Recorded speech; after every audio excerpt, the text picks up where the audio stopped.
The Dancer and the Dragon Speaker by Laurie Lucking. Narrated by Tawnya Rollingson. Chapter 1.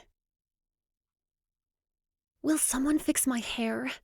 My sister Rosalind's whisper made the candle on her vanity flicker. In a minute. I tied the wide pink ribbon around my youngest sister's waist into a bow at the back. All done, Pippa. She craned her neck and smiled as I patted her shoulder. Daniel says he doesn't like pink, but it's still my favorite color. With an effort, I kept my jaw unclenched.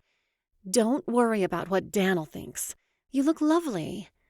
But I do want him to think I'm pretty. Pippa swished her silk skirt with a flourish.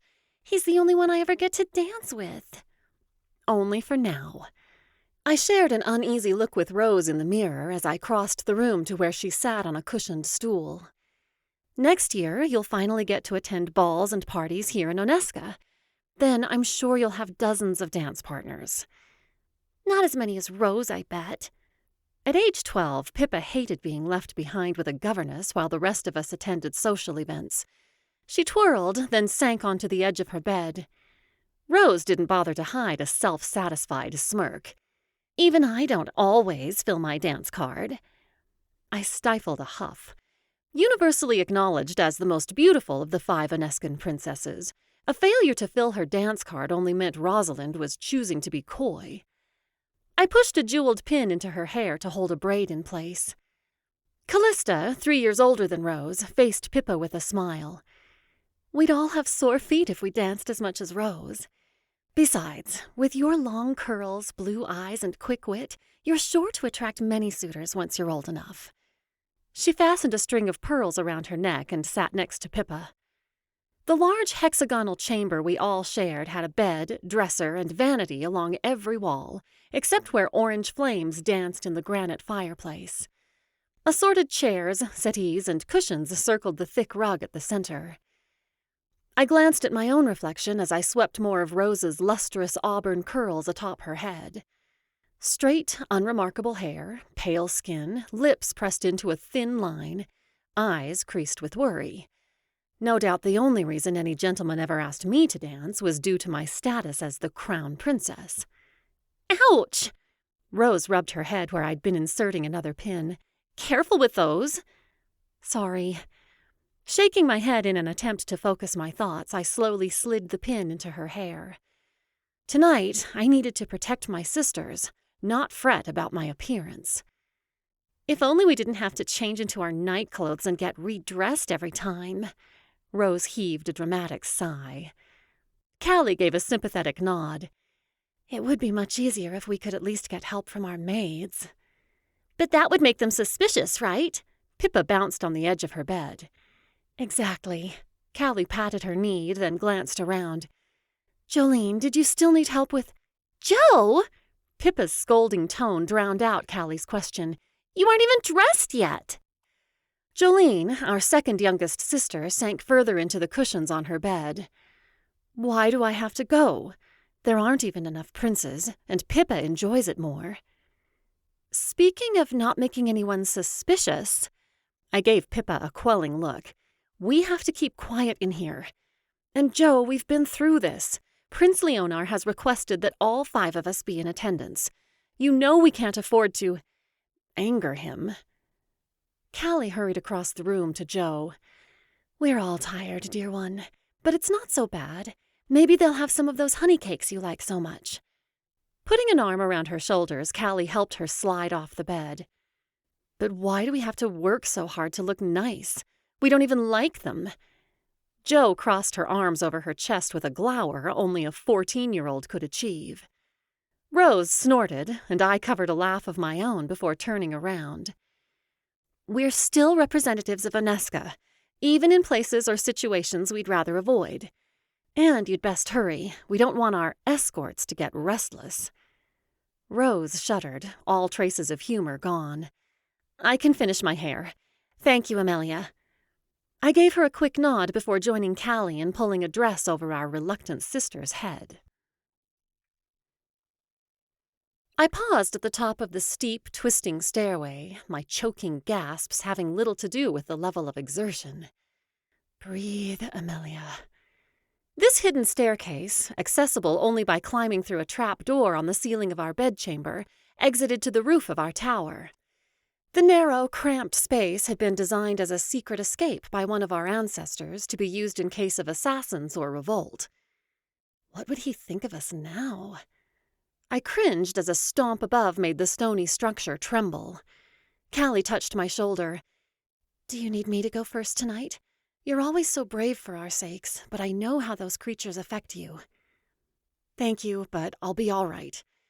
I raised my hand to press flat against the hatch that would release us into the clutches of our worst enemies. It's so dark.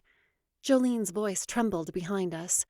She hated these nighttime excursions even more than I did. With a nod and a fortifying breath, I pushed open the hatch and climbed through. The night air above was crisp with hints of early autumn. Competing with only a sliver of moonlight, the stars twinkled in a merry dance above, too many to be numbered. There's a vast universe out there, so much bigger than myself. Its maker is watching us even now. The comforting thought dissolved into mist when a giant head blew warm air across my face with a snort. Stifling a scream, I scrambled onto the rooftop and moved aside for Callie to get through. Callie helped Pippa, then Jolene ascend onto the flat tower roof. Even Pippa's usual chatter fell silent in the presence of these menacing beasts. Just as well, since no one could know we weren't asleep in our beds. Rosalind exited last, somehow maintaining the bearing of a queen as she swiped a cobweb from her skirt. Squaring my shoulders, I faced the monstrosities Prince Leonar sent to threaten and escort us every time he desired our presence in his neighboring kingdom of Santar. 2 dragons currently alighted on the turret, their massive talons scraping against the dark stone. 3 more circled above, like giant birds of prey. The dragon that seemed to consider itself assigned to me stood to my right. With scales a deep indigo, wings extending from its back that curved like a pair of giant mainsails, and pointed horns like a regal gazelle, the creature could almost be viewed as majestic. If it were flying at a distance, perhaps, or as the subject of a painting. But with each jagged scale on full display, and Prince Leonar's warnings crowding my mind, I couldn't mistake this creature for anything but what it was. A monster, coiled and ready to destroy everything I loved with its searing fire and slashing talons. The dragon swiveled its long neck to regard me with round, silver eyes. Wondering what was taking me so long, no doubt. Yet as it blinked, something almost like pity seemed to soften its intent gaze. I recoiled at the thought with a bitter internal laugh. These monsters had no pity for us, nor anyone in this kingdom they plagued. With a sniff, I scrambled up the dragon's rigid spines to perch on its back, ducking behind its wings. It was likely too dark for anyone to see my silhouette, but it wasn't worth the risk. Pippa had already climbed onto her red-scaled dragon, making space for Callie's dragon with golden yellow scales. My dragon gave its wings a flap, and I clung tighter as we lifted from the turret. My stomach always seemed to remain behind on the palace roof, leaving me dizzy and nauseous. I squinted into the wind, kicked up by so many pairs of beating wings, to see Jolene, then Rosalind mount their own dragons. Then we were off, out over the palace city of Gryffindor, past the cliffs of Lake Loana, above a dense forest to the rocky coast of Santar. Tears stung my eyes as I buried my face against unrelenting scales. Would we never be free? Quoch auns! The harsh guttural call sent shivers down my spine as effectively as the cool, salt-tinged autumn wind whipping through my thin shawl. Before I could pause to think, my head raised from my dragon's neck to glance down at Irtuk Citadel. In the darkness, its tall, pointed spires resembled sharp, fierce mountain peaks. Light glowed from each porthole-shaped window like a forge lit from within, reflecting in glittering shards on the lapping ocean beyond. It seemed no one in the citadel bothered to sleep when Prince Leonar threw one of his many parties. The Crown Prince himself stood on a large, semicircular balcony, his face lit with an eerie glow by the torch his servant held aloft. He presented a regal picture, his broad chest and shoulders encased in embroidered brocade of a deep blue, and his thick, dark blonde hair tied back with a leather strap. His sharp jawline and full lips would be almost handsome, if not for the prideful, careless glint that always shone in his gray eyes. He raised an arm. "Och, hei flansp!" I winced, my stomach lurching as my dragon changed its trajectory to descend toward Prince Leonar's balcony. Turning my head in a jerky movement, I verified that each of my sister's mounts had done the same. My eyelids squeezed closed just as indigo scales alighted on the dark, silver-threaded charcoal stone unique to Santar. We came to a stop with a thump, its wings flexing a few times before folding at its sides. Suppressing a groan, I slid to the ground. I'd managed to keep my dinner lodged as a lump in my stomach, but I had no interest in sampling any of the delicacies that would be served at tonight's festivities. The balcony trembled as each of my sister's dragons landed with a clatter of talons. Shrouded in my dragon's shadow, I inhaled one deep breath. 2. Time to dance, Emelia. I nearly let a bitter laugh escape. To think I used to enjoy lilting around a ballroom floor in time with the music. But far beyond the physical activity, of which Prince Leonar would require plenty, it was the mental dance that would leave me exhausted when he finally released us to endure another nauseating flight home in the hours just before dawn. The wordplay, the tightrope walk of defying Leonar in whatever small ways I could, without angering him enough to command his dragons to raze our beloved Cavalia Palace to the ground. Or the entire country of Inesca, like they'd done to Philistra. A course of action he'd threatened often enough. With one last shuddering breath, I straightened my coral satin skirt and stepped away from my dragon. Jolene hovered nearby, cowering as peach scales huffed and snapped at an evening jay soaring above. I hurried to her, nearly tripping on her mount's light orange tail. We made it. The assurance was as much for myself as for my sister. She wrapped her arms around one of mine. I hate this place.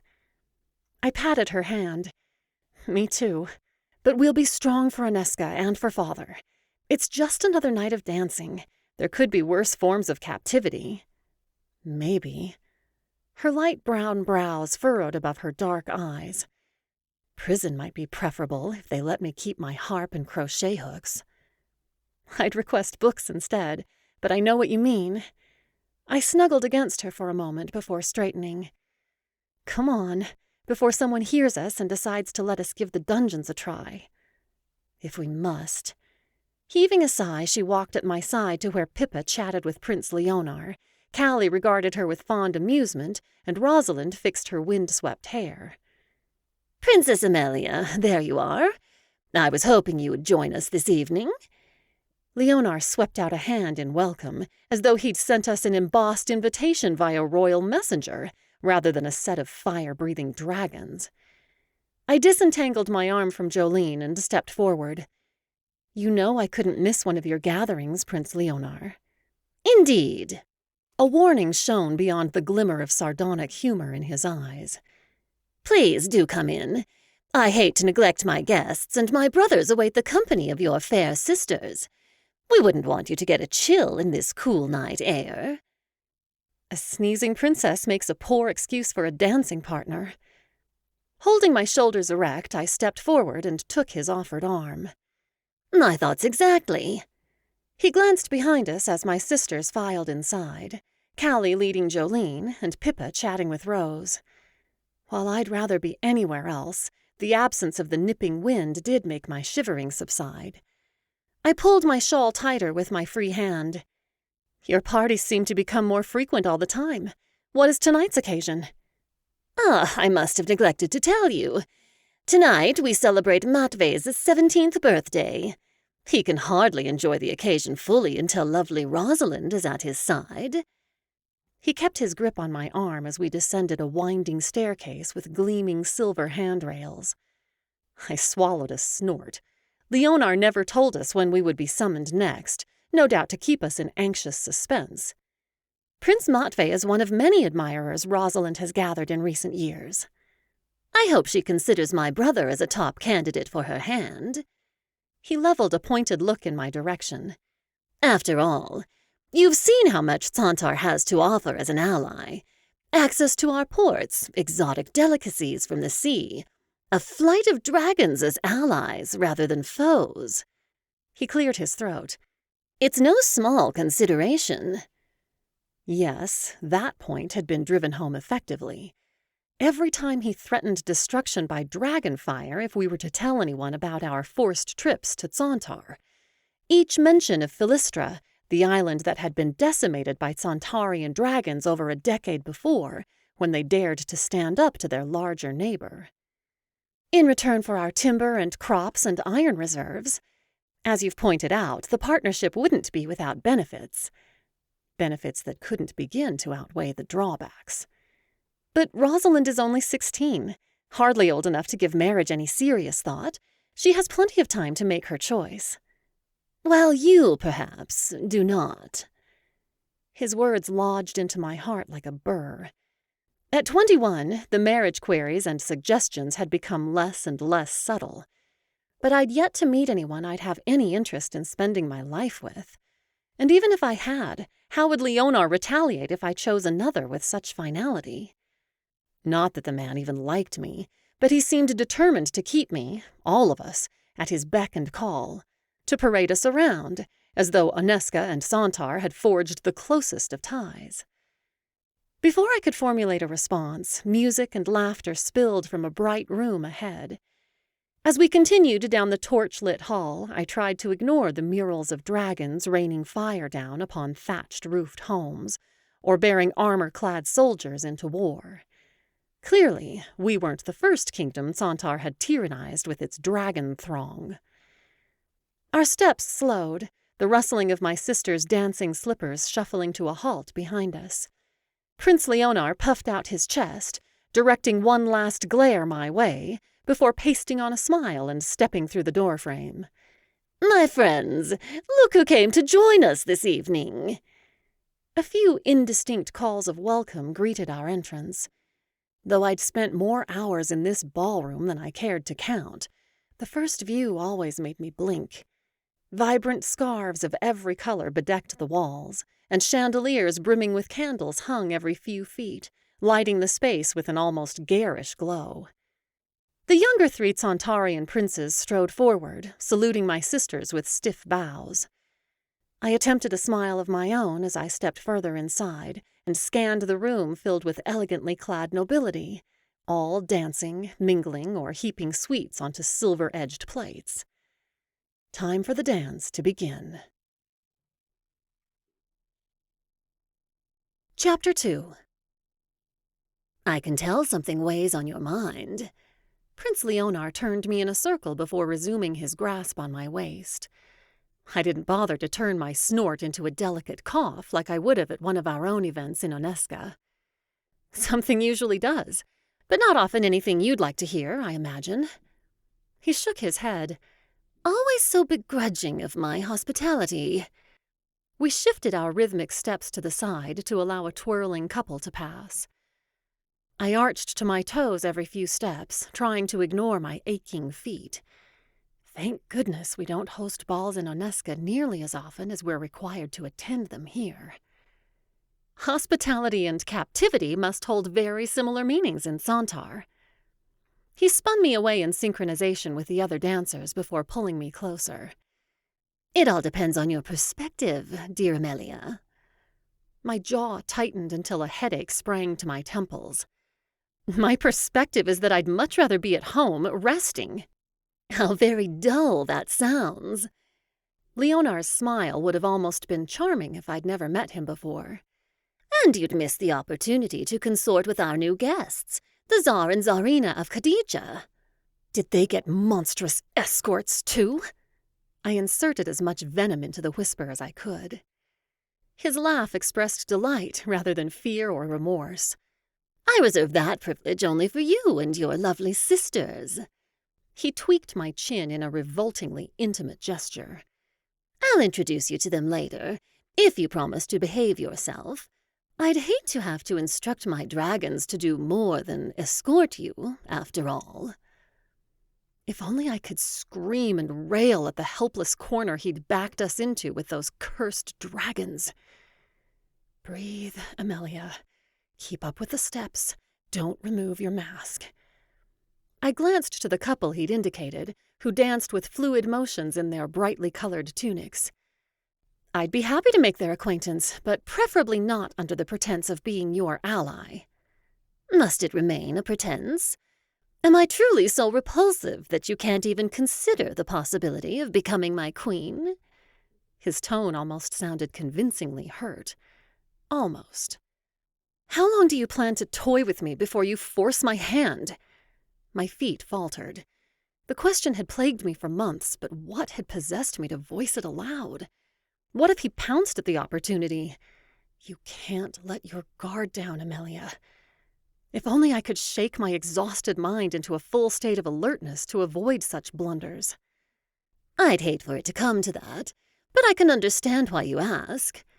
He eased us back into rhythm with the practiced steps of a prince who did little other than attend balls and parties. How much do you know about Santarian wedding ceremonies? There's magic involved. Speaking the frightening idea aloud made my mouth dry. It produces some kind of mind-sharing. No, it must never come to that. Such a coerced invasion of my very consciousness was bound to drive me mad. Indeed. He nodded as though I were a clever pupil. But the mind-sharing, as you call it, can only be completed in a union that is willing. If I were to force you, we would never get to experience the full closeness the union intends. I bit back a cry of triumph. That's why he was stuck with his twisted attempts to court me without threatening a wedding. He could never gain the secrets of our kingdom if I didn't want to marry him. Tempting as it was to gloat, I settled for, "I see." It's not as impossible as you think. He must have detected some of my relief, despite my attempts to keep my expression passive. Even if you never fall prey to my own charms, you have 4 sisters, after all. My scoff dissolved as I followed his gaze to where Rosalind whispered in Matve's ear, looking into his eyes with batting lashes. Small wonder he wanted Rosalind's glowing beauty and bold coquetry as part of his birthday celebration. But while Rosalind enjoyed flirting, she was too smart to actually fall for one of the Santarian princes. Wasn't she? I glimpsed Callie giving her escort a gentle smile. But she was gracious to everyone, and she'd been spending increasing amounts of time with Duke Vierkalt. Her heart, at least, should be safe. Jolene stood at the edge of the dance floor, back as ramrod straight as any soldier. I nearly giggled at the sight. The poor girl detested everything about our excursions to Santar, from the dragon rides to the forced proximity of a crowded ballroom. She'd expressed on countless occasions her gratitude that Prince Leonar only had 3 brothers, so she could sit out most of the dances. They'd never find a willing marriage there.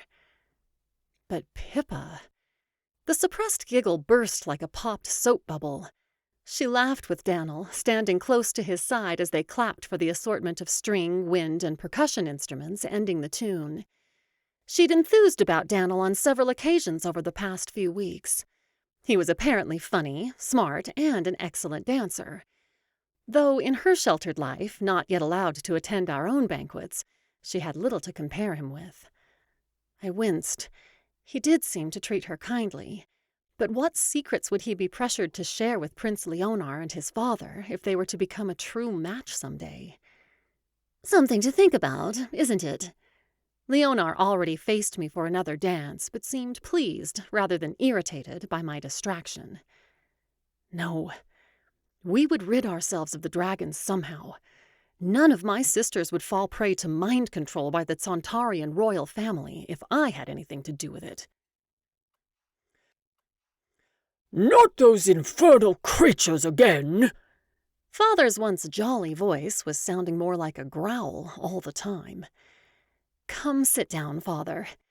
Exhaustion dampened my wheedling tone. The poor man obsessively checked the skies at every hour of the day. We'd specifically chosen this spot to sit with him in the gardens after dinner, because tall, closely crowded trees blocked the view of the palace. But at the moment, he was pushing aside the gardener's handiwork with his walking stick to peer into the fading evening light. "Have you ever seen a flower this vibrant? Father, you must be sure to compliment Jenno." Callie touched a bright orange blossom with a smile. Jenno had haunted these gardens for as long as we could remember, as gray and wiry as he was spry. Father ignored her, pushing farther into the trees. Beside me, Jolene's crochet hooks stilled as she frowned toward him. I nudged her. "Keep going. I want to see how that reticule turns out once you've added all the colors." Smile still in place, Callie released the flower. She crossed to Father and rested a hand on his shoulder. "We know it's been a trying time, Father, but you'll make yourself ill if you don't relax and get some rest." "Relaxation will not rid our kingdom of these cursed dragons." Tension punctuated his every word. "Look there, if you don't believe me." Callie's gaze snapped to the thin part in the trees, and her shoulders tightened. Not again. The ball with the Khadijan royals had taken place only 2 days before. I caught Rosalind's eye from her adjoining bench. Resignation pinched her lovely features. Jolene set down her project and stared down at Pippa, likely willing her not to say anything. "It's not that we don't believe you, Father." I joined Callie in tugging him away from the gap he'd created in the trees. His arm felt less substantial through the stiff velvet of his jacket than it had only weeks before. "We understand how much the dragon's presence plagues you." More than he could possibly know. "But allowing your own health to fail won't make them go away." "No." His entire body trembled as he wrenched himself from our grasp. "But it's time to do something that will. Roden!" He gestured to the guard hovering further down the garden path. "Where is Atticus?" Roden's brows rose. "Likely in his chamber, Your Majesty." "Atticus? After the dinner hour, Father?" Callista's gentle tone held no rebuke, only surprise. I frowned. Usually, Father only summoned his royal clerk when he was working in his office on business, like treaty negotiations or agricultural reports. Why would he need him now, with such urgency? Father stomped down the path, sending little clouds of dirt puffing up into the air in his wake. "I've a proclamation to make that can't wait a moment longer." "A proclamation?" I hurried to follow, nearly tripping on my billowing skirts. "But wouldn't it be wise to call your council together in the morning? Surely it can't be so urgent as to—" "There's no need. My mind is made up." He quickened his pace, not bothering to see whether we could keep up. I exchanged concerned glances with my sisters. Prince Leonar had first sent the dragons to plague our kingdom 2 seasons ago, accompanied by instructions from a Santarian spy who'd infiltrated our palace as a lady's maid. Every time Leonar wanted us to attend one of his events, which seemed to become more frequent all the time, his monsters weaved around the turrets at dusk, circling the castle until we could ride away on their backs under cover of darkness. Their mysterious presence had nearly driven our poor father to distraction. The Santarian prince had forbidden us from telling anyone of our nighttime excursions, sparing no detail of what the dragons would do to our palace should we fail to comply. Even if we did tell Father, surely it would only change the nature of his angst. Instead of wondering why the dragons insisted on returning to Cavalia Palace, he might instead try something foolish, like declaring war on Santar. I rubbed my forehead, bracing myself for a long night ahead. What could have changed so suddenly that Father now thought he had a plan for the dragon's removal? And what kind of danger might it create for Oneska? "Atticus, there you are." Father's voice held an eerie note of relief after his rigid march into the palace and through the corridors to the servants' quarters. We'd trailed him in grim silence, Jolene's face pinched as though fighting tears after we'd walked far enough to confirm that the dragons truly had returned. Already. I have a proclamation to make. Father held his head high, his dark hair interspersed with gray, a bit windswept from our time outdoors. Proclamation? Right now? Atticus's broad shoulders filled his doorframe. He blinked and shook his head, his cream-colored jacket clean but a bit rumpled. Perhaps he was already making bedtime preparations or had been absorbed in a riveting book. A few curious servants had gathered in the hall. I gave them a tight smile and nod. Whispering among themselves, they shuffled farther back to the stairwell. I couldn't guess what Father had in mind, but the fewer witnesses, the better. Indeed. It involves those cursed dragons, after all. When better than when they're circling our very palace? Father accentuated his point by clanging the tip of his walking stick into the polished wooden flooring. A few neighboring doors opened, faces pinched with concern or annoyance peeking out. Atticus cleared his throat. Why don't you come inside? He began to gesture at his chamber until his gaze landed on the rest of us hovering behind Father. Callie dropped her arm that had been around Jolene's shoulders and stepped forward. Perhaps if we met in your study, Father, we might be more comfortable. Excellent idea. Atticus hurried out of his room, closing the door behind him. Pippa sidled up to me as we returned to the crystalline wall sconces and gilt-edged paintings of the royal wing of the palace. This won't make us late, will it? Wouldn't that anger the dragons? I hope not. I tried to keep the grumble out of my whisper. None of this was Pippa's fault, after all.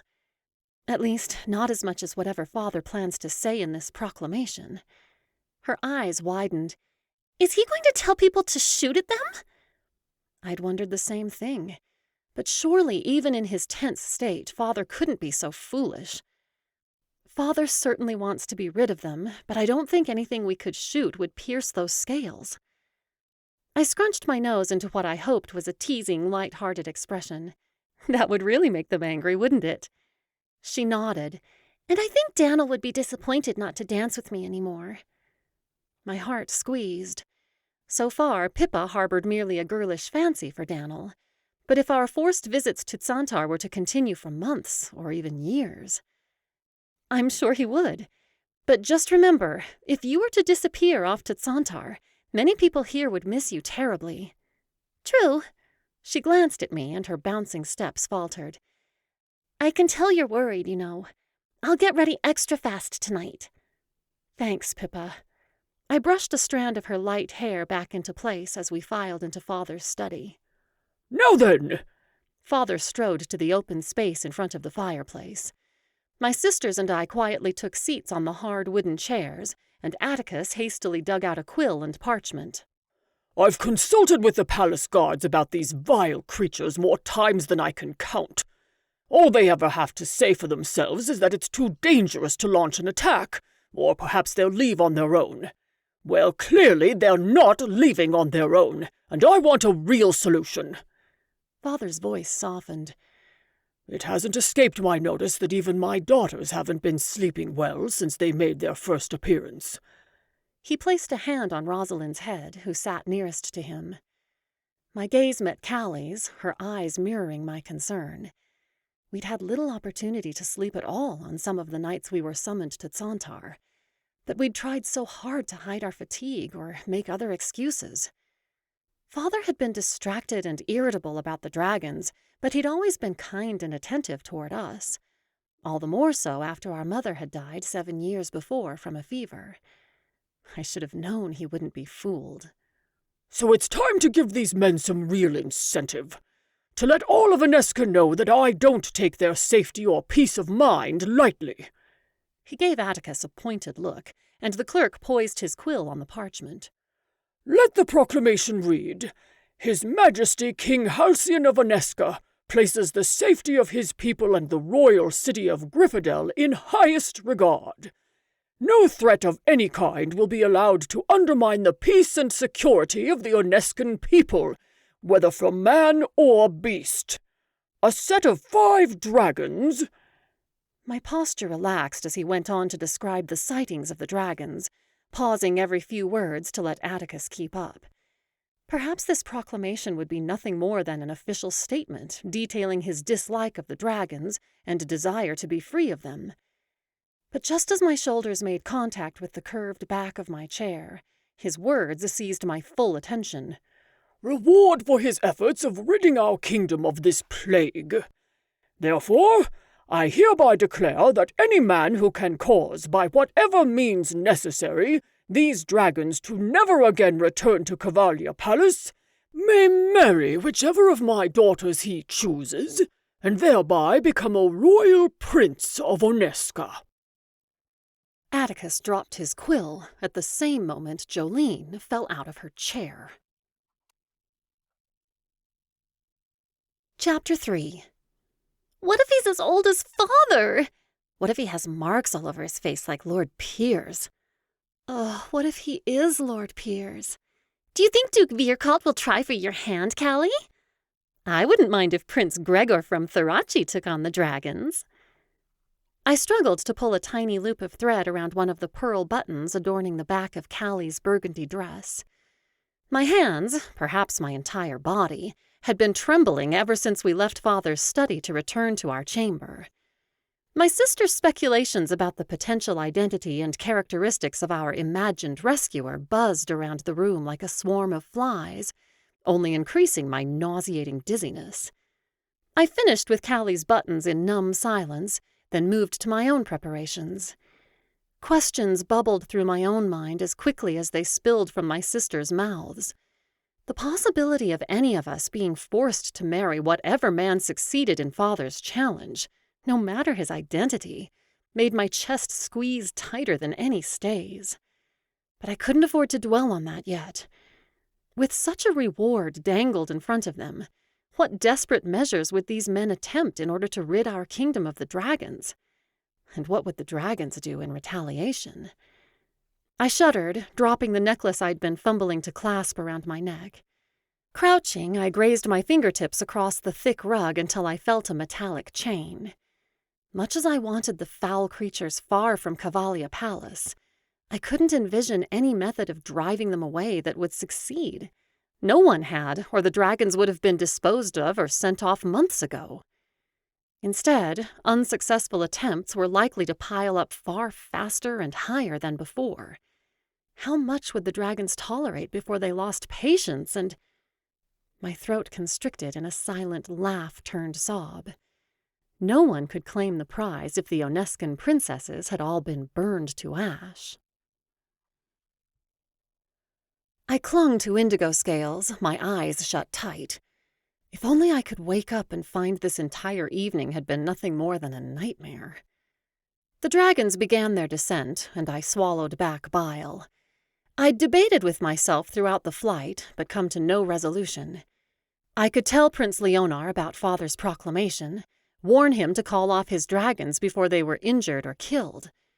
But what if he or one of his brothers came to Oneska to claim one of our hands in marriage? What if he chose Pippa as the most likely to willingly consent? Tears pricked my eyes as we alighted on the balcony of Irtuk Citadel, the sea beyond glinting in the moonlight like the sheen of a polished dagger, cold and harsh in its beauty. Make her free us. Smoch haix! Leonar's use of the ugly, grating language the dragons understood usually made me want to cover my ears.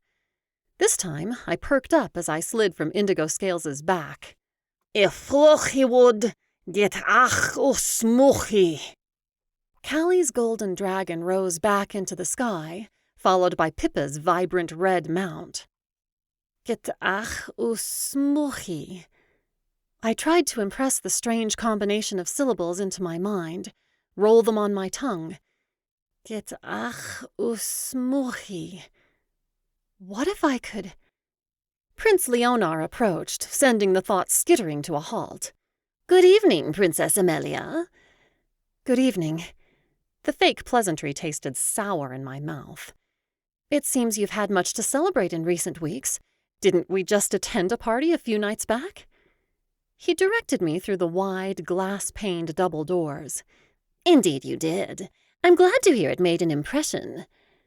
I blinked into the sudden brightness of the torches lining the walls, suppressing a bitter laugh, as though being forced to leave home late at night to attend an event in a foreign kingdom could fail to be memorable.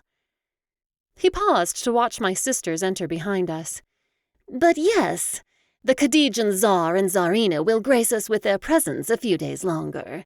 We must make their stay as enjoyable as possible." "Ah, of course." Based on our conversation at the last party, the Khadijan leaders were full of their own self-importance and swatted at servants like pesky bugs. No wonder they got along so well with Prince Leonar. "I hope you do not mind the frequency of our invitations. Our events would not be the same without the lovely Onescan princesses." I lifted my skirt to descend the curving grand stairway, hoping my grinding teeth couldn't be heard above the clacking of Leonar's boots and the din of the party below. Don't let him goad you, Emelia. Focus on what's important. Heaving a deep breath, I sent up a quick prayer for wisdom. Best to get this out of the way before we were surrounded by the distractions of the ballroom. While I do appreciate that sentiment, do you think it wise to invite us so often? My free hand gripped the silver banister. "Whatever do you mean?" He peered at my face with genuine curiosity. As you know, not everyone in Onesca understands the friendly nature of the invitations your dragons seek to impart. I tried to keep the irony out of my tone, dancing the thin line between getting the answers I needed without revealing too much information. As a result, the increasing frequency of their visits has caused some people around Cavalia Palace, my father included, to view them as a threat. "Is that so?" The irritating man responded as though I were commenting on the weather. My worn-out slipper nearly skated off the final stair. "I fear this misunderstanding might cause harm to your dragons if someone tried to eliminate them in an ill-advised attempt to protect our kingdom." Prince Leonar's laughter echoed through the expansive hall. "How kind of you to fear for my dragons, dear Emelia." He patted my hand in a patronizing gesture that made my spine stiffen. "But nothing your knights could launch at my cherished pets could cause them any damage. Whether it might anger them, on the other hand—" He raised his arms in an exaggerated shrug. I pressed my lips together, his words bringing my worst fears to the surface. "Perhaps if you lessened the frequency of our visits? Surely a few occasions per month would be enough to flaunt our presence to your court and whatever guests you—" "Ah, but what of the growing affection between Daniel and sweet Pippa? Or Matvey and lovely Rosalind? Even Radomir seems to be growing fond of dear Callista. I'd hate to deprive my brothers of their company. And where would I be without such a skilled dancing partner at my side?" I refused to flinch at the challenge in his eyes. No doubt I would be even more skilled as a partner if I had more opportunities to rest. And wouldn't it be better for the relationship between our kingdoms if there wasn't any ugliness resulting from your pets losing their tempers? Perhaps an opportunity to miss each other would only increase the fondness between your brothers and my sisters. My stomach clenched at the very thought. His smile still glinted with dark humor. "You are too young yet to prefer rest when there are balls and banquets to attend, Princess Emelia." Leaning closer, he lowered his voice. "And you are clever and resourceful, are you not? Surely you can find a way to dissuade your father and the others from taking actions that might cause more harm to your beloved Cavalia Palace than to my dragons.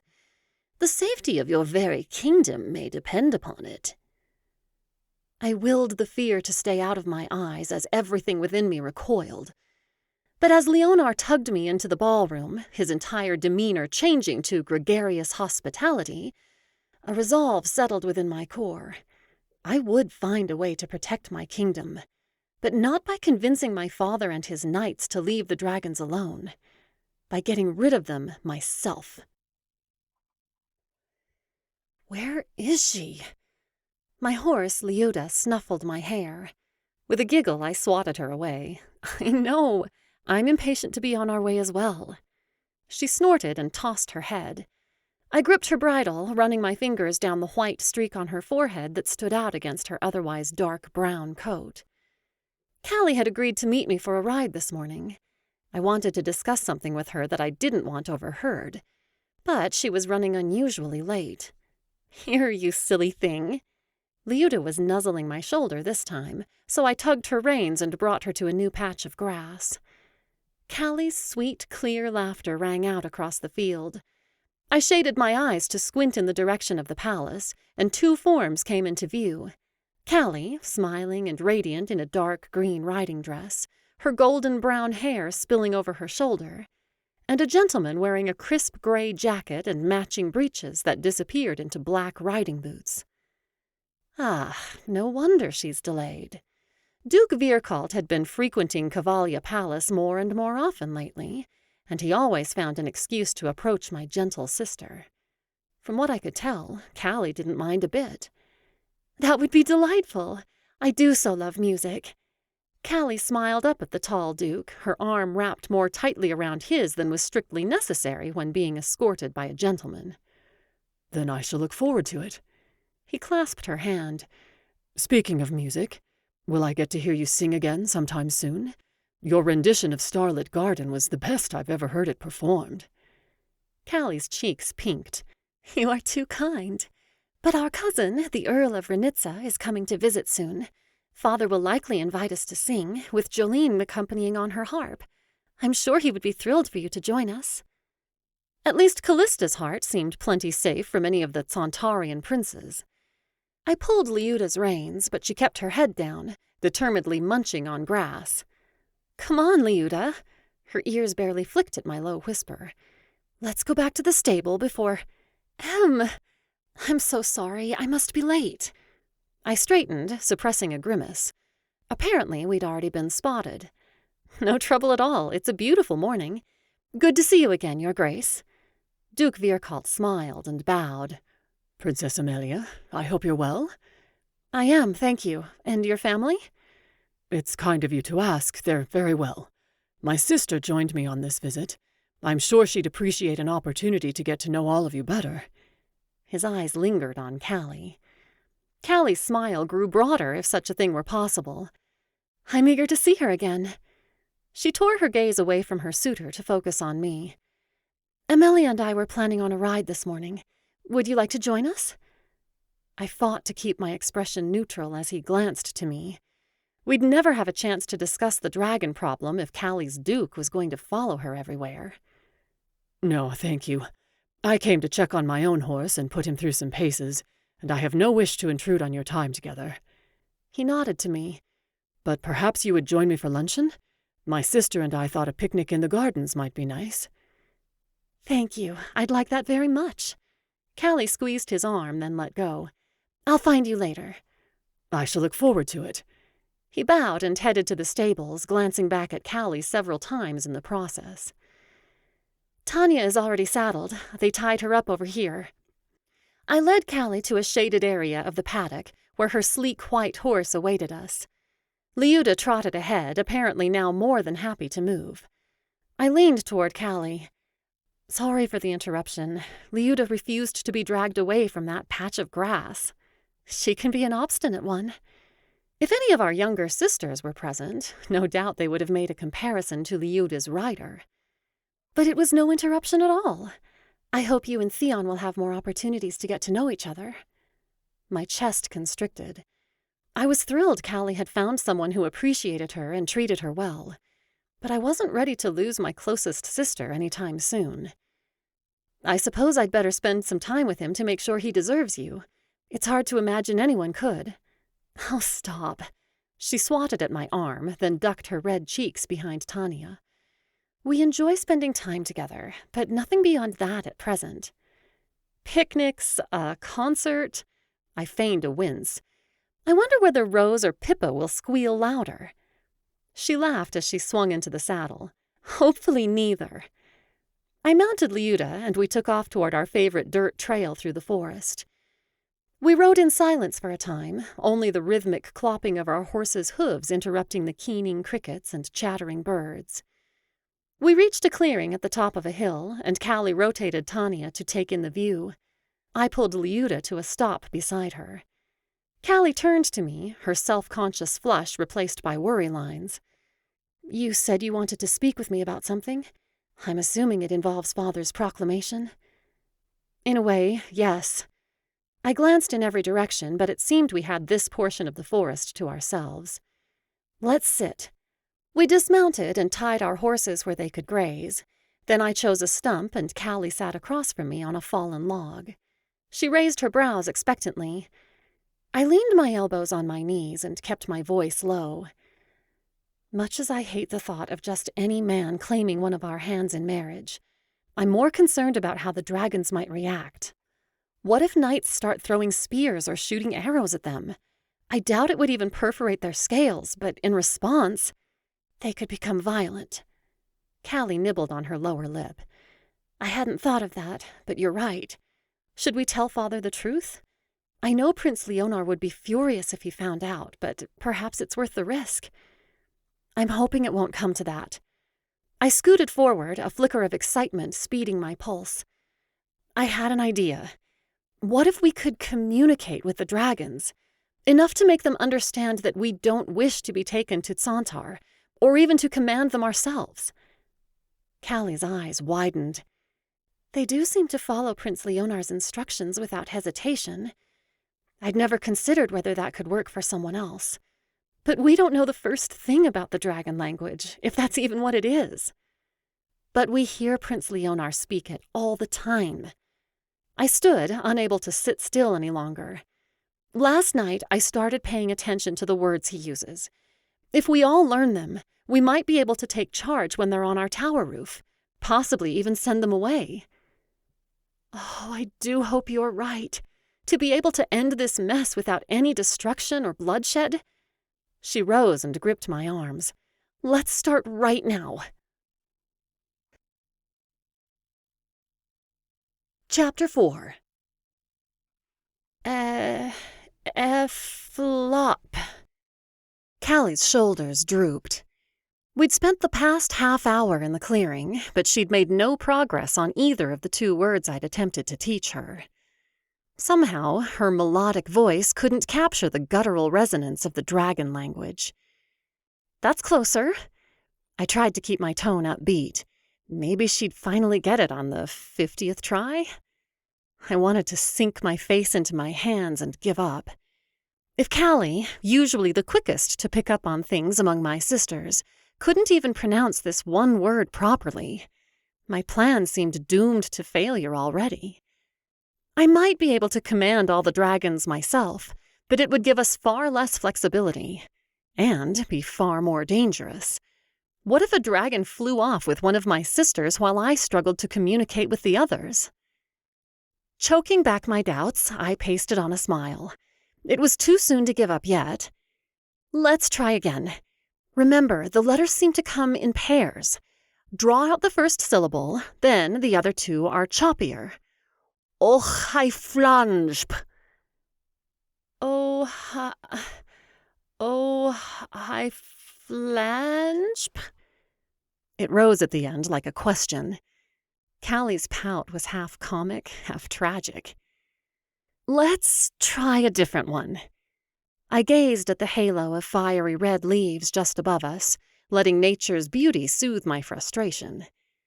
Blowing out a breath, I gave my sister an encouraging smile. "Can you say smochaiks? I think it means something like stop." Smochaiks. Close, but with none of the vowel blending that made their words sound so foreign. Callie sank back onto her log. "I'm sorry, Em. I really am trying, but I just don't think—" "Excuse me." I started at the appearance of a man riding a palomino mare. His bronzed face seemed tense, as though it took some effort to keep his pleasant expression wrangled into place. A shock of light brown hair fringed his forehead beneath a gray cap. Had he overheard us? How had I let myself get so distracted that I missed his approach? I straightened, assuming my most formal posture. "Yes." He opened his mouth but gave no response, as though he'd been hoping for more to work with. The horse shifted beneath him as he swallowed. "I apologize if I startled you. I was just riding through, but you seemed quite absorbed in your conversation. Eavesdropping was the furthest from my intentions, but were you... Was that Kahivans you were speaking?" I tilted my head, trying to identify the word. "Kahivans? He ducked his head, his voice growing softer. "The language of the dragons." Questions bombarded my mind in a whirlwind of panic and curiosity. How did he recognize it? What might he suspect? Did he... Are you familiar with it too, then? Perhaps you can help us." Callie rose to her feet, all bright smiles and innocence. Or, rather me. Emelia is so very clever. I gritted my teeth, forcing my expression to stay neutral. How could I signal her to be cautious without catching the stranger's attention? "Oh, but where are my manners? I'm Princess Callista, and this is Crown Princess Emelia of Enesca." She always added a regal tone when pronouncing my title, as though it somehow dwarfed her own position just because I happened to be 2 years older. The man's eyes had grown comically wide during Callie's pronouncement. He dismounted in haste, nearly catching his boot on the stirrup. "I hadn't realized. That is, forgive me." He lowered into an awkward bow, reins clenched in his fist.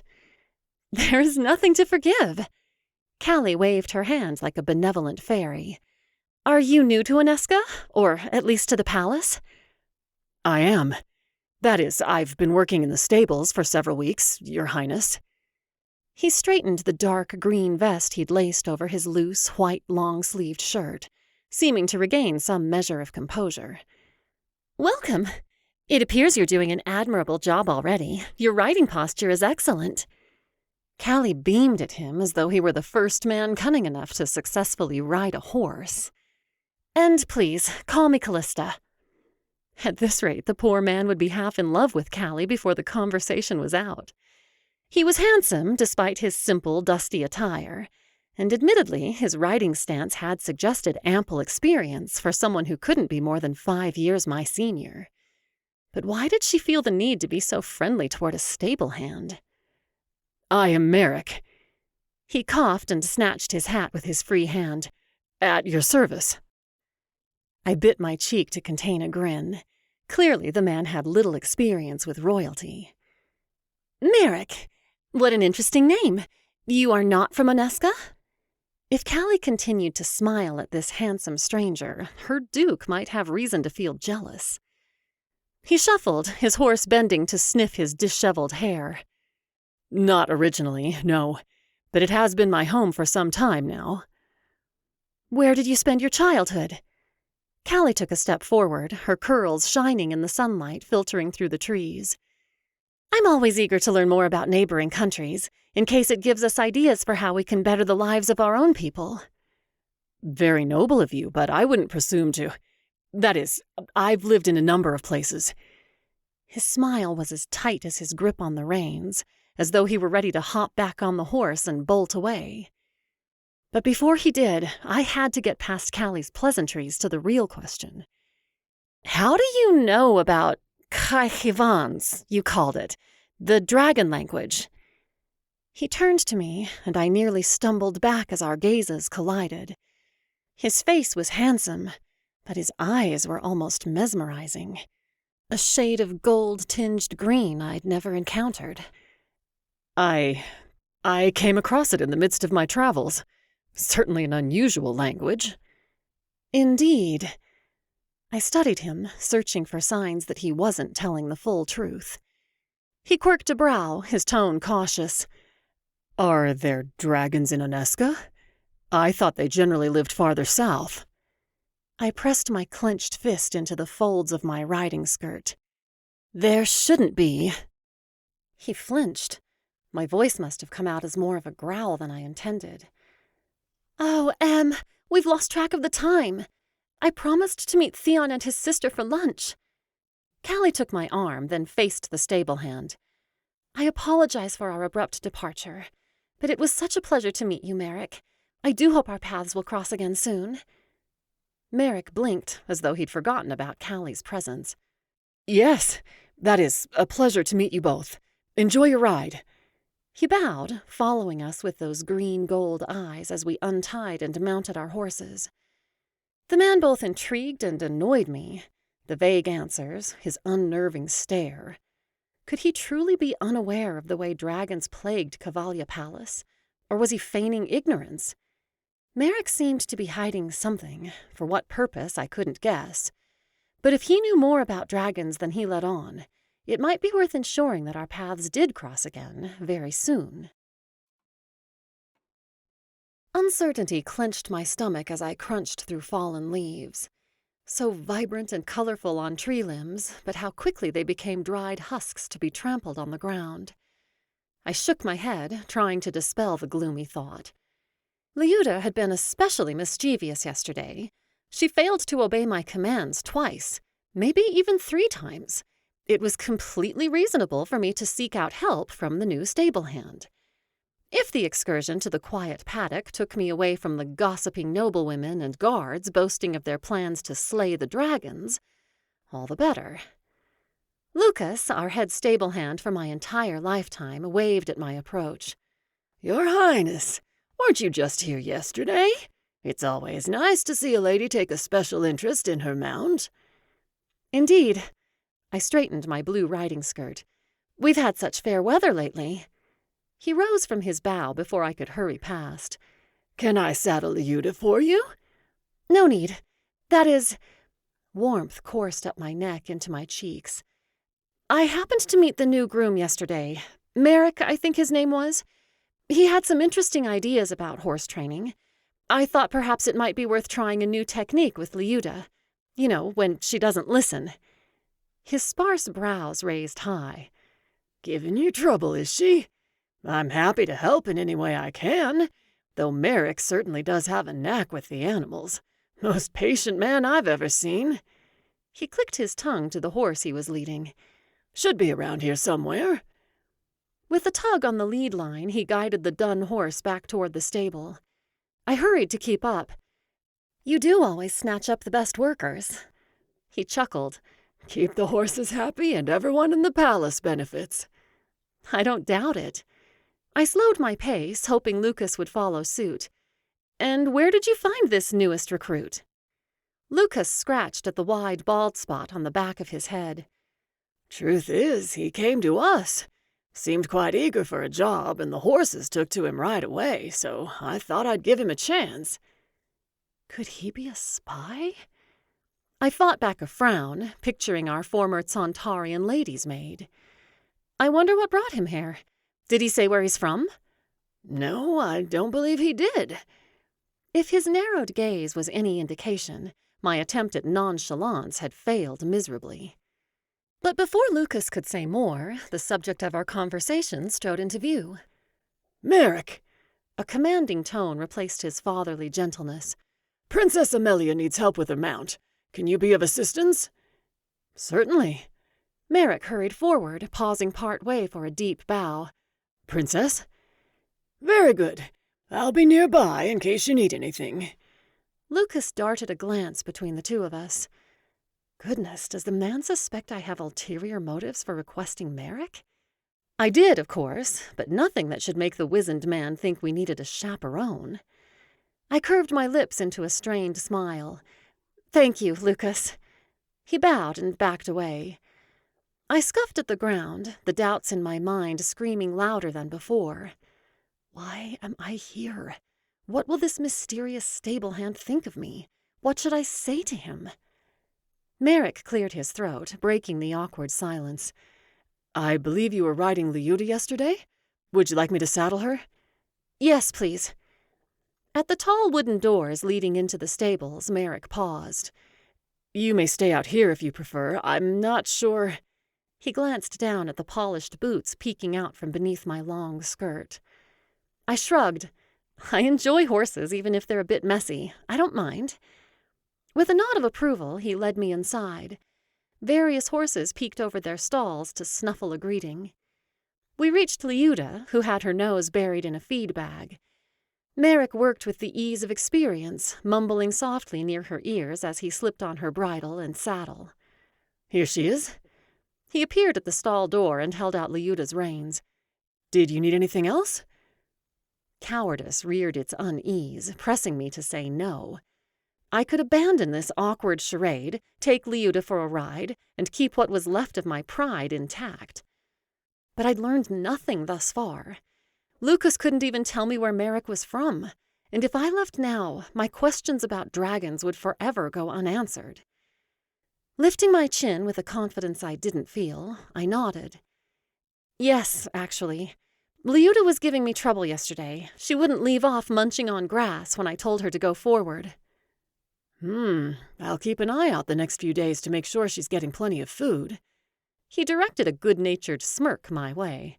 "But assuming hunger isn't the problem, then she may just need some reminders on discipline. Horses, especially spirited ones like Liuda, are likely to take advantage of anyone who's too lax in their commands." I squinted into the sunshine as we exited the stable. I have been a bit distracted of late. Perhaps I haven't been firm enough with her. He shrugged. "It could just as easily be the fault of one or more of the grooms. Lucas trains us well, but even we have our lazy moments." I widened my eyes in mock horror. Careful. Lucas might fire you all on the spot if he hears talk like that. Merrick's low chuckle was warm and inviting. I'd so rarely laughed with anyone but my sisters. He placed a hand on his heart. "I promise to do better in the future, and to make amends for any past transgressions. Shall I walk with you and Liuda to see how she does today?" "Yes, thank you." I almost hoped my energetic mare would act up, so he'd feel less like he was wasting his time with us. Merrick held out a hand to help me onto Liuda's back. I tried not to notice how his strong, calloused fingers felt clasping mine. Rougher, but somehow more reassuring and invigorating than the smooth skin of the noblemen who offered their arms or asked me to dance. "Now make sure your grip on the reins is firm enough that Liuda will feel your slightest command. But give her some slack to be comfortable. A discontented animal is likely to act out in all kinds of ways." I let a bit of the reins slip through my fingers before tightening my grasp. "Very good." He bowed his head in approval. "You have an impressive riding stance." I returned his smile, trying not to feel pleased at the compliment. Merrick didn't seem the type to give empty flattery, but I was a princess who'd received riding lessons practically since I could walk. That a groom was impressed by my posture shouldn't hold any significance. He scanned the area, bustling with stable hands hauling tack or leading horses and a few other early morning riders setting off on the trails. "It looks like the southern pasture is open. Should we head there?" I nodded and spurred Liuda into a slow walk, allowing Merrick to keep up at her side. He gave a few more tips along the way, then talked us through some simple exercises. Liuda, fickle creature, decided to be on her best behavior, but Merrick worked with us as patiently as though she were new to the stables or returning from an injury. I pulled Liuda to a stop at the far end of the fencing, where Merrick watched as we completed a series of alternating speeds and directions. "Well, I'm not seeing any trouble today." He shaded his eyes as he looked up at me. "No doubt she can tell we're onto her tricks." I laughed and gave Liuda a pat. That sounds like this smart girl. "But I'm always happy to help if something shows up again." Merrick raised a hand as though preparing to depart. "Thank you for taking the time to work with us this morning." My words tripped over each other in a rush to keep him engaged. "Have you always worked with horses?" He ran a hand through his hair, better combed today in the absence of his hat. "Animals of various kinds. I often find them easier to understand than people." "I know what you mean." Our gazes met with a level of understanding that didn't seem possible in our short acquaintance. But I couldn't afford to be distracted, not when this private time with him was coming to an end. "I believe you mentioned seeing dragons in your previous travels. Did you work with them at all?" His laugh held a nervous edge. "I don't think anyone works with dragons in the way one works with horses. Their intelligence and ability to communicate is so much greater." He ducked his head, shifting his feet. "At least, I imagine they'd be much harder to control." I swallowed, thinking through my next statement. "But don't they sometimes do people's bidding?" I've heard that people even ride them." He rubbed the back of his neck. "If a dragon is ridden by a person, it seems like it'd be more of an equal partnership than a rider and mount. And such a magnificent creature could hardly be controlled by a bridle and reins." Equal partnership. I choked back a bitter laugh. Not by bridle and reins, true, but by words, perhaps? When spoken in their language? What did you call it yesterday? Kahivans? He shook his head, his guarded expression turning to a frown. "I'd hardly know, Princess, and I wouldn't recommend meddling in such things." "But if dragons ever became a threat to Eneska—" "I am a mere stable hand, Your Highness. Surely the guards would be more appropriate to consult in such a situation." He bowed, polite but stiff. "Let me know if you have any further trouble with Liuda. In the meantime, I'd best get back." "Of course, thank you."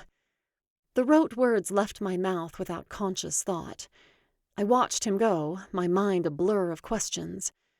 Was he truly as inexperienced with dragons as he claimed? Then what was it about the subject that had closed off our easy camaraderie? Chapter 5.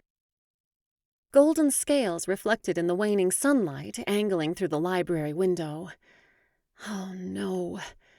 My book, a treatise on large reptiles, clattered to the floor. After my conversation with Merrick had ended on such a disappointing note days before, I'd done what research I could on dragons. A difficult task when our vast library didn't seem to hold a single tome devoted to the topic. But when nearly a week had passed without any sign of the Santarian monsters, a trace of hope had stirred in my chest. Despite Prince Leonar's terse dismissal of my concerns, perhaps our last conversation had left an impression after all. Apparently, a lengthy reprieve had been too much to hope for. With a sigh, I rose from the leather armchair I'd been nestled in and picked up the book. I replaced it on the shelf, running my fingers along the worn spines of its neighbors. But even the scent and feel of books couldn't lift my spirits. A closer look out the window revealed the entire set of 5 dragons taking a second pass around the palace. Poor Jolene was likely fighting back tears if she'd seen them already. And Father— I froze mid-step. Would anyone try something to scare off or injure the dragons tonight? What if it worked? Cautious hope swirled with dread in my stomach, sending bile up my throat. Would I or one of my sisters be forced to marry a complete stranger? Or, more likely, what if it angered the beasts? Dread of an entirely different kind made me shiver. Did they have any level of restraint? Or would they burn down the palace, as Prince Leonar had threatened so many times? I hurried down the corridor, my slippers swishing against the red-tinged granite. My confused maid had ordered me another pair just this week, marveling at how quickly I wore them out. If only she knew the half of it. Rosalind burst from the music room, Pippa at her heels. Rose hurried forward to meet me, scanning the hall in either direction. She tugged at her skirts, her perfect features pinched into a frown. "You saw them too?" "I'm afraid so." Pippa bounced on her toes. "I'll finally get to dance tonight!" The rest of us had attended a ball hosted by Duke Vierkalt the evening before, and Pippa had bemoaned the woes of being too young all morning. "Perhaps, but keep your voice down." An undertone of fear dampened Rose's usual confidence.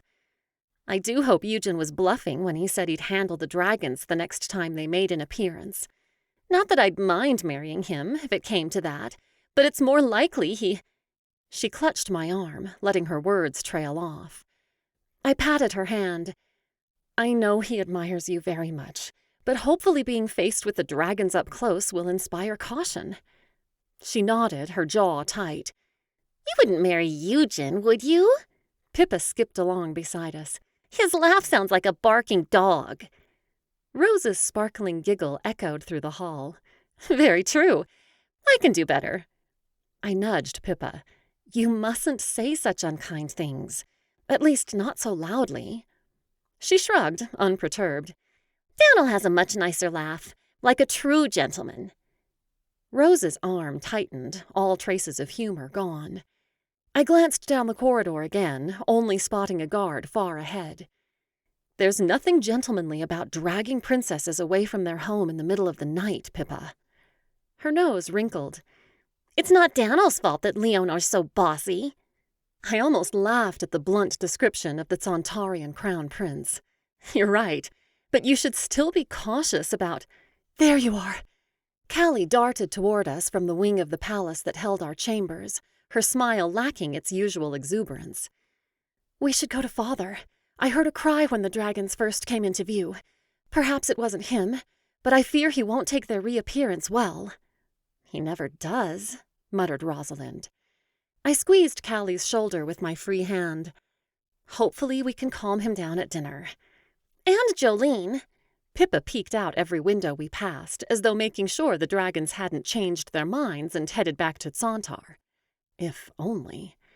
Good thing she wasn't in the music room this time, or she might have snapped another harp string.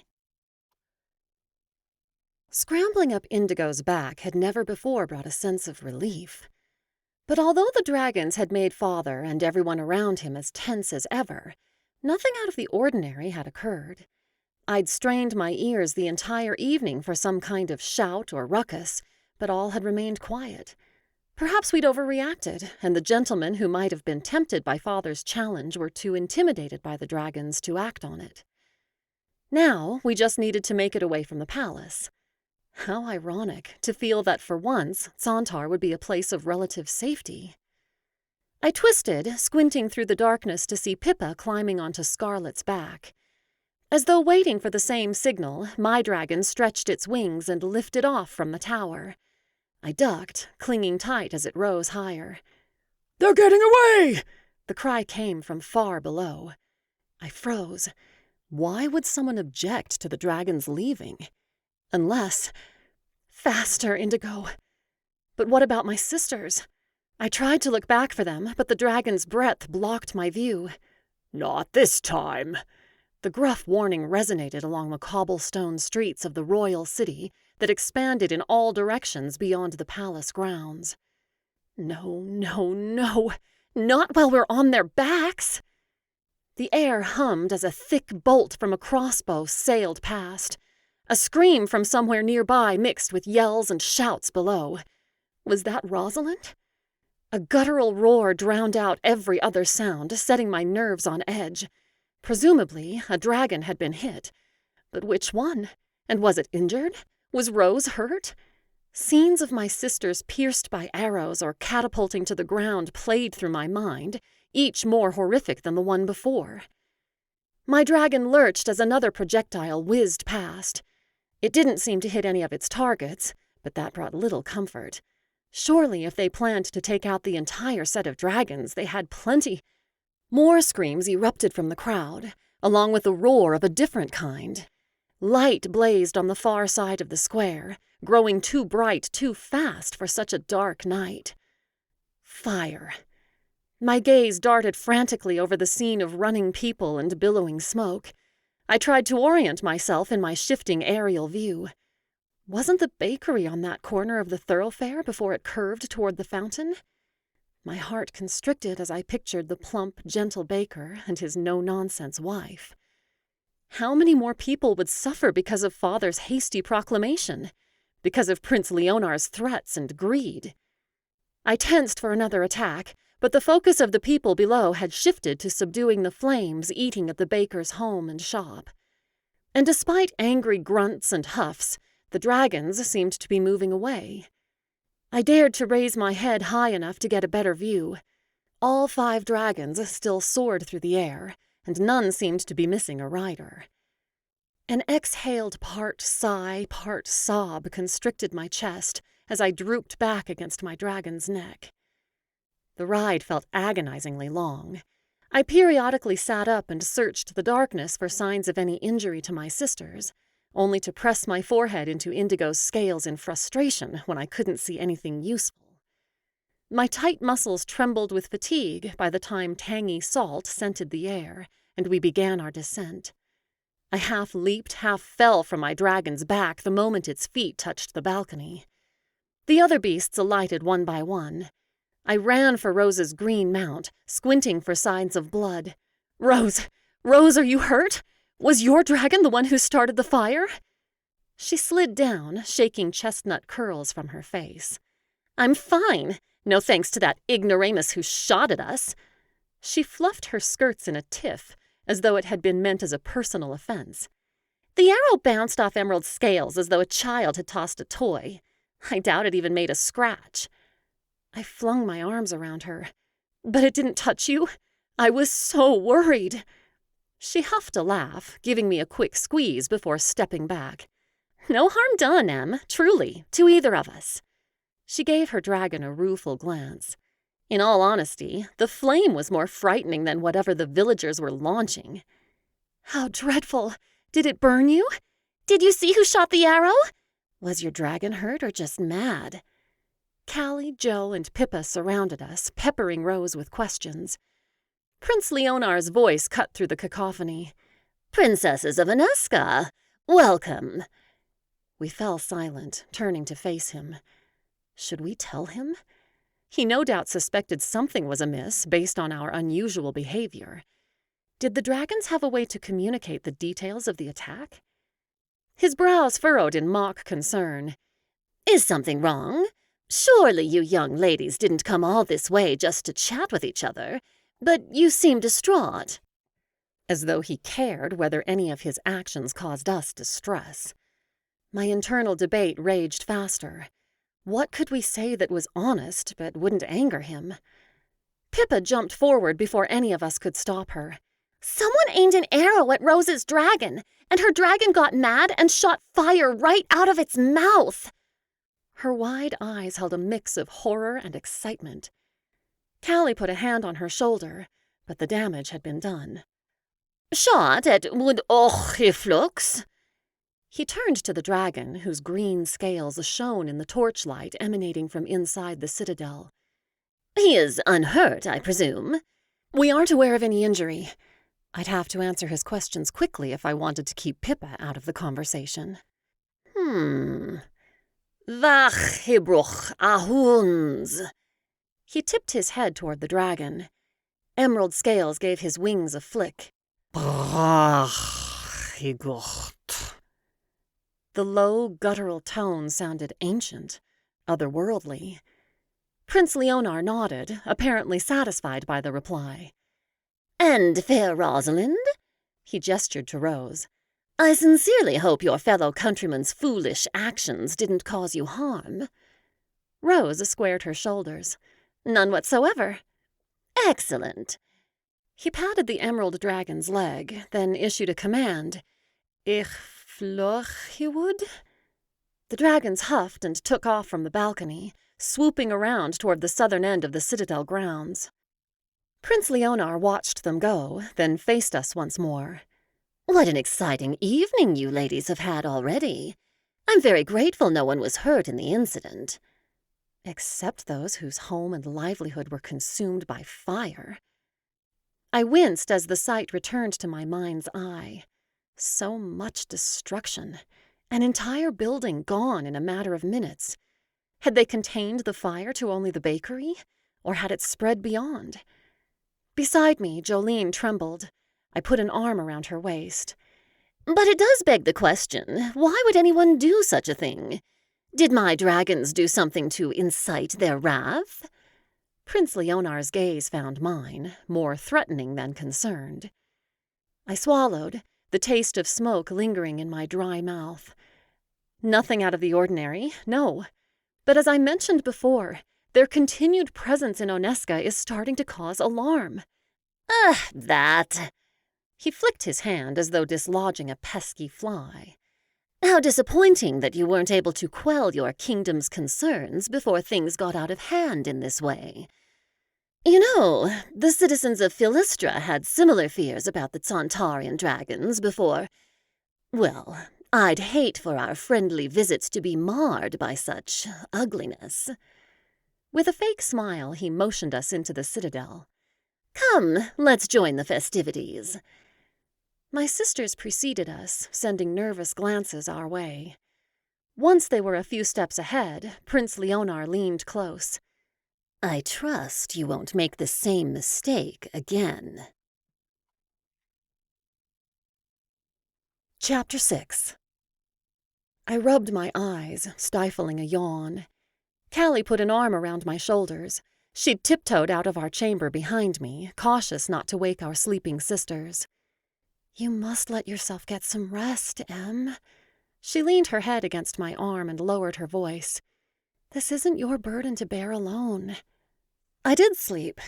A second poorly timed yawn didn't bolster my claim. Callie gave me her best attempt at a stern frown. "A little, at least." I sighed and massaged my aching forehead. But how many more people will get hurt?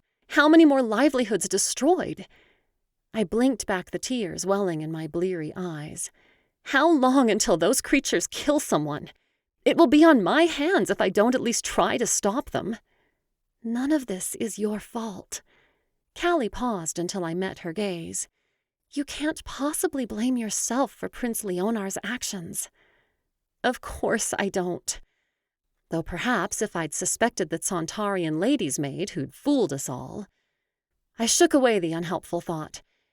"But you know I feel responsible for all of you, and Father wants to help, but he's in no position to truly—" "I know." She steered me farther down the corridor as I swiped at my eyes. "But now he may finally be willing to listen to reason. I'm not sure he realized the true danger before. If he calls off this contest, then the situation will no longer be so urgent." "I hope you're right."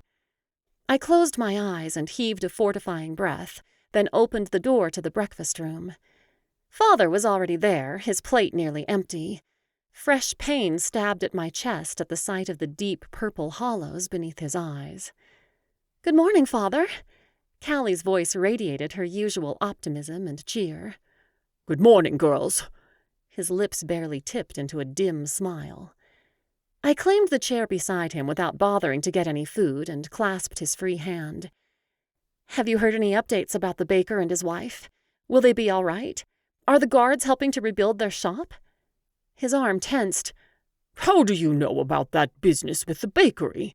You and your sisters should have been asleep long before." "We could hardly sleep through such a ruckus, Father." Callie gently interrupted him, giving me a warning look. She sat across from us, her plate holding a blueberry muffin and several slices of candy melon. "Once we saw the flames, we couldn't help but be concerned." "What could have angered that dragon, do you think?" I had to concede Callie had a point. Father might get suspicious if I revealed I knew too much. "Sir Tyrant shot a volley of arrows at it, thinking to hide under cover of darkness." His chest puffed out. "A valiant attempt to end the creature." Callie and I exchanged a worried glance before she turned her focus back to Father. "Very brave, certainly. But do you think it even did any damage? The dragon's scales seem to be so strong." "We won't know unless we keep trying." Father shoveled a forkful of potatoes into his mouth. Keep trying? Dread twisted my insides, making me even less hungry than before. "But, Father, surely we can't let incidents like this continue. We don't have the resources to rebuild every shop in the Gryffindor. And if people get hurt or killed by the dragon's wrath—" "They must be exterminated." He trembled, making his chair clatter.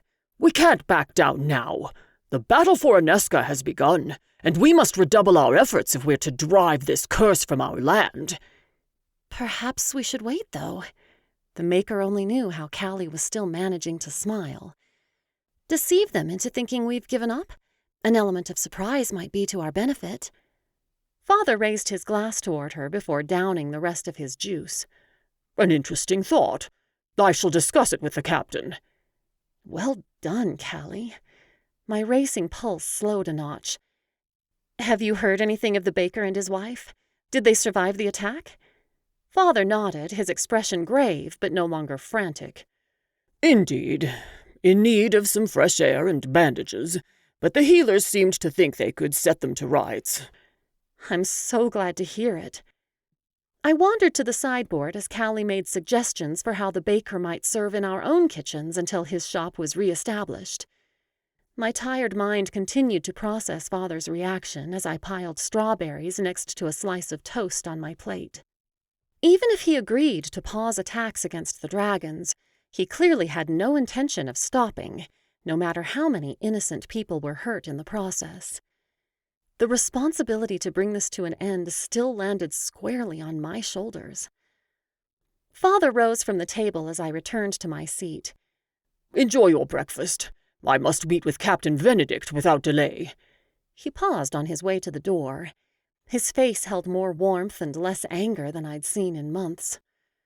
"I know you must be frightened, my dear ones, but know that I will stop at nothing to make our kingdom safe for you again." Raising a fist in the Onescan sign of support and solidarity, he squared his shoulders and left the room. I raised a shaking fist, blinking back more tears. His intentions were so good, but his unwillingness to abandon this plan could lead to our ruin. Callie watched me as I returned to my plate. At least he's considering a pause in the attacks. That is something. I popped a few berries into my mouth, their fresh, sweet taste nearly lost on me. But if last night didn't convince him to call this whole thing off, I don't know what will. He wants the same outcome we do. Maybe one of his knights really will find a way to... I'm going to the stables. I polished off my toast in 2 bites. The stables? Callie's fork remained suspended halfway between her plate and her mouth. This early in the morning? I need some fresh air. And to have a talk with a certain handsome stable hand who I could only hope would be less evasive after the events of last evening. That does sound refreshing. I think I'll join you. She picked up the remainder of her muffin and replaced her napkin on the table. Oh, well, Join you where? Pippa appeared in the doorway, all restless curiosity. We're going for a ride. You're welcome to come too. Callie had apparently taken over this outing and was intent on steering it in the opposite direction of my plans. Pippa nodded. Do you think they'll let me ride Natasa again? She darted to the sideboard to snatch a muffin. I don't see why not. You did very well with her last time. I suppressed a groan. So much for a private talk with Merrick. "Princess Emelia." Merrick sounded surprised, but not displeased, to see me as we neared the stable yard. He set aside the bag of feed he'd been hauling and opened his mouth to go on, but his gaze landed on my sisters trailing behind. "Ah, and—" You remember my sister, Princess Callista? Callie gave him a warm smile as he bowed toward her. And this is our youngest sister, Princess Pippa. Pippa's brows furrowed as Merrick bowed again. Who are you? Callie jumped in before Merrick or I could respond. This is Merrick, a new stable hand at the palace. Oh, Pippa shrugged. Can I ride Natasa? Merrick's lips twisted in half concern, half amusement. He glanced at me, and I gave a quick nod. I believe you may. Let's go see if she's available to be saddled. I joined Merrick as he reclaimed the feed bag and led the way into the stables. Behind us, Callie gave Pippa a gentle lecture about proper introduction etiquette. Merrick held the door open for me. Has Liuda given you any further trouble? We've been running her through some paces each day, and she seems to be obeying well.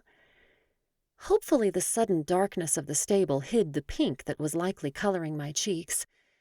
That's good to hear. She must have needed a little reminder. Sometimes that's all it takes, along with consistency. I'm assuming you'd like to ride her today? You can let me know if she falls back into any bad habits. He grabbed a bridle and saddle and motioned to another stable hand. Callie stepped closer with a frown. You didn't mention Liuda's been giving you trouble. Merrick glanced back at me, his expression curious. If only one of the horses would make a commotion right about now. It wasn't anything to concern you with. You know how headstrong she can be. Merrick gave me some pointers, and she's improved already. I'm glad to hear it. Callie's smile was too eager as she looked between us. Perhaps Merrick should join us today, in case Liuda needs any further instruction. Pippa scrutinized the stable hand. Would you let me ride fast? My sisters never do. Merrick chuckled. Maybe across an open meadow. We could take the path that leads through the western corner of the forest, past the lake. Huzzah! Pippa skipped down the row and around the corner to where her new favorite horse was housed. The other stable hand followed her. The rest of us paused in front of Liuda's stall. I patted her glossy dark neck, drawing reassurance from her warmth, before daring a glance at Merrick. "Thank you, but please don't feel obligated. I'm sure you have plenty of work to do here, and Liuda really hasn't been too bad." He tipped his head close. "Do you object to me going?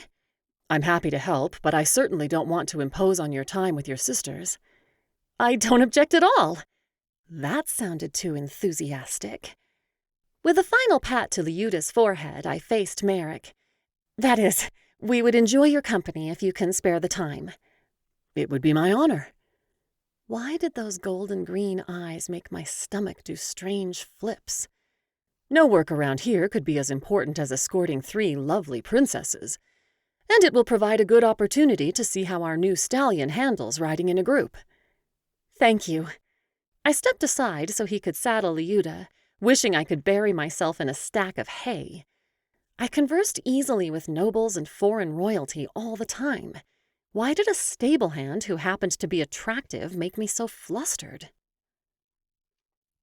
Pippa squealed with delight as Natasa cantered across the meadow, the white spots on her coat blurring as she picked up speed.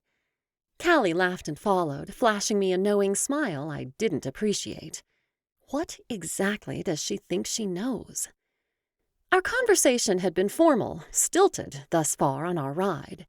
The weather, the trails, the horses, Merrick's experiences during his time in our kingdom. As usual, he deftly avoided sharing any details about his family or past. His chestnut stallion, Kirill, leaned his head forward, and Merrick tugged the reins. "No, boy, it's not your turn to run. It wouldn't do to leave Princess Emelia behind." "Oh, thank you, but we can—" Merrick shook his head. "No need. It's good practice for him to learn some restraint." He leaned down to give his horse a quiet command, then turned toward me. "It's a pleasure to see your sister enjoying herself so much." "You'll be a favorite of hers from now on." I shook my head as Pippa issued another triumphant cry far ahead. "She's a sweet girl, though she could afford to learn some restraint herself." He chuckled. "That will come with time. For now, let her enjoy being young, free from responsibilities." I nodded, dropping my gaze. The very thought brought mist to my eyes. Though less than 10 years Pippa's senior, I felt as though responsibilities had pressed upon me for my entire life. Merrick brought Kirill around to face me. "You, on the other hand, seem even more burdened with responsibilities than usual, Princess Emelia. Liuda has behaved well from what I've seen, but if there's anything I can do to help—" His tight-lipped smile belied his relaxed shrug. Clearly he could tell that my problems had nothing to do with my horse. Most people were too busy bowing or pandering to wonder what worries accompanied my coveted royal status. Merrick's insightfulness unnerved me, yet he tread carefully, respecting my privacy. Why was he so much harder to ignore than all the titled gentlemen who'd been paraded before me for years? "I hardly know if you could help, if anyone could help, but I had to try. Did you hear of the tragedy at the bakery last evening?" He kept the smile on his face, but his eyes turned guarded. "Something about a fire?" I scoffed, my irritation making Liuda dance to the side. "No ordinary fire. The dragons swarmed the castle again last night. Someone shot an arrow at one of them, and in retaliation—" "Why would someone shoot at them?" I started at the intensity of his question. "I know you're fairly new to Cavalia Palace. These dragons have been a menace for months. Every few nights they appear around dusk and circle the towers." I swallowed, uncertain how much to share. "Everyone finds them unsettling, not understanding their intentions. My father is desperate to be rid of them, so much so that he's offered a reward." Merrick rubbed the back of his neck. Yes. The successful claimant would become a prince, I believe, through marriage." Heat seared my cheeks. Why had I wanted a private conversation with this man today? "Precisely." I muttered the word through clenched teeth, unable to meet his gaze. He cleared his throat. So, whoever shot at the dragons was rising to your father's challenge. We can only assume.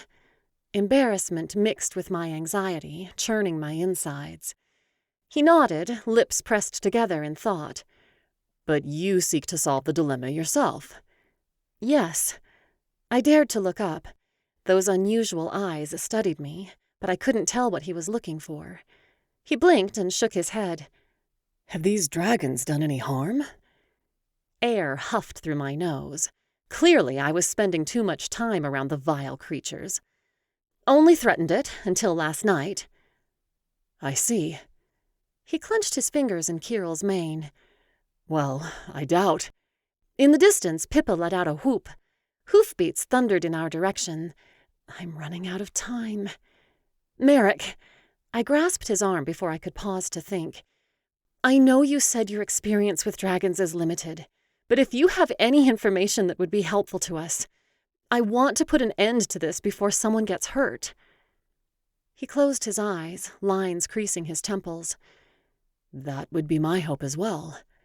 He squeezed my hand, letting his fingertips linger over mine. You don't know why they've chosen Cavalia Palace? I opened my mouth, then closed it. I don't. That is, they seem to be a warning from a neighboring kingdom. The truth danced on my tongue, but I couldn't risk divulging it to someone I'd known for such a short time.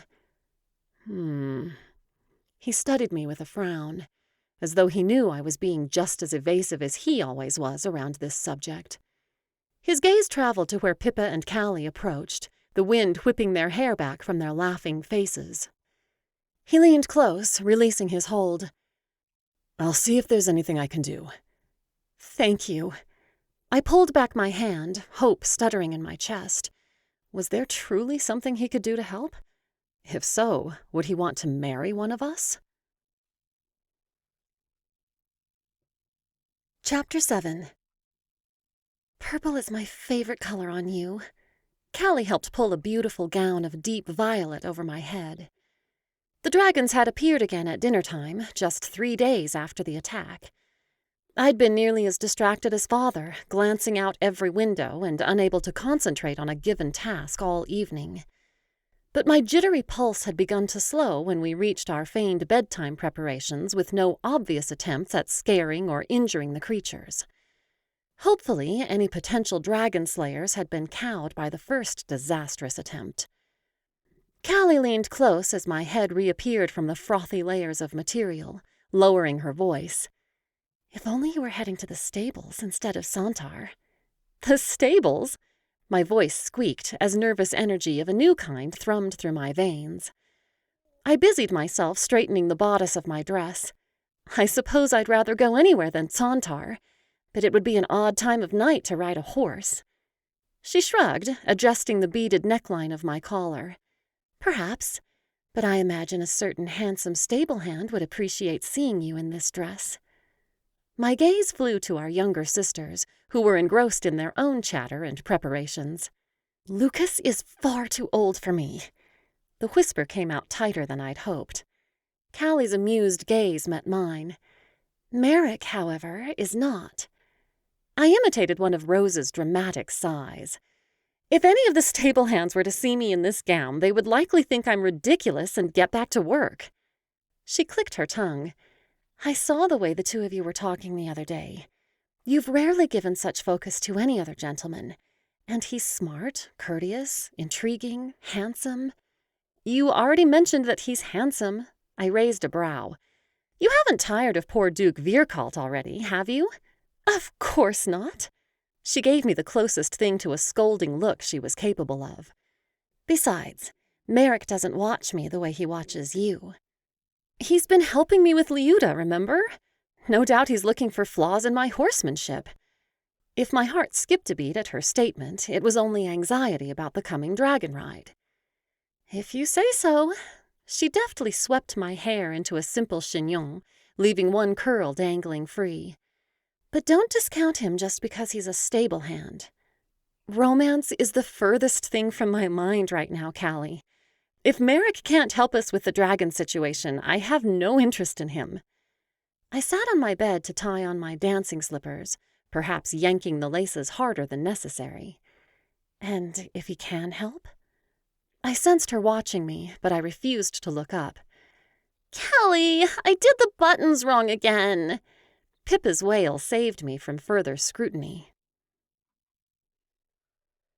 My hands clenched tighter than ever as I climbed to the top of our tower.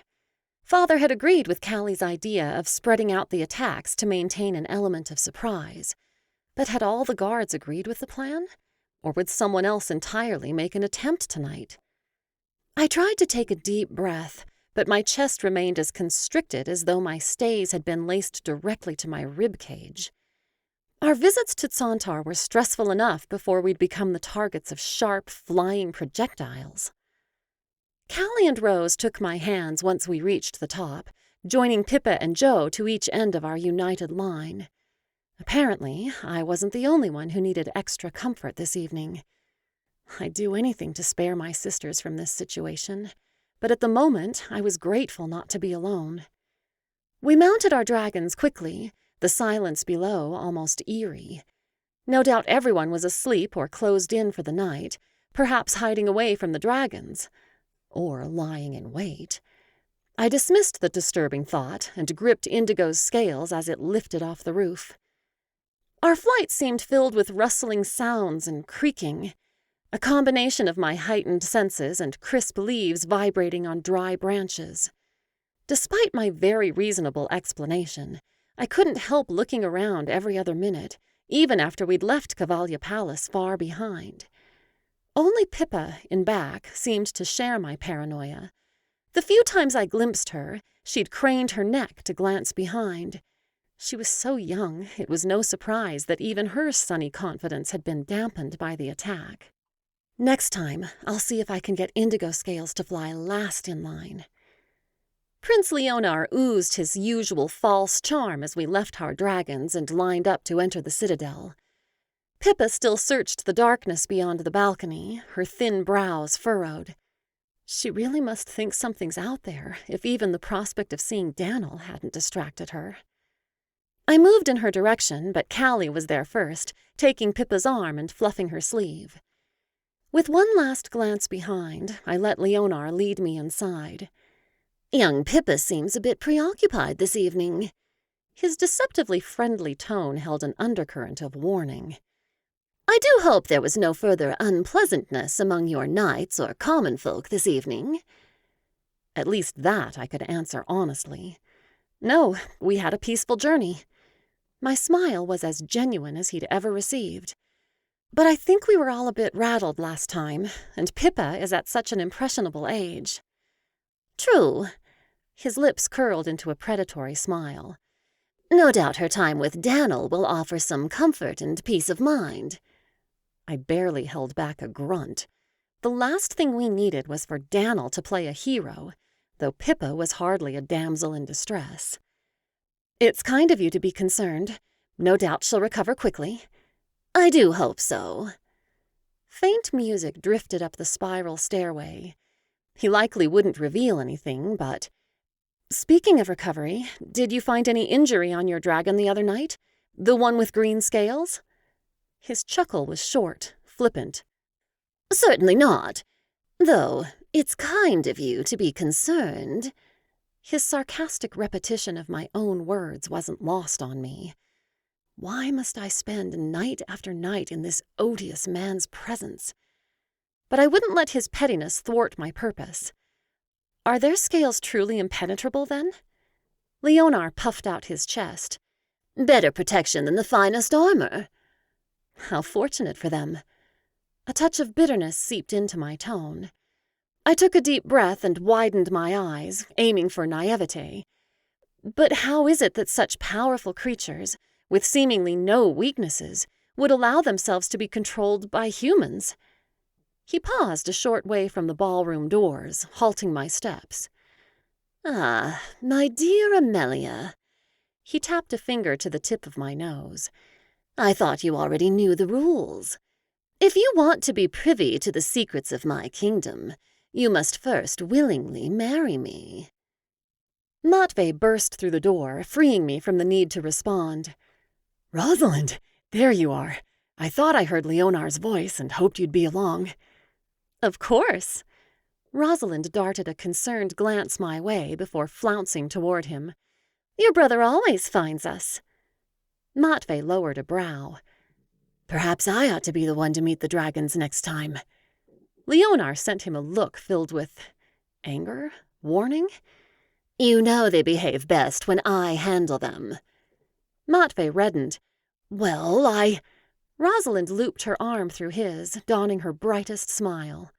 "What is a little walk down the stairs compared with the night of dancing we have ahead of us? Let's not miss the party by loitering out here in the drafty hall." "Certainly, Princess Rosalind." Matvey nodded and hurried forward. Jolene rolled her eyes, and even Callie looked amused as the rest of us shuffled into the ballroom.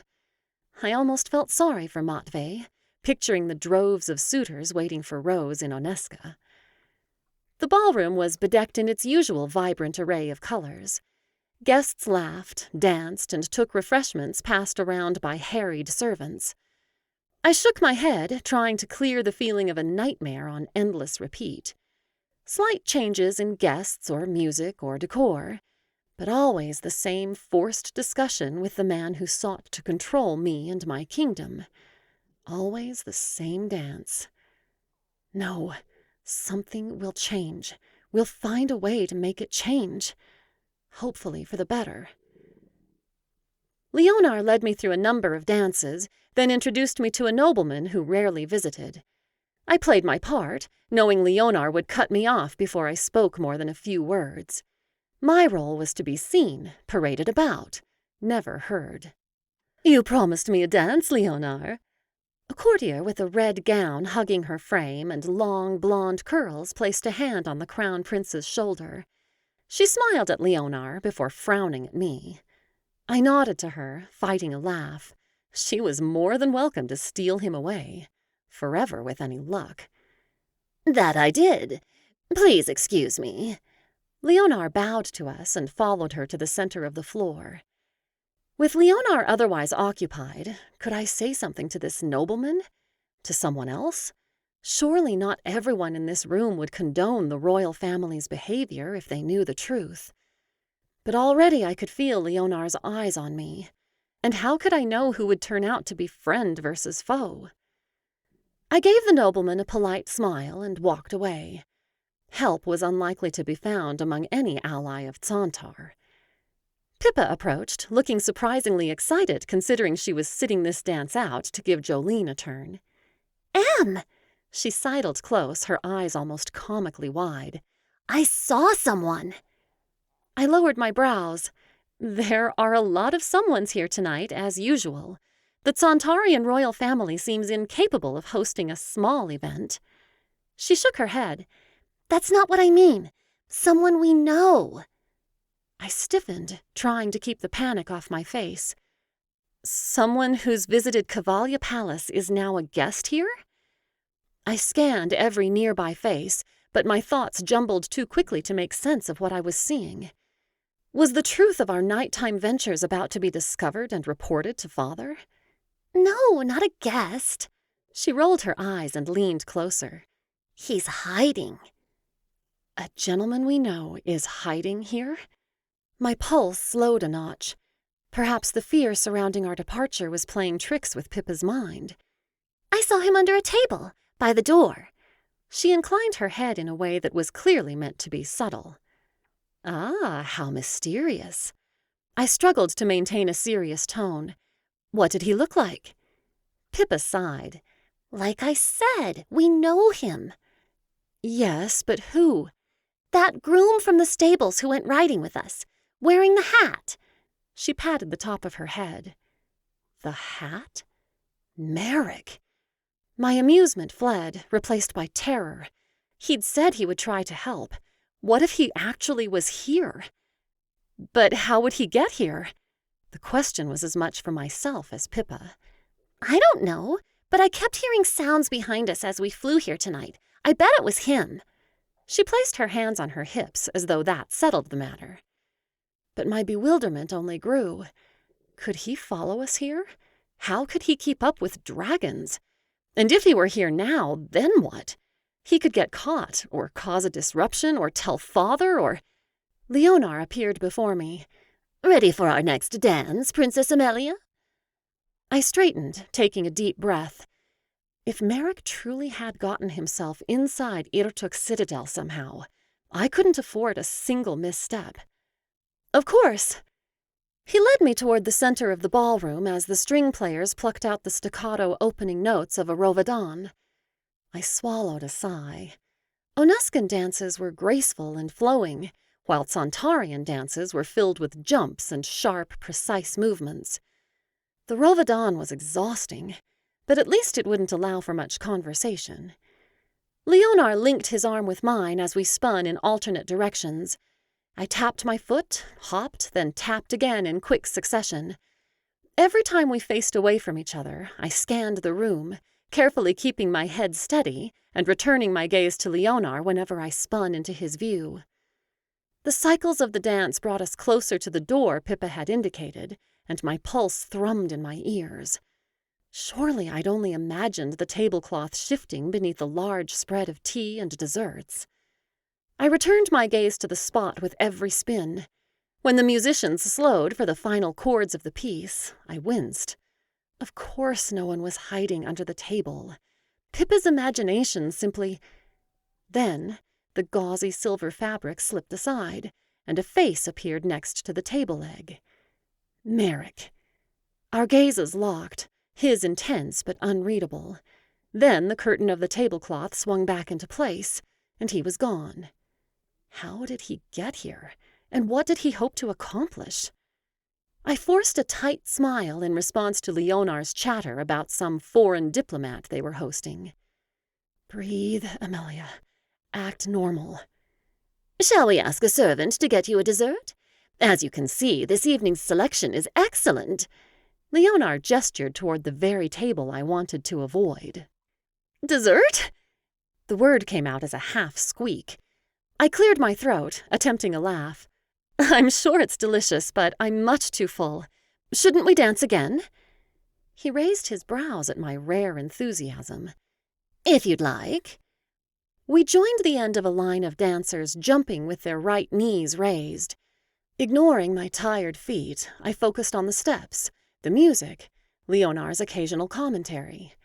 Anything but the table concealing our enigmatic, golden-eyed stable hand.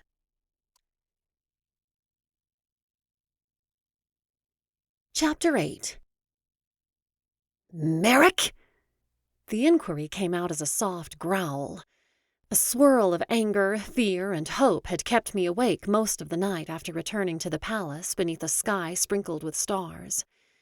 I circled the stable yard, half wanting to leave and pretend I hadn't spotted Merrick at the ball, half wanting to shout until he appeared. He'd gotten an opportunity to see me in my purple gown last night, after all, just like Callie wanted. But why? And how? No movement or sound broke the morning stillness, aside from twittering sparrows and shifting horses. I peered at each paddock, squinting to see the farthest wooden fences. Merrick? Where is everyone? Perhaps I'd come too early, or they utilized a more distant training yard. But if Merrick wasn't here, how else would I track him down? Had he even made it back from Santar? I flushed at the thought of asking around the stables for him. No doubt Lucas would be more suspicious than ever. Perhaps he— Princess Emelia. Merrick led a tall, chestnut stallion from the direction of the pasture, the same one he'd brought on our ride with Callie and Pippa. I thought I heard someone, but I didn't realize. Something more than surprise laced his tone. Caution? Guilt? I've been looking for you. With no one else around, I didn't bother to pretend I was at the stables for any other purpose. Ah, aren't I a lucky one? His smile seemed almost sardonic, with no trace of its former impish charm. My apologies for my absence. I hope you haven't been waiting long. Kirill here took some convincing to leave his food trough. The stallion snuffled at his fingers as Merrick stroked his neck. Lucky indeed. The anger and dread simmering in my veins thrummed for release. But I couldn't afford to scare him away before he answered my questions, so I kept my tone neutral. I'm afraid I must interrupt your work. Can you suggest somewhere we can talk without being overheard? Certainly. His ruddy cheeks paled as he tightened his grip on the horse's bridle, then dipped into a hasty bow. He glanced around the yard, his gaze lingering on the broad doors of the stable. Follow me. Please don't let anyone be out on a ride yet this morning. My tête-à-tête with a handsome young stable hand would be sure to get tongues wagging. He led the way through a gate, past an open pasture, and onto a wooded trail. I kept my pace measured, my feet moving painfully slowly compared with my racing mind. Kirill seemed just as impatient with our measured strides, tossing his head and nudging Merrick's shoulder. Pausing at a fallen log, Merrick finally dared a glance at me. I rarely see anyone this far from the stables before midday. Most of the nobility who ride these paths aren't early risers, aside from you and your sisters. His lips twitched upward, as though tempted to smile, but thinking better of it. I barely contained a snort. I'm impressed you managed to rise so early yourself. His brows rose in feigned confusion, a second too late. I beg your pardon? I stepped closer, lowering my voice to a hiss. What do you think you're doing? Well, Kirill here is supposed to be training to work with the guards, but he's been giving them some trouble. Lucas noticed he'd taken a liking to me and asked me to work with him. I was planning to see how he handles a variety of commands and determine whether there's anything in particular that sets him off. My irritation bubbled over like a neglected stew. You know that's not what I'm asking about. He shrugged. I'm sure you princesses don't train your own horses, so I could understand. I pinched the bridge of my nose. I did see him under that table. His face couldn't have been a figment of my imagination. What were you doing at the ball last night? His jaw worked, his eyes studying the yellowed leaves, creating an uneven rustling rhythm above us. As though coming to a decision, his gaze collided with mine. I might ask you the same question. The frustrating man had the nerve to look defiant. Have you told anyone? I winced at the panic leaking into my voice. The secret of your nighttime exploits is safe with me, princess. The dry laugh that followed made it clear he spoke the title with little respect. Though may I be so bold as to recommend you share at least a partial truth with your father? Of course, you'd hate to be separated from your suitor, but the king deserves to know the dragons that plague him are there for your benefit. My benefit? The word came out as a suppressed sob. You think we choose to fly off at night to an enemy kingdom to be paraded around like prized hounds by those vipers? He opened his mouth, the fire in his eyes dwindling. But you were all smiling and dancing, with the exception of one of your younger sisters. Poor Jolene. I sank down to where the fallen log formed a natural bench, too weary to continue standing. We smile, we dance, we sit atop those terrifying creatures. We let Father suffer under the mystery of the dragon's tyranny, all for the same reason. Leonar, the crown prince of Santar, never fails to remind us that if we don't play our part, if we tell our secret, he'll instruct his dragons to burn Cavalia Palace to the ground. Instruct? Merrick stretched a hand across his forehead to rub his temples. He looped Kirill's lead line around the nearest trunk and cinched it with a thick knot, then lowered onto the tree beside me. Prince Leonar is another dragon speaker. Dragon speaker? I hardly know, but he does talk to the dragons. How else would he send them to Oneska whenever he has need of us? My pulse slowed as I let his words catch up with my spinning thoughts. He hadn't told anyone, and he seemed to believe me, though why that mattered so much I couldn't fathom. He pursed his lips. People have found a variety of ways to interact and communicate with dragons. They're extremely intelligent. But only a dragon speaker has knowledge of Kahivans, the dragon language. He tipped his head back, regarding a pair of squirrels chasing each other in an intricate pattern over and around swaying branches. So, this Prince Leonar sends his dragons when he wants you to attend some social event, and you comply without telling anyone because he's threatening you. Yes, which is why it's so critical you speak of this to no one. I glanced around, as though Leonar or his brothers might materialize at the very mention of them. If anyone in the Santarian royal family finds out someone knows the truth, they'll never believe us that we didn't tell. And if Father knew, I suppressed a shudder, we'd have a war on our hands. I understand. His brow creased. But to what purpose? What good does it do them to force you to attend their balls and parties? Leonar claims the alliance his nobles and guests will assume we've formed adds to his popularity and power. But there's more. My throat tightened around the words I hadn't even spoken to my sisters. He recently explained that there's some kind of sharing of the minds in a Santarian marriage ceremony, but only if both parties actually want to participate in the union. For some reason, that felt like the most important detail to include. I imagine he knows he'll never get me to enter fully into a marriage like that, but he seems to think the odds might be better with one of my sisters. I hung my head. I wish I could say with certainty that would never happen, but a shudder shook my shoulders. If he were to acquire inside knowledge of all the workings of our kingdom, our guards, our industry, our allies, I have no doubt it would lead to disaster for Aneska. Or at the very least, an extremely one-sided partnership. No doubt. He nodded slowly, a storm brewing in his eyes. Sudden hope blossomed in my chest, as delicate as the petals adorning the surrounding shrubs. Someone knew our secret and seemed trustworthy enough to keep it. What if he could help? I sat bolt upright, startled by a new question now that we seemed to be safe from the dragon's wrath for the time being. How did you get to Santar last night? He shifted. I followed you. I frowned at his half-truth. Obviously not on foot. Have you invented some flying contraption? Now there's an idea. His mischievous smile was back, almost coaxing me to don a similar expression. It disappeared just as quickly as he rubbed his palms across his knees. I rode a dragon as well. I leaned forward, as though I could read his answer on his dirt-stained blue vest. Were you riding with one of us? Without us noticing? Without the dragon noticing? I'm afraid not. He shook his head. That would have been an impressive feat indeed. I waited for him to elaborate while he looked anywhere other than me.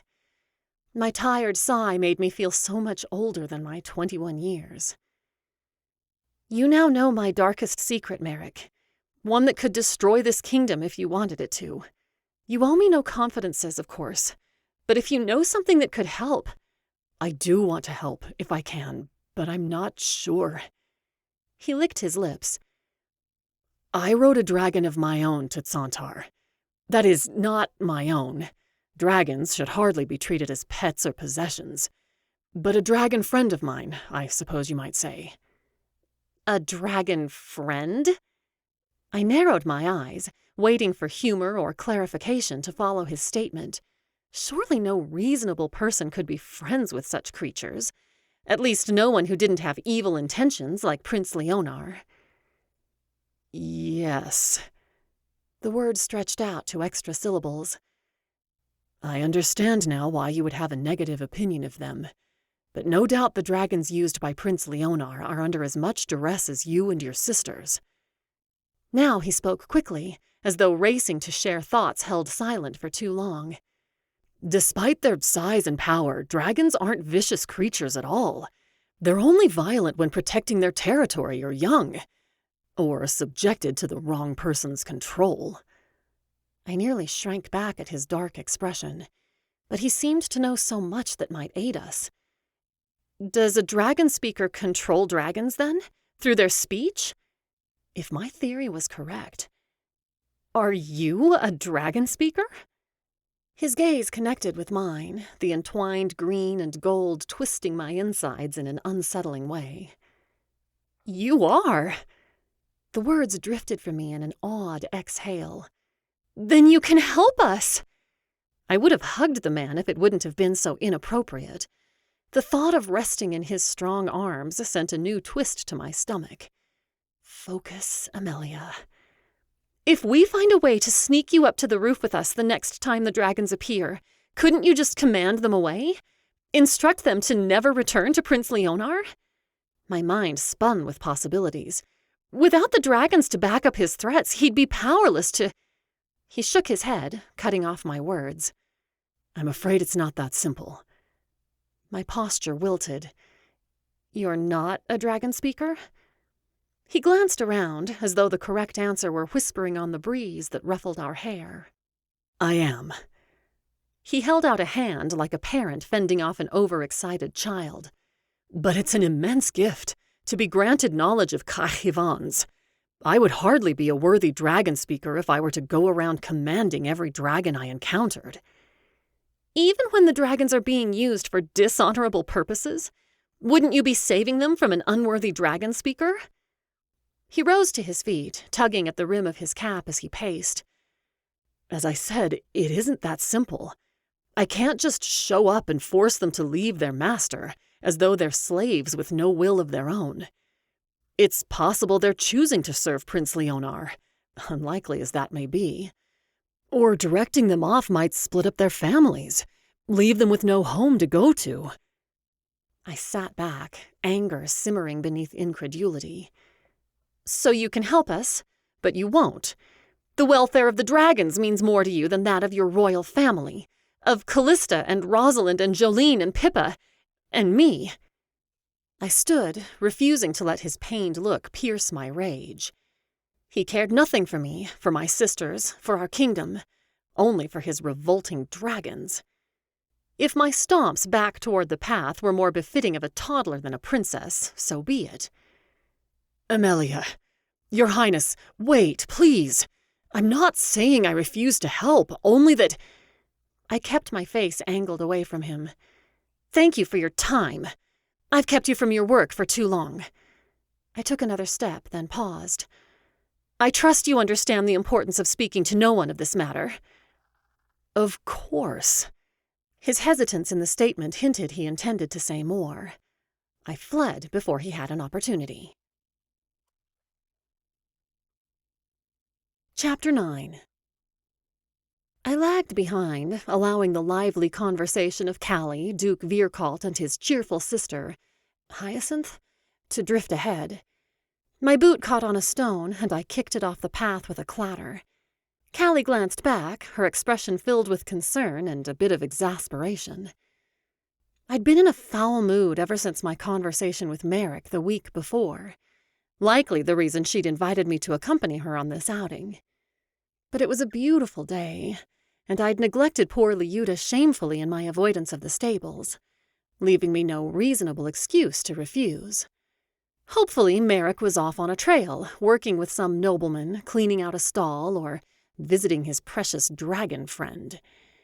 The very idea made my blood boil. To think I'd considered him an ally, trusted him to help us escape the tyranny of Prince Leonar and his dragons, only to find out Merrick controlled a dragon of his own, and seemed to admire the foul creature, beyond just appreciating the uses of its strength and fire. I shivered and pulled my shawl closer around my shoulders. It doesn't matter. From what I could tell, Merrick hadn't told anyone our secret, so we weren't any worse off than we'd been before. Then why did my heart continue to ache every time I thought of the infuriating stable hand? We reached the stable yard, and Callie spoke to Lucas about getting our horses saddled. Kirill stomped, kicking up a puff of dust from where he was tied to a fence post. Fortunately, with no rider in sight. I approached, letting him sniff my hand. Hi there, friend. I stroked his sleek neck, drawing calm from his warmth and earthy scent. Are you heading out on a ride too, or did you— Princess Emelia. My jaw tensed before the full significance of the familiar voice could register. Merrick? I dropped my hand and stepped back. I haven't seen you here in a while. He tugged at his leather vest as though it had suddenly shrunk to a smaller size. I'm sure Liuta misses you. As I miss her. I'm off to ride her right now, in fact. I forced my feet to take several more steps backward, refusing to be drawn in by his hopeful gaze. May I join you? Carol could use some exercise, and if Leota gives you any trouble— No. The word was too emphatic to be polite, but I hardly cared. I took a slow breath and gestured behind us. I'm accompanying my sister Callie and her friends. Of course. Was it my imagination that he looked disappointed? He closed the distance between us. But Princess Emelia, I really must speak with you at some point. I hope we can be friends again, or that we can at least clear up some misunderstandings from our last conversation. I leaned closer, lowering my voice to a harsh whisper. No friend of dragons is a friend of mine. His hopeful expression crumbled, but he held my gaze. I would appreciate an opportunity to change your mind. I shook my head. I have no interest in— Please, Emelia.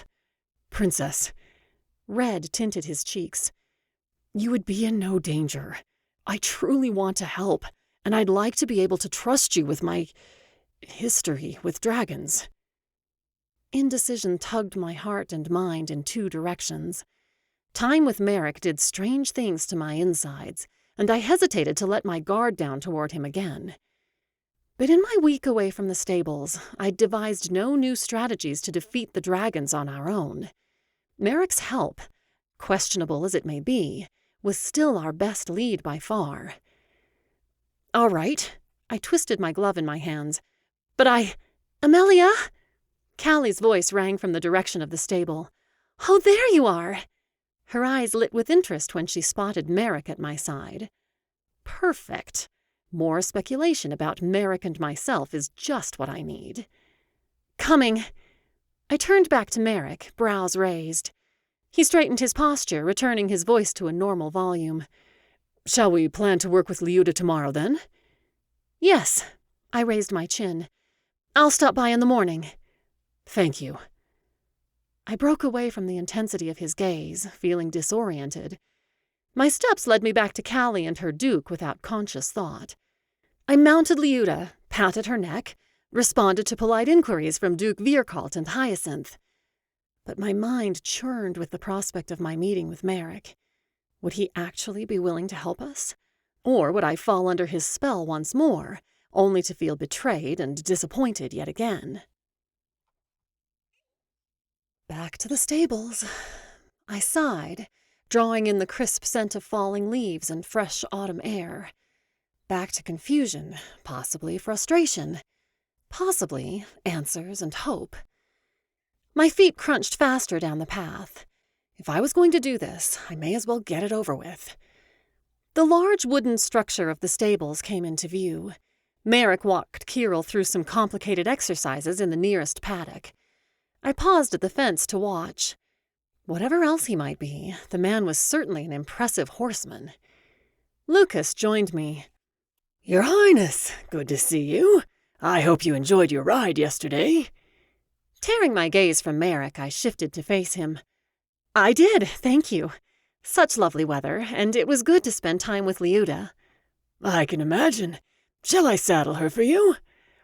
Oh, I glanced to Merrick, who had spotted us but seemed to be keeping his distance. Yes, please, thank you. Of course, Your Highness. Lucas also darted a look at Merrick before bowing and heading toward the stables. I gnawed on my lip. Finding an opportunity to talk with Merrick might be more difficult than I anticipated under Lucas's watchful eye. Merrick approached the fence, still on Kirill's back. Good morning, Princess Emelia. I'm glad you decided to come. I shaded my eyes, craning my neck to look up at him. I hope I end up being glad I decided to come, too. He huffed a laugh. Kirill here always enjoys the paths, so perhaps we can— His words trailed off as Lucas emerged from the stable with Leota. It seemed the head stablehand could ready horses in record time. Here you are, Your Highness. He approached and handed me Leota's reins. Do enjoy your ride. Thank you. I accepted his help to perch on the side saddle. I'm planning to take that dirt trail up a way. I pointed toward a gap in the trees. If any of my sisters come looking for me. Lucas smiled approvingly, and I caught Merrick's subtle nod. With a wave, I nudged Liuda into motion. Hopefully, Merrick caught my meaning and would follow after Lucas became distracted with some other task. No matter how many times I took this wooded trail, it always felt fresh and new. Different trees had blossomed into fall colors or turned into stark silhouettes after their leaves had shaken off. Familiar bird songs lifted in a new cadence, creating different harmonies and rhythms. I soaked it in, allowing Liuda to travel the well-worn path with no instruction, letting nature have its calming effect. Prince Leonar has no power over me here, unless Santar decided to raise Aneska like they did to Philistra. No! I clamped down on the devastating image, forcing my grip on Liuda's reins to loosen. We'll find another way. I brought Liuda to a stop in the clearing where I'd attempted to teach Callie a few words of Cachivans. Hopefully, Merrick would remember the spot. I looped Liuda's reins around a tree and settled on the fallen log to wait. Minutes later, hoofbeats thundered up the path. Merrick pulled Kirill to a quick halt when he spotted me. He leapt down with a small, sheepish smile. I thought I'd better catch you before you changed your mind. Have you changed your mind? I pressed my fingers into the rough bark, trying not to fidget. Merrick tied Kirill on the other side of the clearing before turning to face me. There was nothing to change my mind about, Princess Emelia. I always intended to help. My brows furrowed. But I know. He raised his hands in a placating gesture. But you have to understand. I realize it may be hard for you to trust me at this point, but I've had similar questions about your loyalties. My protest came out in an embarrassing squawk. Merrick placed a hand on my shoulder as he lowered onto the log beside me. Think back to that night in Santar when I followed you and your sisters. From my perspective, based on what you'd hinted, you seemed distressed by the dragon's presence and wanted to be rid of them. Yet when I saw you at the ball, you were dancing and socializing. In Santar, of all places. He spit the name of the kingdom like a curse. It appeared you had hoodwinked your entire kingdom, including me, all for an opportunity to sneak away for clandestine flirtations with the enemy. I shuddered at the unflattering image. We would never willingly— I know that now. He gave my shoulder a squeeze, then let his hand drop. I believed your explanation, and it made much more sense based on my knowledge of Santar and what I've seen of you and your sisters. He stretched out his legs and crossed his boots at the ankles. But within that one conversation, I went from thinking the worst of you to changing my mind to fielding a request to use my dragon-speaking abilities on these unknown dragons. It was a lot to take in. That does make sense. I blew out a breath. The idea that he imagined for even a second that I wanted to be in Santar still stung, but it wasn't fair to fault him for the reasonable assumption. But now that you've had some time to process, you'll use your abilities to free us from the dragons after all? He winced, and I turned to study some nearby goldenrod, except I could hardly see it through the tears blurring my eyes. He shifted beside me. I want to help, Princess Emelia, more than anything. I coughed to cover my sniffle. But not at the expense of those innocent dragons. Innocent! I whirled on him. When they've terrorized our kingdom for months, burned down the baker's home, forced my sisters and I to— Not under their own volition. He pressed a handkerchief into my fingers. His warm hands squeezed my clenched fists before letting go. Nothing they've done against Oneska has been their choice. Of that, I'm certain. Thank you. I dabbed at my eyes with the handkerchief. But I don't understand how you can harbor so much loyalty towards such savage, violent beasts. His shoulders drooped as he shook his head. It's the violence of men like Prince Leonar that causes them to be viewed in such a way. Just because they're powerful doesn't make them savage. My lips twisted to one side. You're trying to tell me those giants have a peaceful nature under that scaly, fire-breathing exterior? He relaxed against the nearest tree trunk. Their fire and power were intended to protect and hunt for their families, not threaten and blackmail. I shifted to face him fully. They have families?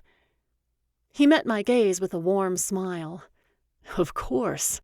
You should see the way they guard their young, and how they let the littlest ones win in a race. You've seen such a thing. I tried to imagine a light-hearted, caring scene play out among our dragon captors, but it didn't match with the hard glints in their vibrant eyes. I have. He brought his face closer, his eyes studying mine with an intensity that made it impossible to breathe. We were sitting too close, but I couldn't seem to back away. I want to help you understand, Emelia, but it requires sharing some of the darkest moments of my past. Secrets that could take away my position here and condemn me to being an outcast once more, if the wrong person used them to twist my loyalties. Can I trust you with my story? Yes. The word came out breathy as my mind fought to decipher his words amid the drawl of my name spoken in his low baritone, his intense gaze and woodsy scent. I forced myself to blink and to look down before I embarrassed myself further. That is, I will keep your confidences as long as you pose no threat, or unless certain pieces need to be shared with my sisters in order to gain our freedom. That is very reasonable. Thank you. He gave my hand a quick squeeze before settling back to a more respectful distance. He tipped his head back, as though the crinkled leaves fluttering above held clues to how to proceed with his story. I've been purposefully vague about my country of origin. Your sister, Princess Callista, seemed willing enough to brush it off as unimportant, but you, no doubt, noticed. The fond smirk he sent my way made my insides tighten all over again. Callie always believes the best of everyone. I should have brought her along.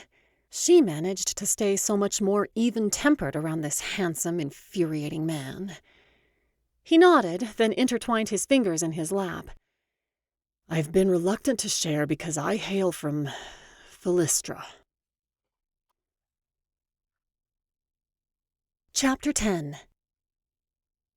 I jerked forward, my eyes growing wide. Philistra? But wasn't the entire kingdom turned into a wasteland when it was ravaged by dragons? My thoughts spun into a tempest. Merrick had survived the attack. Had others? His sympathetic view of the terrifying creatures was even more baffling, knowing they had destroyed his homeland. That is correct. He shook his head, his expression filled with disgust. Did you know that Prince Leonar's father married a Philistran? I had no idea. It seems they've tried to keep it quiet in recent years. Little wonder. His bitter chuckle was devoid of mirth. But I remember my parents used to state it with such pride. Our little island had finally gained a powerful ally thanks to our brave princess. He winced at the horror that must have shone on my face. Ironic, isn't it? Your explanation of the sharing of minds that takes place in a Santarian marriage confirmed my suspicions. While posing as our allies, Leonar's father and grandfather must have mined her knowledge of Philistra's sources of wealth. Every one of our troves of gemstones and coral that made my country prosperous. I squeezed my eyes shut. That poor girl. I'm sure by the time she realized it was too late. I couldn't let the same thing happen to one of my sisters. He tilted his head. It's hard to say when she might have realized. The events leading to our downfall started out seeming innocent enough. One of our mines was raided, but no one could find the culprit. Castle treasures were reported missing. Shipments of harvested coral mysteriously disappeared before reaching their intended destinations. I pursed my lips as a thought struck me. Did you live in the Philistran castle? Maybe he wasn't a commoner at all, but had merely been reduced to these circumstances by the tragedy that befell his kingdom. His jaw tightened. I did. Then were you royalty? One corner of his mouth quirked, as though tempted to smile. Thankfully, no. If I was, I'm certain the dragon's instructions would have prompted them to hunt and destroy me on sight. My father was a guard at the castle, and my mother found and tamed wild island horses. I joined her once I was old enough." The warmth lighting his eyes faded. "When the dragons attacked, my mother sent me into a castle cellar." "But she didn't stay with you?" I feared I already knew the answer. He shook his head, his hair drooping against his forehead. "No. She must have known my father would be on the front lines defending the castle, and she wanted to find a way to help." I scrunched the shimmering material of my skirt in confusion and anger. "But why would the Santarian king send dragons to attack if they were making off with your country's riches anyway?" He shifted one leg onto the log, his fingers clenched tightly around one knee. "It only started that way. Seemingly mysterious coincidences, so-called accidents that appeared to be a streak of bad luck. But my people weren't as naive as the king hoped. As he grew in confidence, his men became sloppy, and Santar was implicated in a number of thefts. Angered and suddenly fearing for their future, the Philistrans began to revolt." Oh no. My mind shrank against the injustice of it all. People brave enough to rebel against the fate they must have known was inevitable. He shrugged, brow furrowed as though his thoughts had followed the same path as mine. "They were small acts of rebellion at first.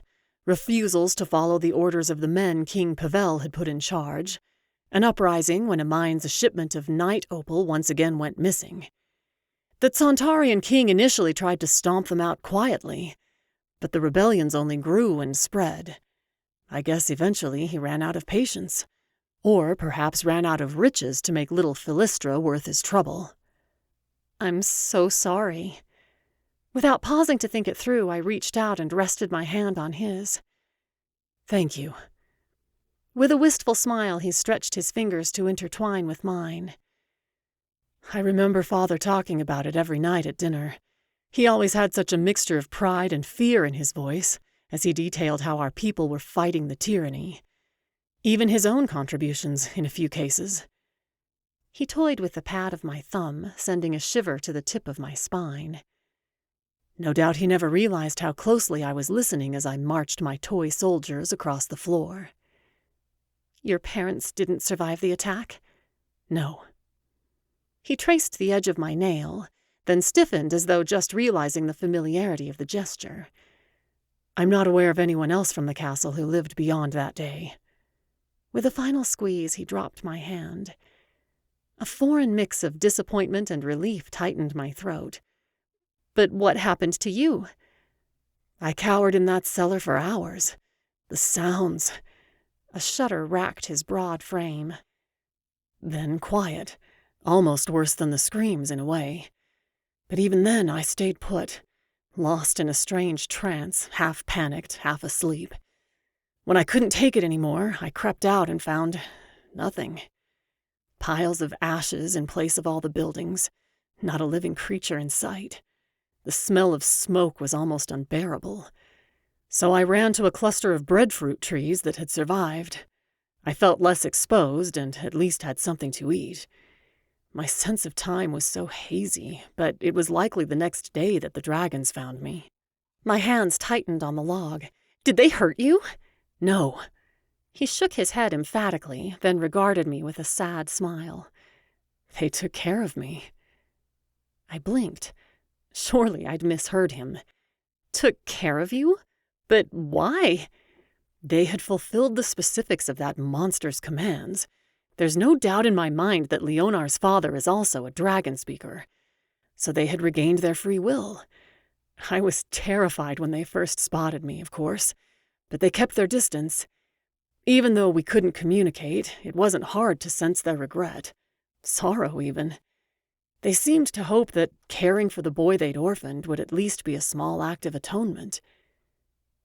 A tiny crack formed in the thick inner wall of ice I'd erected against the dragons. "But hadn't they been commanded to return to Santar? Did they take you with them?" "There are limits on the compulsions. Relating to time, and I believe scope or perhaps the number of commands. I've never had any desire to test them." The earnest look was back in his eyes that appeared whenever he was defending his dragon friends. "But I'm certain King Pavel had no intention of relinquishing his dragons. He likely was on his way to retrieve them, but fortunately they regained their strength quickly enough to leave the area before he arrived. No doubt he hadn't wanted to risk being present for the actual fighting in case it endangered his royal head or produced witnesses of his treachery. Dragons are so feared and misunderstood. I imagine he had no trouble convincing people they'd attacked due to a slight provocation and completely without his knowledge or permission. Thank goodness Prince Leonar's elderly father chose not to attend most of the balls and parties in Santar. So where did you go? He pressed his lips together. If I'm honest, I don't know exactly. They helped me find food on what remained of the island. They seemed to surround me with a protective guard, though not close enough to make me alarmed. So when I could tell they wanted me to fly away with them, I couldn't think of a reason not to. There was nothing left for me, for anyone, in Philistra. His somber expression gave way to a grin. I wish you could experience flying under more pleasant circumstances. When you have a choice and feel safe, it's the most amazing feeling. Especially when you're 7 years old and have never left your island other than on a small rowboat. The corners of my lips pulled upwards. I can imagine how it would seem like a fun adventure to a young boy. He rested the side of his head against his hand. They flew to some remote mountainside in Tharachi. Free from the interference and danger of any people, they built nests and cared for me as one of their own. His voice lowered to a reverent whisper. I took it for granted at the time, but now I can appreciate what a unique experience it was. Small wonder he was hesitant to speak about his past, especially when I'd shown such hatred toward dragons. So they taught you their language in order to communicate with you? No. Their language is so dangerous when entrusted to humans. Imagine teaching someone words they could use to control you. I winced and nodded. For years, we used a laughable combination of gestures and sounds. He smiled, his gaze distant. I suppose it developed into an unusual language of our own.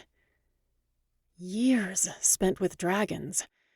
Apparently, he wasn't exaggerating when he said he found animals easier to understand than people. You learned it on your own, then? From being around them for so long? He shook his head. Kahivans can only be imparted by dragons. It's not taught piece by piece like by a schoolmaster, more like a magical transmission of the entire language at once. That's why only Prince Leonar controls his dragons. Exactly. Merrick sat up. I'm sure the dragons in Santar are only allowed to give knowledge of Kahivans when commanded, so the dragon's power stays within the royal family. A hard glint darkened his golden eyes. The exact opposite of how the language is meant to be used. Then what made them choose to teach you when you could already communicate with them? I swatted away a fly, wanting to stay absorbed in his story. He picked up a stray stick and began peeling the bark. When I was 10, Flachovi, the dragon I rode to Santar, had 2 hatchlings. They were too young to leave the nest, so she left me behind with them when the adults needed to hunt. Armed with my pocket knife and a homemade bow and arrow. He smirked and puffed his chest in a dramatic show of pride. Not that there were many predators that high up in the mountains, especially with 6 dragons to be fed. I stifled a giggle as his posture deflated. But storms stir up quickly in the mountains, and one day, while I was alone with the hatchlings, the wind blew so hard that the nest started tearing apart. I pulled down the tarp we'd hung to create my own shelter, and secured it around the nest to keep out the wind and rain. Flachovi was so grateful when she returned. She entrusted me with Kahivans. It's a gift of great magnitude, but only to be used with respect and caution. My gaze dropped to the fallen leaves clustered beneath my boots. I apologize for trying to demand that you— There's nothing to apologize for. He pressed my wrist. Of course you only saw Kahivans as a means to an end, the way Prince Leonar does. Could you use your knowledge of Kahivans to help in some other way? My heart stuttered in an attempt to quench my anticipation. I believe so. His reply came out slow, cautious. But not when they're here. I want to understand their full situation first to know how best to direct them. Do you know if there are additional dragons at Irtuk Citadel? My breath caught. How had I not thought of that? I don't know. But if you're right, if we only freed some of them, Prince Leonar likely wouldn't take it well. He raised a brow. We need to wait and anger him when he has no dragons left to threaten us with. Precisely. He rubbed his palms together. So I'll need to ride Flachhuvi back to Santar and find out where they keep their dragons. I bit my lip. But that would be so much to take on by yourself. It's too dangerous. Only if I get caught. He shrugged. Remember that I can control dragons if necessary. I'll be fine. I ran his plan through my mind again. It seemed so simple. Too simple, or just what we needed?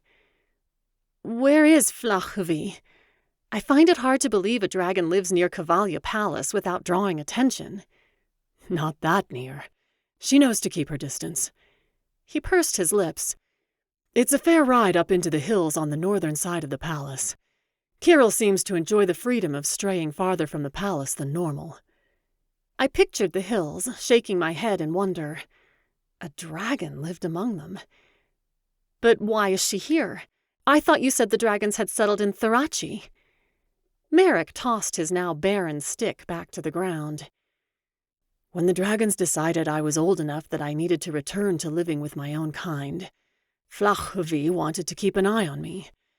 Her own hatchlings are grown and settled with their own mates and families, though she does visit them from time to time. As I wandered, trying to find my place after years away from humans, I felt the most at home in Oneska. I'm glad. Our gazes met, a sudden dryness overtaking my throat. As am I. He leaned closer. Thank you for hearing me out, Princess Emelia. Thank you for giving me another chance. I hope you don't come to regret trusting me or helping us. I blinked, forcing myself to break the unsettling connection. Would you be willing to meet with my sisters before you go to Santar? I want them to understand our plan, and you'll be in a better position to explain. They should know that you're taking on such a risk for their freedom. If you wish. He took my hand. But even if only your freedom hung in the balance, Princess Emelia, the risk would be well worth it. Chapter 11. I paced the fireplace-adorned reading nook again, avoiding Callie's curious gaze. We'd checked the entire library twice to ensure we had the sprawling room to ourselves. Still, worries plagued me. What if Merrick didn't come? What if my sisters objected to our plan? What if someone caught us meeting in here? What if— I shook my head, silencing the unhelpful thoughts. My sisters were just as affected by the dragon situation as I was. It was high time they got to know Merrick better and understood how he planned to help. If one of my sisters did think of a potential pitfall in our scheme, better to hear it now. And we'd stay alert. If someone else entered the library, there was nothing wrong with meeting Merrick in a room of the palace that was open to anyone.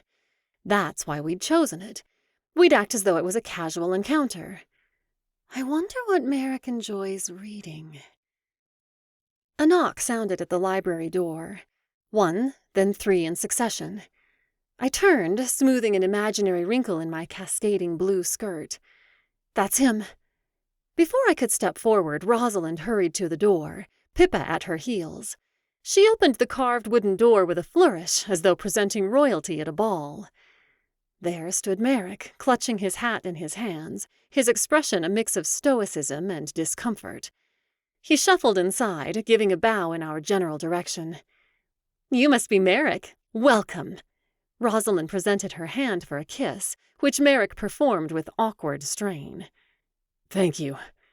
She clicked her tongue. "My sisters failed to mention how handsome you are." The smile she bestowed upon Merrick was glowing before she turned to me with an exaggerated pout.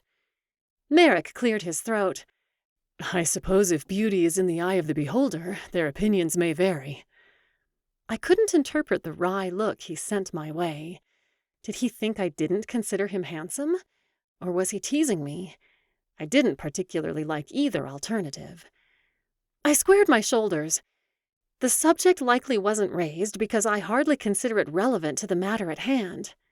Speak for yourself. Rosalind shrugged and sent Merrick a wink before crossing the room to lounge on the settee. Pippa saved me from a response. You're the one who let me counter on Natasa. I knew I saw you sneaking around at the ball. She turned an excited glance my way before glaring at Rosalind. Returning her eyes to Merrick, she tipped her head in thought. I suppose I might consider you handsome if you weren't so old. Merrick's delighted laugh brought a giggle to my own lips. At least the man didn't take himself too seriously. Too old for you, certainly. Callie patted Pippa's head as she steered Merrick farther into the room. It's a pleasure to see you again, Merrick. Please make yourself comfortable. She gestured to a velvet-lined armchair. We so appreciate that you've come to guide and assist us. The grateful smile he sent her in return made my stomach twist with an odd ache. I gave myself a mental shake. Goodness, was I going to be jealous of all my sister's interactions with this stable hand? Yes, we are very thankful. My curt thanks felt like a shadow of Callie's exuberance, but the warmth in Merrick's responding gaze made my thoughts slip away. I blinked and opened my mouth when Rose cut in. So, what's the plan then? She raised a brow at me when I managed to turn her way. I'd let them know that Merrick planned to help and had knowledge that might allow us to escape the Santarian royal family once and for all. But I'd wanted Merrick to be present for the full reveal so he could share only the details of his history he was comfortable with. I perched on the edge of a wooden chair with a rounded gray cushion. There's really nothing required of us at all. Merrick has experience with dragons, and it would only complicate matters if we were in Santar while he acts. I gestured to Merrick but avoided his gaze. Right. Merrick squirmed on his chair under the scrutiny of all 5 princesses. If all goes well, Prince Leonar will never be able to summon you again. Jolene gave a contented sigh as she resumed clacking her crochet hooks. But how will you accomplish such a thing on your own? Callie's tone radiated gentle concern. His cheeks flushed. It just so happens I have my own means of traveling by dragon. I knew it! Pippa bounced on her knees where she'd settled on the plush, golden-tasseled rug. You followed us that night I saw you at the ball, didn't you? I knew I heard something behind me. Merrick smiled at her.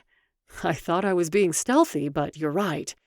I followed all of you on my dragon, a little too closely, it seems. I apologize if I frightened you. Pippa gave a benevolent shrug. Not after I saw your face under the table. I'd found the sight anything but reassuring. Merrick chuckled. So, now my dragon friend knows where to find Irtuk Citadel, and I don't need all of you to guide me. My hope is that you can stay safely at home while I free the dragons from Santar.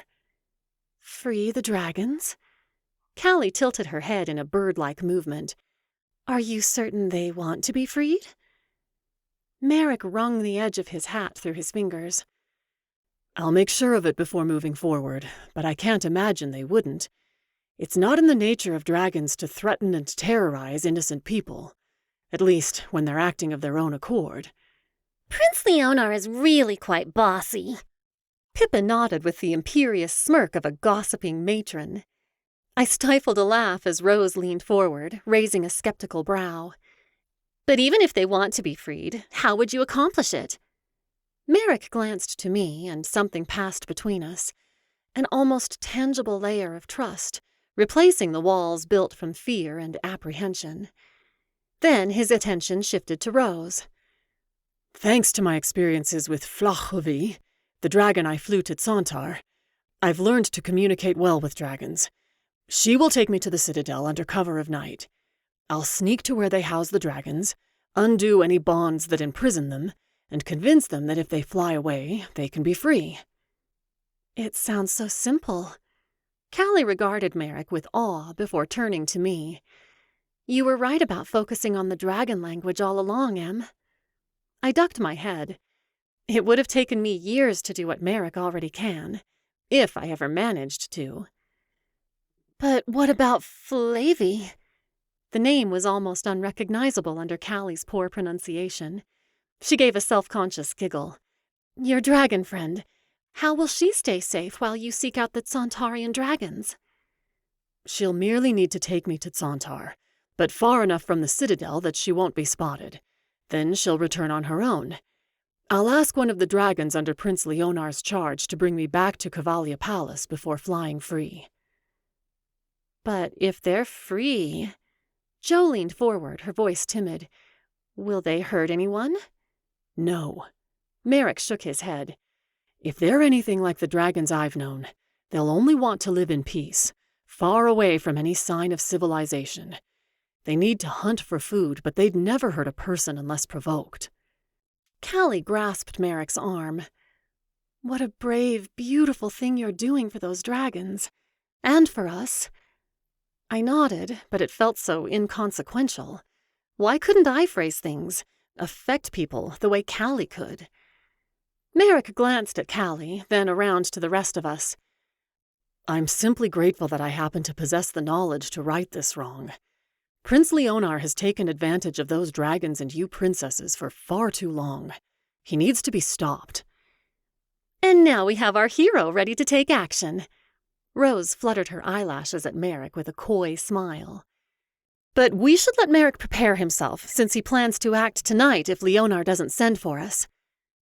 My voice came out more clipped than I intended, but I needed to get Merrick out of here before he became enamored with both Callie and Rose. I wouldn't stop to ponder why that prospect bothered me so much. Merrick stood, directing a grateful smile my way. Yes, I should gather what I need to bring and think through my strategy once more. With any luck, you should never need to see Prince Leonar again. Callie and Rose, of course, beamed at him, and Jolene glowed with a quiet hope. Only Pippa bit her lip, bearing no trace of her earlier enthusiasm. Make her send her someone new who will be more deserving of her affections, and help her to be content in the meantime. I turned to Merrick, who hovered uncertainly. He bowed. Well, then, Shall I accompany you? The words came out before I could add any poise or subtlety. Behind Merrick, Rose rolled her eyes with a smirk. Lovely. I must appear as flirtatious as she was, except far less successful. Heat searing my neck, I stumbled to think of a way to retreat. But Merrick stepped closer, offering his arm. I would appreciate that, Princess Emelia. Thank you. No doubt I'll come up with additional questions about Irtuk Citadel as we walk. I placed my hand on his arm, taking in his steadiness and warmth. He began at a leisurely pace out of the library, and I followed suit, trying to ignore the tension in my legs that wanted to flee the curious, amused gazes of my sisters. It's a joy watching you with your family. Merrick patted my hand that rested on his arm. I laughed. Thank you for braving so many of us at once. I'm sure we're a lot to take in for anyone who isn't accustomed to our chatter. He shook his head. Not at all. It's exactly how siblings should be. Comfortable with each other. Supportive, but with some good-natured goading. His shoulders drooped as he sighed. I often wished for siblings as a child. I squeezed his arm. I'm sorry you were denied that experience. Though wonderful as they are, my sisters and I cause plenty of trouble for each other. Oh, I can tell.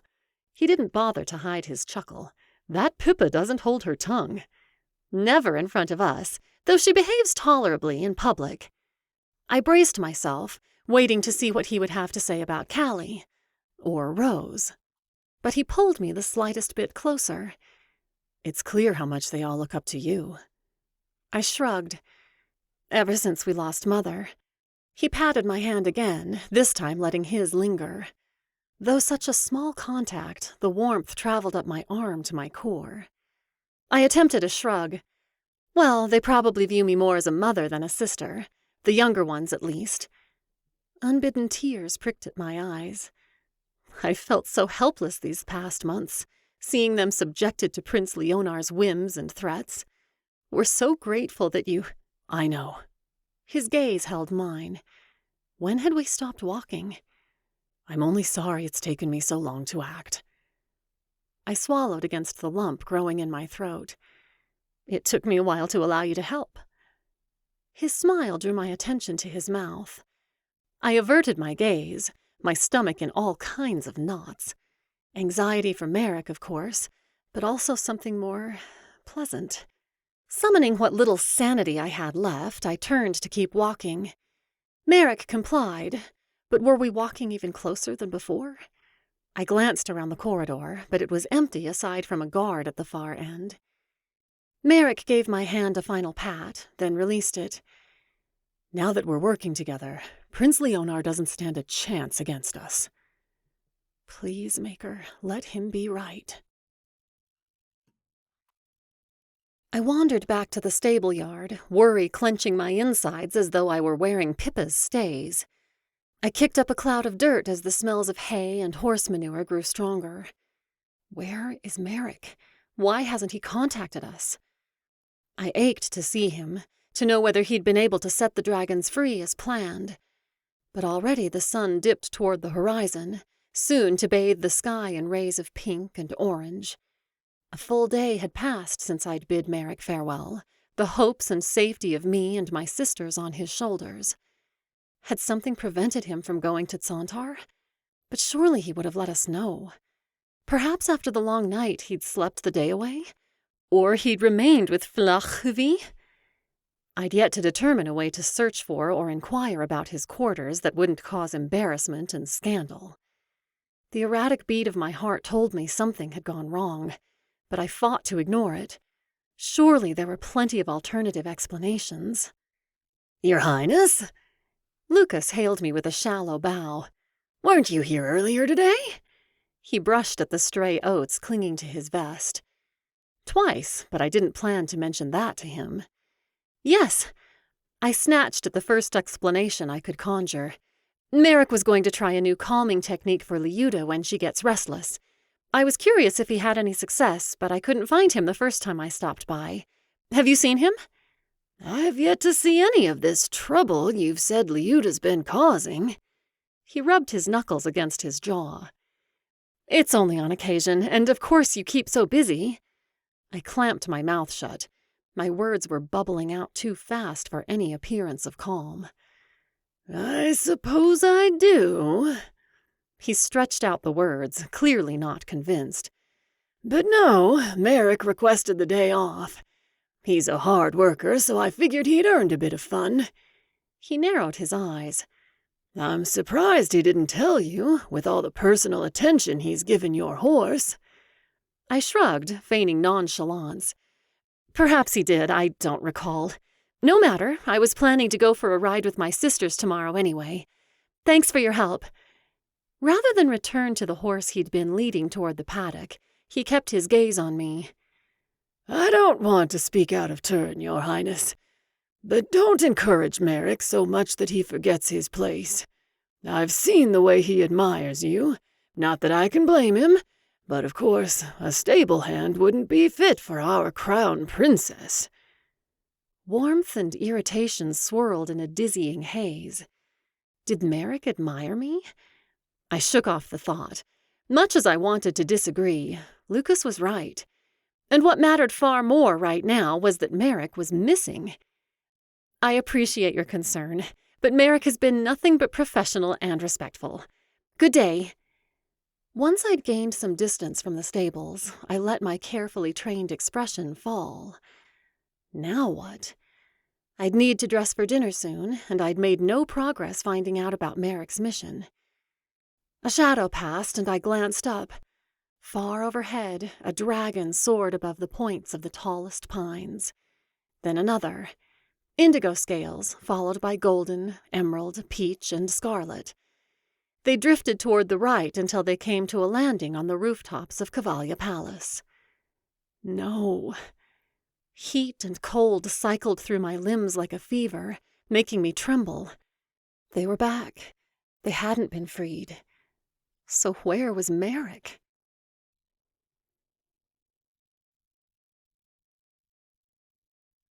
Chapter 12. "We had an interesting visitor last night." Prince Leonar's posture was casual, but his words were oddly strained. My jaw tensed, my thoughts straying to Merrick as they'd done all evening. Stay neutral, Em. Leonar could be talking about anyone.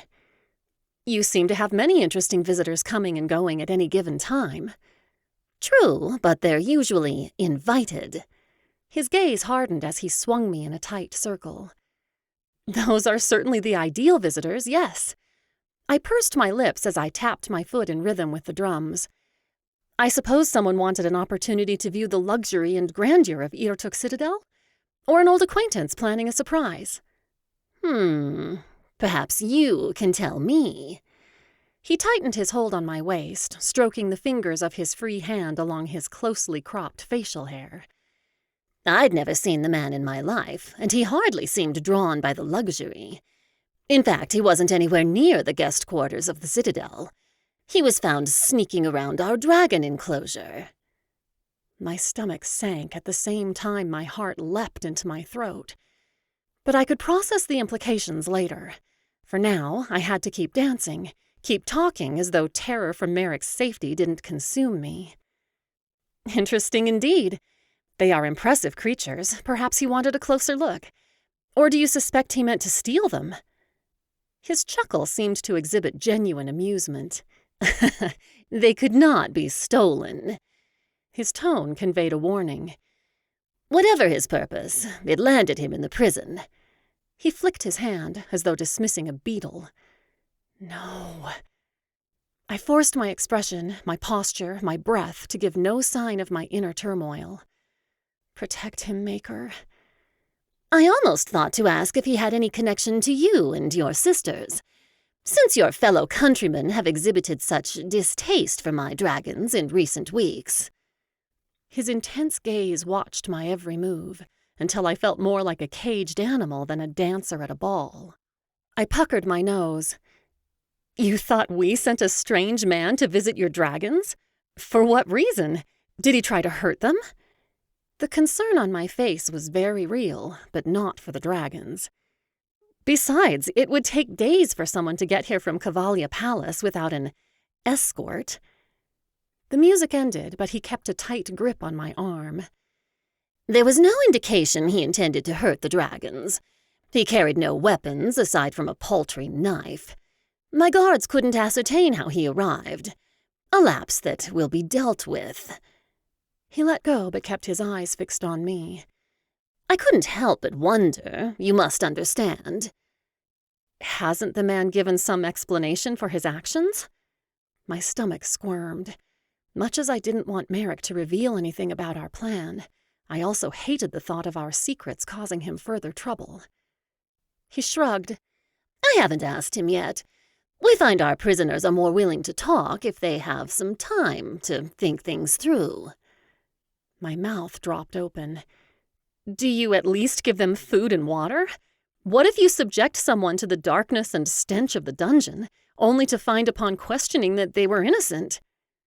He chuckled, leading me to a table of refreshments. Few people are truly innocent, my naive Emelia. He handed me a glass of fizzing champagne. But our prison isn't as terrible as all that. You may be less eager for an alliance between our kingdoms than I, but that doesn't make me a monster. Not only do we feed and water our prisoners, but they even have access to fresh air. I swirled the liquid in my glass, the strange churning of guilt and hope in my chest making the saccharine drink even less appealing than usual. You don't keep your dungeons underground, then? There's no need. He drained the remainder of his champagne and hailed a servant to fetch his glass. My mind raced through everything I'd seen of Irtuk Citadel. Would a rescue be possible? If there were multiple points of access, perhaps— Emelia. He lifted my chin, forcing me to look at him. I'm no monster, but I'm also no fool. Use of an island off our coast made it easy to create cells that are both isolated and quite challenging to access, unless you know your way through the underground tunnels. I tossed my head with what I hoped was a flippant air. Of course, I would never seek to access them. I gave an exaggerated shudder. But I am glad to hear you don't starve your prisoners. Leave them in complete darkness or some other form of cruelty. Aneska certainly has no interest in allies who would allow such inhumane conditions. Indeed. He raised his brows in a silent challenge, then motioned back to the center of the room for the next dance. I'm a fool. But whether because I was seeking out a dragon or because I had no idea where to find that dragon was anyone's guess. Likely both. Regardless of my mounting fears and the sensible thoughts trying to poke holes in my faulty plan, I let Kirill take me onward. He navigated the thin, dusty path with practiced ease, his ears flicking at an occasional bird's call or persistent ladybug. Merrick had to be the prisoner Prince Leonar had described the night before. The thought of him languishing in the prison, even with food and water, had tortured me all night. He'd been caught trying to help us. I had to at least try to see him, to set him free if possible. But the only way to get to Santar with any speed was on the back of a dragon. My flimsy hopes of finding Flachhuvi rested on Kirill remembering the way. The stable hand who'd saddled him for me seemed taken aback, but at least he hadn't questioned me the way Lucas would have. But what if Kirill hadn't taken this path often enough to send us in the right direction? What if I'd misunderstood Merrick's description of where Flachhuvi lived in these hills? I took a calming breath, letting it settle the questions that raced as quickly as my pulse. Then I'll just enjoy this lovely day and come up with a different plan tomorrow. Merrick's absence nagged at my conscience and heart, but this nearness to his favorite horse, heading to a spot he presumably felt drawn to, brought an odd sort of comfort. Kirill veered off the worn path, and I gripped the reins to keep my seat. What?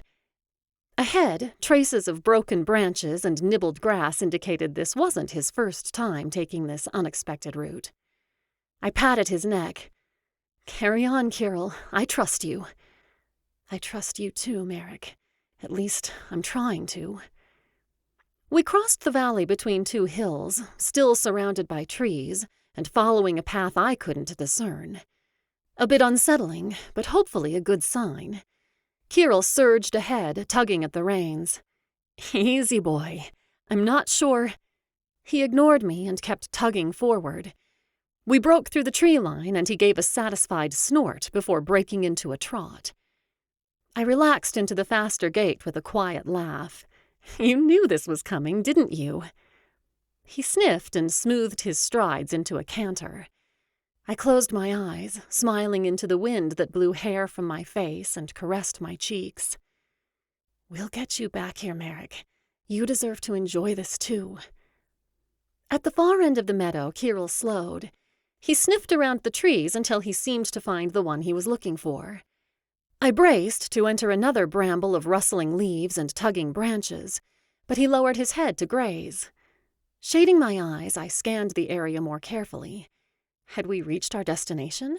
Whatever destination that might be. But there was no more sign of a dragon here than at Cavalia Palace. I massaged my forehead. Apparently, this had been a fool's errand indeed. Then I glanced back down at Kirill, who continued to munch grass at his leisure. Merrick could hardly take a horse right up to a dragon's lair and expect him to be willing to return. Merrick leaves you here, doesn't he? Kirill didn't grace me with a reply. I slid off his back and found a spot on a nearby trunk to tie his lead line. Hopefully, he wouldn't feel any need to test my fumbling knot. I stretched my legs and gave the clearing another perusal. Now what? Kirill may have brought me significantly closer to Merrick's dragon, but without him to lead me the rest of the way. I paced the tree line, searching for places Merrick might have tramped through the underbrush. With a sigh, I turned back toward Kirill. He'd wandered far enough that his lead line stretched almost taut. He kept his head down, drinking from a tiny trickle of a stream. My breath caught. Dragons needed water too, right? Could it be that simple? With a pat to Kirill's back as I scurried past, I followed the depression of the stream up into the forest. Please lead me to Merrick's dragon, and let her not be too terrifying. My skirts snagged on another branch. I pulled them free with a huff. Merrick, just how far from the dragon do you leave your horse? Unless I was on the wrong route entirely. No, I hadn't covered enough distance to give up hope yet. Merrick would have traveled faster, after all, with knowledge of the path and no dress to hinder him. Just as the thin line of water took me to the crest of a hill, it dipped down again. How could one little rivulet be so meandering? Presumably, it flowed more heavily during the spring and summer months. I hiked up my skirts and picked my way down the steep face of the hill. I glanced toward the sun, which was making a similar descent. A bit farther, but then I'd have to give up if I wanted to be home before. An opening in the trees allowed for a much broader view, and I gasped. On the far side of the valley, the terrain turned rocky. Tan and red marbled stones stretched flat before climbing the next hill over, creating a cave-like enclosure. The surrounding grass looked trampled and a bit singed. Ignoring the fear bubbling in my midsection like fizzing champagne, I increased my pace. I tore down the remainder of the hill and stumbled onto the smooth stone, nearly tripping at the change in texture. My gaze scanned the area in half excitement, half trepidation. But despite signs of a dragon's presence, the actual dragon was nowhere to be seen.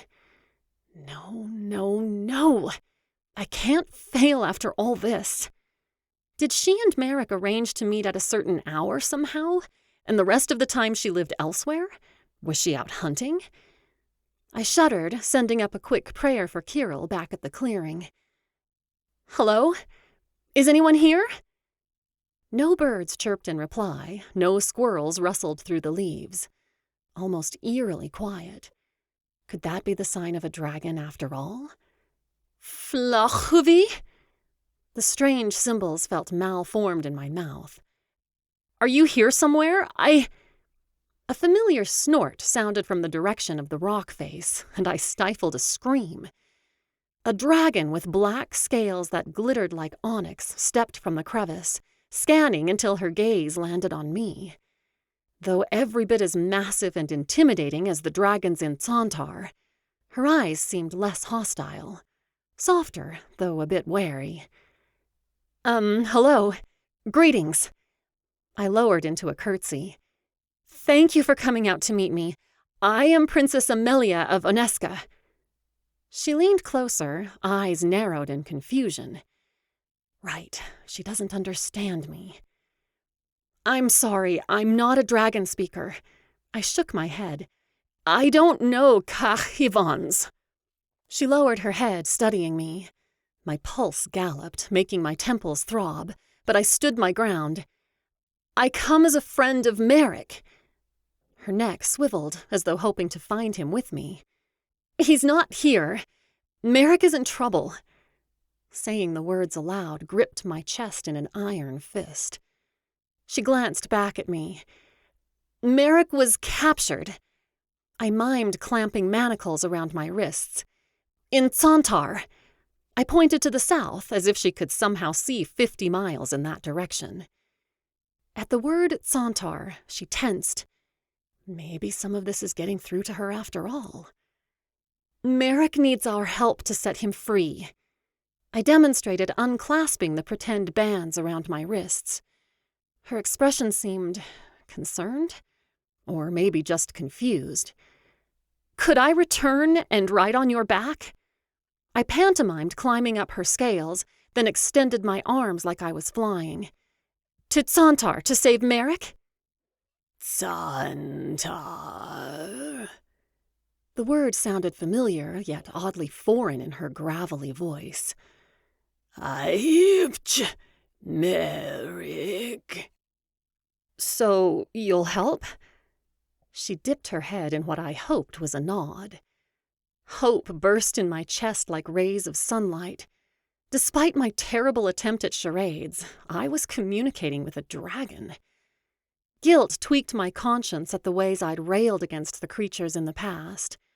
Perhaps Merrick was right, and they weren't so bad after all. Perhaps. Flachuvi shifted to face southward and then crouched, giving me an expectant look. She was ready to head to Santar right now? The hard layer of hatred I'd built up against dragons softened a bit more. She must truly care about Merrick. No wonder he considered her a friend. But desperate as I was to check on Merrick, I couldn't just disappear for the rest of the evening. And if this attempt at reaching Merrick went awry... I shook my head. "Thank you, but not yet. Tomorrow or the next day."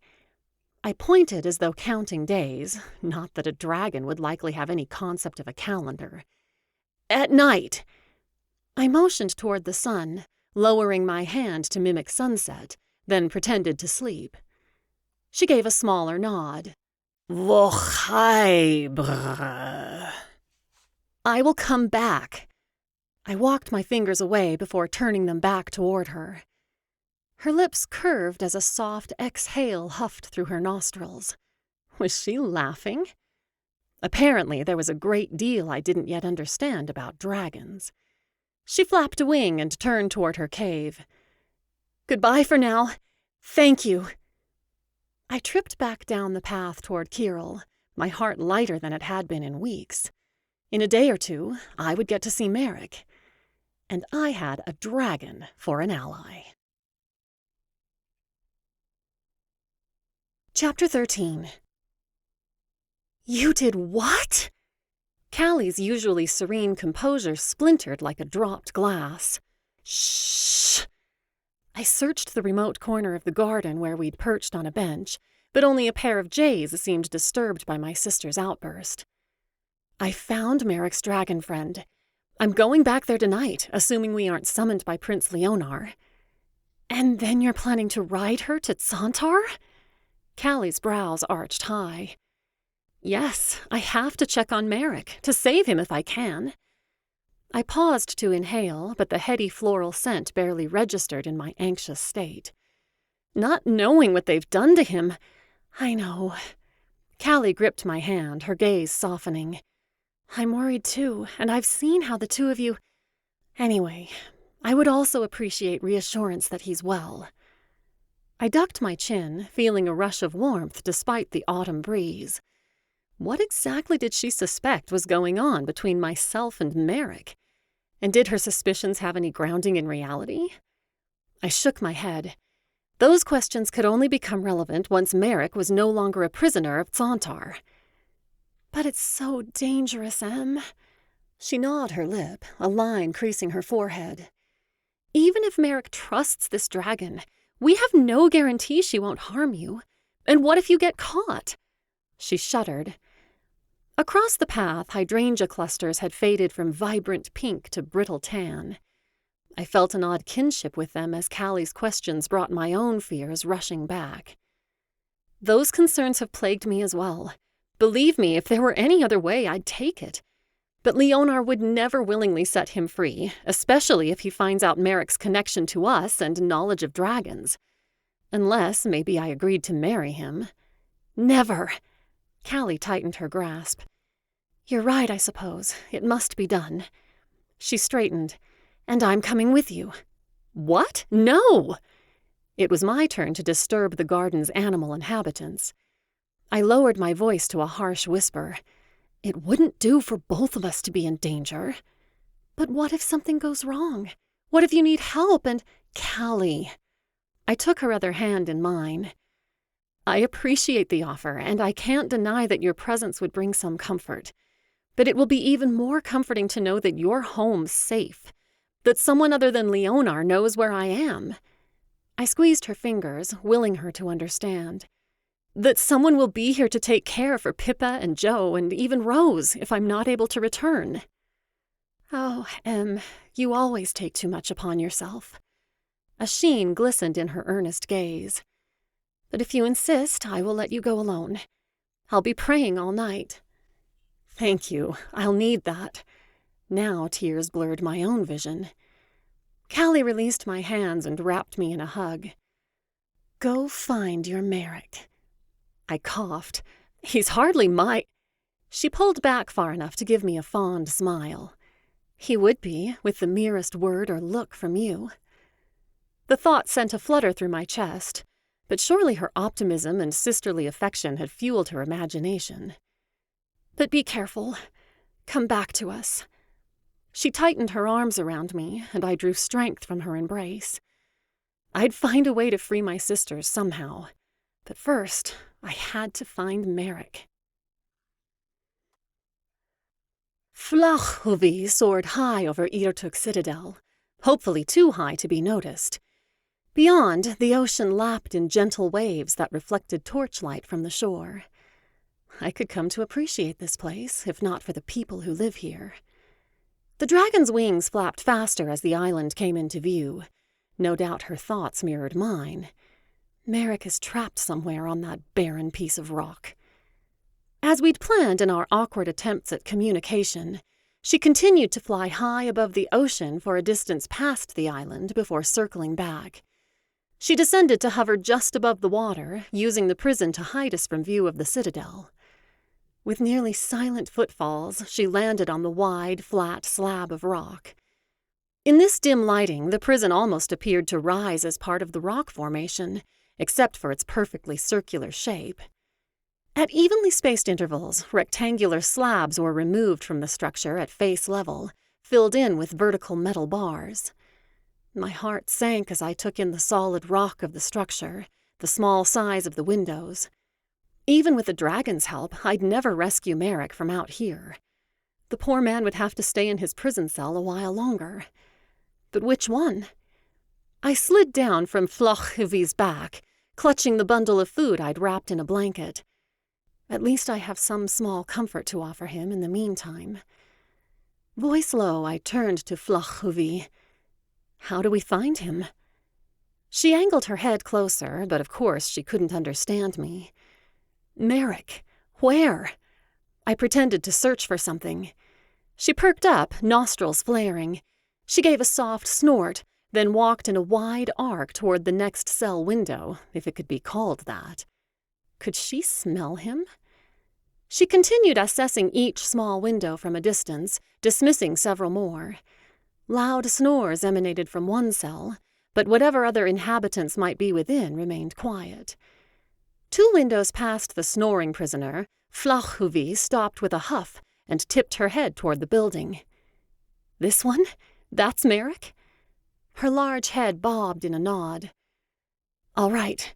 Then you should be off for now, but I'll whistle when I'm ready." I mimed her flying away and myself whistling, then gave her neck a tentative pat. "Be careful." She nudged my hand with another nod. Her gaze seemed wistful as she looked toward what she'd claimed was Merrick's cell. She cares for him too, in her way. With a snuffle that puffed my hair, she took off and soared over the moonlit ocean.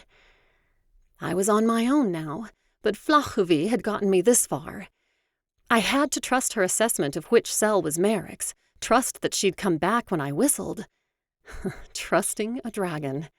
I shook my head. I guess even dragons are more trustworthy than Prince Leonar. Muscles tense, I crept toward the nearest window. Even my breathing felt too loud on this quiet island.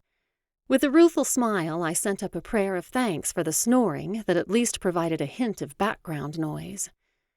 Reaching the window, I tried to peer in. The cell seemed to narrow to a thick door on the far side, but I couldn't make out any further details in the dark. Please let Flachhuvi be right. "Merrick?" I paused, holding my breath. The snorer rumbled on, and no other prisoners made a sound. At least this cell was on the far side of the island, out of view of the citadel. I leaned even closer and tried again. As I strained my eyes to see if anyone was inside, a figure shifted with a moan. Guilt and sympathy tugged at my heart, tightening my chest. "Merrick, is that you?"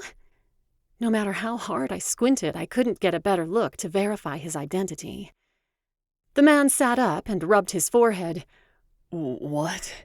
His eyes widened almost comically as he turned toward me. Definitely Merrick.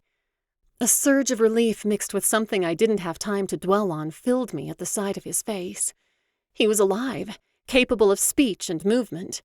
Still a captive, but the tension in my shoulders relaxed as the worst of my fears slipped away. Em? He shook his head as though trying to remind himself where he was. But how? Yes, I'm here. Warmth flooded through me at his use of my nickname. It sounded right somehow, a sign of affection rather than disrespect. Stop it, Emelia. It has everything to do with caution and nothing to do with how he might feel about you. I tightened my jaw, dismissing the distracting thoughts. Are you all right? What have they done to you? Nothing that won't heal. How the aggravating man loved his vague responses. But how are you here? Did they capture you too? Panic quickened his speech as he hurried to the window to peer out through the bars. No, they haven't caught me. At least not yet. The phrase sounded more flippant than I felt. It really is you. His eyes widened with wonder once more. I thought I must be dreaming. He slid his fingers through the bars, as though seeking to ascertain I was a physical being instead of a ghost. Inching closer, I squeezed his fingers in one of my hands. As cold as I'd feared with this open window and no fire to warm the space. Surely you could conjure a more pleasant dream than a visit from a grumpy princess. But yes, it's me. And I brought something for you. I took out the dried fruit and meat and rolls piece by piece and handed it between the bars, then scrunched the blanket until he could slide it through. You are an angel. He shook out the blanket and wrapped it around himself, then returned his fingers to my hand that rested on the window ledge. Heat colored my cheeks at the thought that he relished the small touch as much as I did. Hardly, but at least it's a little something. Hopefully the dark hid my flaming face. Thank you, Em. Truly. His fingers caressed my palm, sending a pleasant tingle up my arm. How terribly are you hurt? Do you have water and food and... His smile shone in the moonlight. Warmer and about to be better fed, thanks to you. The guards only roughed me up a bit. I've certainly had plenty of time to nurse my injuries. A hint of frustration marred his attempt at a cheerful tone. I so wish I could free you tonight, but we're not ready yet. I shifted against the cold seeping through my dark gray dress. He shook his head, displacing a wave of tawny hair across his forehead. No, don't worry about me. Much as I hate to send you away, you mustn't be here. Please. He brought his face close to the bars, his eyes pleading as much as his whisper. I can't leave yet. I wanted to see how you're faring and give you a few tiny comforts, but I had another reason for coming as well. I leaned closer too, as though it would make a difference in whether we were overheard. We're coming up with a new version of the plan, one that includes rescuing you. You are incredible, Emelia. You and all your sisters. But focus on freeing yourselves. Don't return to this awful prison.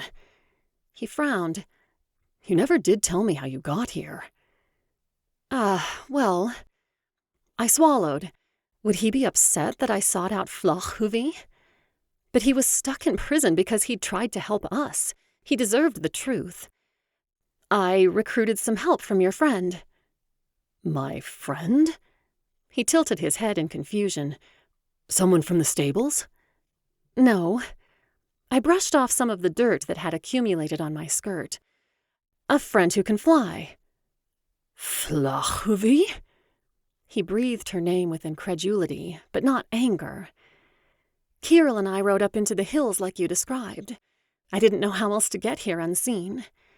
I forcibly hushed my tone, wanting to keep explaining at the top of my lungs if it would erase that pucker from his brow and help him to believe my good intentions. He blinked slowly, lines still creasing his forehead. You found Flochhuvi and got her to fly you here? But how did you communicate, and where is she? Yes, she at least recognized your name, and once she knew you were in trouble, she was eager to help. I never was much good at charades, but we managed. I shrugged with a self-conscious laugh. She let me off on the island and sniffed you out, I think.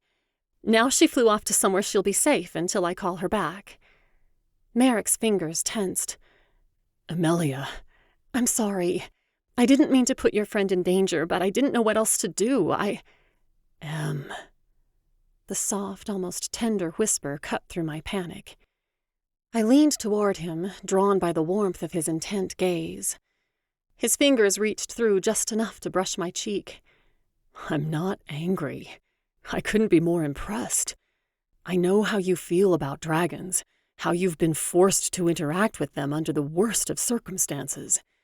Yet you overcame that fear for a lowly stable hand whose trustworthiness you question. I do trust you.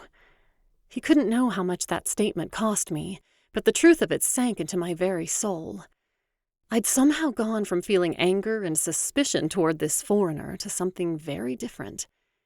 And you're no mere lowly stable hand. You were caught trying to help us. Please, don't feel any guilt on my account. I'd do it again without hesitation. I just wish I'd succeeded. He lowered his hand with a grimace. I only needed another minute or two, but Prince Leonar got there too fast.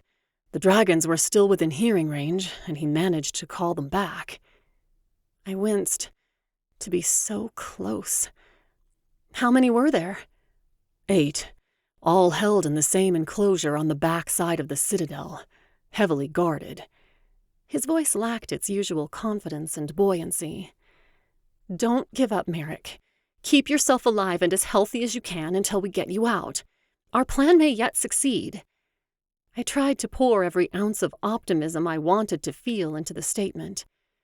But I need your help. We need a dragon speaker if we're ever to set the Santarian dragons free. Can you teach me? He shook his head, his expression shifting from frustration to sadness. I wouldn't use it against them, Merrick. You have my word. His smile was sweet, but tinged with regret. I know you wouldn't. But such a task is beyond the skills of a mere man. Only a dragon can transfer knowledge of Kahivans. Remember? That's right. Such a key detail to forget. I sank against the cold stone with a sigh, mind spinning. Resolve settled in my chest, heavy but firm. We couldn't give up that easily. But I only need a few key phrases to set them free, if used at the right moment. Could you teach me that much? His mouth twisted to the side as he ran a hand over his hair. You do have an unusually good ear for Kahivans. He set his jaw, his lips pressed into a thin smile. Let's give it a try. Chapter 14. Did you see Merrick? Did you bring him back? You chose to ride a dragon? You were gone all night? My sister's questions blew about our chamber like a tempest as I closed the door behind me and hung up my cloak. I rubbed my tired eyes. I'd returned Kirill to a surprised Lucas, claiming a desire for an early morning ride and that my own Liuda had still been asleep. Fortunately, the guards had given me puzzled looks, but no trouble as I slunk through the halls back to our tower. It seemed I could do as I liked, so long as I returned safely from the excursion. Yes. With a yawn, I sank onto my bed. I rode a dragon, saw Merrick, and only returned just now. But no, I didn't bring him back. The admission made me wince. Why not? Pippa's brows dipped into a V. Doesn't he want to? What happened? Callie sat beside me, her gentle voice cutting off Pippa's insistent questions. Of course he wants to escape. I softened my tone. But I don't know how. Their cells are built on an island, accessible only by underground tunnels. Callie patted my knee with a sympathetic hum. But you did see him? Yes. My shoulders sagged with exhaustion. He is alive and as well as one can be in a prison, I suppose. He was grateful for the blanket and food. How grateful? Rose waggled her eyebrows, pulling her vanity stool near my bed. Callie frowned at her. He's in prison, Rose. She shrugged. Prison or not, it's still a rather romantic nighttime rendezvous. I sighed and sat more fully on the bed so I could lean against my pillow. He was as grateful as you would expect someone who's cold and hungry to be. His warm looks and gentle touch on my hand surely rose from feelings of gratitude, nothing of a romantic nature. But how did he get caught? Pippa perched at the foot of my bed, pulling her knees to her chest. It seems he made it to the dragons and he even spoke to them. He was so close. My fists clenched at the thought of how near we'd been to freedom. His plan almost worked, but Leonar managed to shout a new command at the dragons while they were still able to hear him, and they gagged Merrick before he could respond. Those poor dragons. Callie shook her head. Imagine how that felt, to be set free only to be captured again a moment later. Where once I would have protested, now I nodded. Despite my reluctance, I was starting to believe Merrick's explanation that the Santarian dragons were trapped in a far worse predicament than our own. So now what do we do? Joe shuffled into our circle and flopped onto the rug. I need to get to the dragons. 4 surprised gazes fixed on me. Merrick taught me enough phrases in Kahivans, the dragon language, that I think I can set them free. Callie hugged my arm. Our clever Em. But how do we prevent Leonar from reclaiming them again? Rose crossed her arms over her chest. I bit my lip. Merrick and I discussed that. We thought if I could put something in their ears to muffle sound after I've given my own instructions, hopefully they wouldn't hear anything Leonar tried to shout at them. Why not just send them off after they've delivered us back to our tower? Pippa bounced, making the mattress vibrate. I think their directives include returning to Irtuk Citadel, so I don't know if they'd be free to follow my commands until they're back in Santar. And Merrick said there are 3 additional dragons who aren't sent to us. In order for our plan to work, Leonar can't have any more dragons under his control. And we can't save Merrick from here in our tower. Callie rubbed my shoulder. Right. Pippa's posture drooped. Jolene raised her head. I have just the thing. She smiled more brightly than I'd seen in months. I'll crochet some circles that you should be able to lodge in their ears. Then they can use their claws to remove them later. Expectant silence filled the chamber, everyone's gazes alternating between me and Joe. I huffed a laugh. That sounds perfect. Thank you, Joe. One less obstacle to overcome in our plan to thwart Leonar.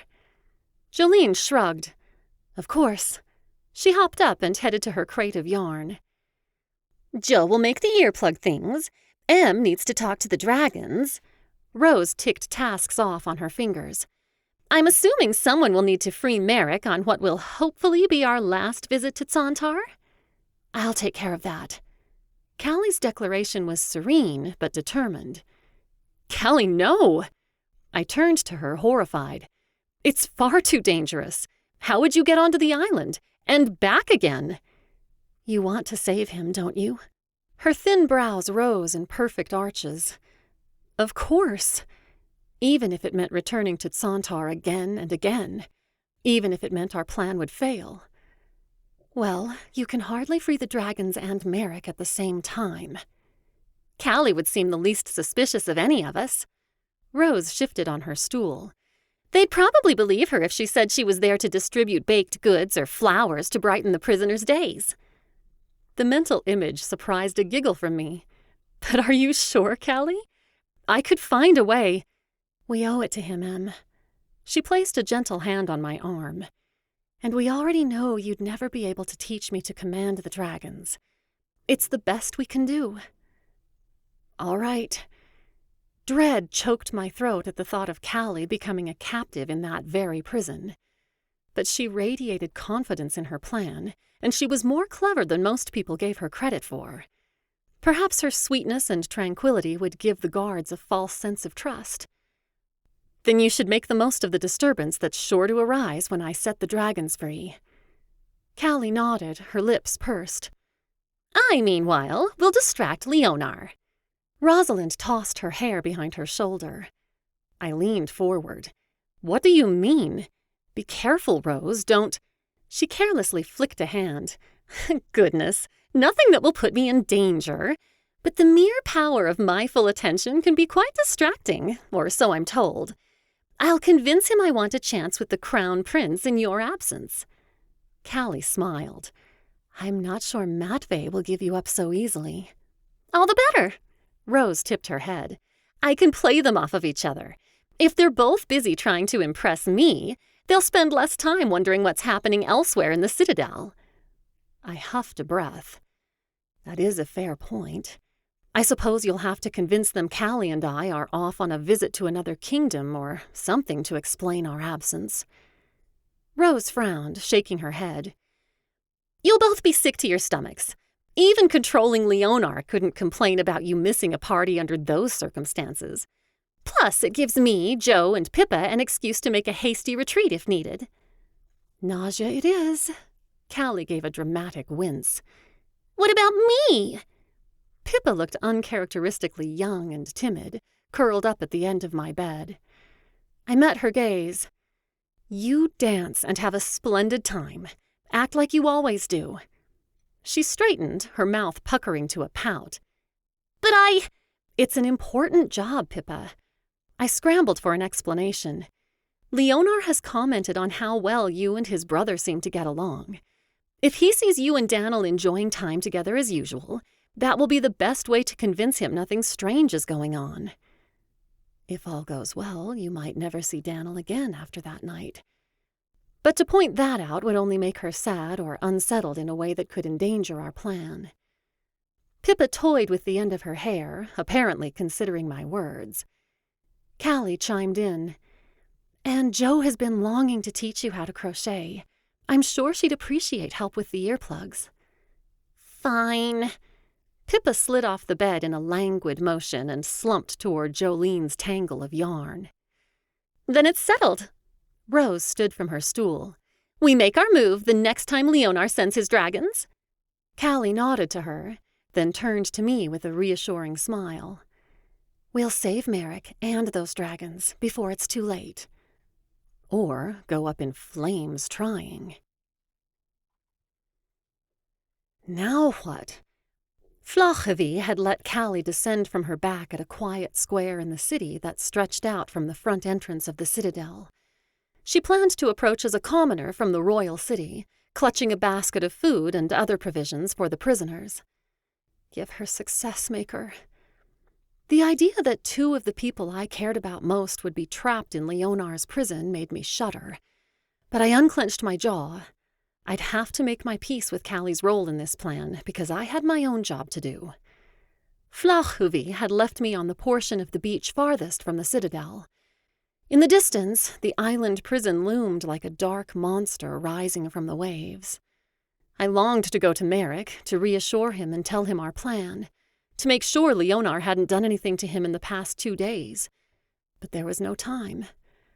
I prowled across the pebbles, feeling like a spy in my simple black attire. Tiny stones clattered as my foot slipped, bouncing until they splashed in the shallow water.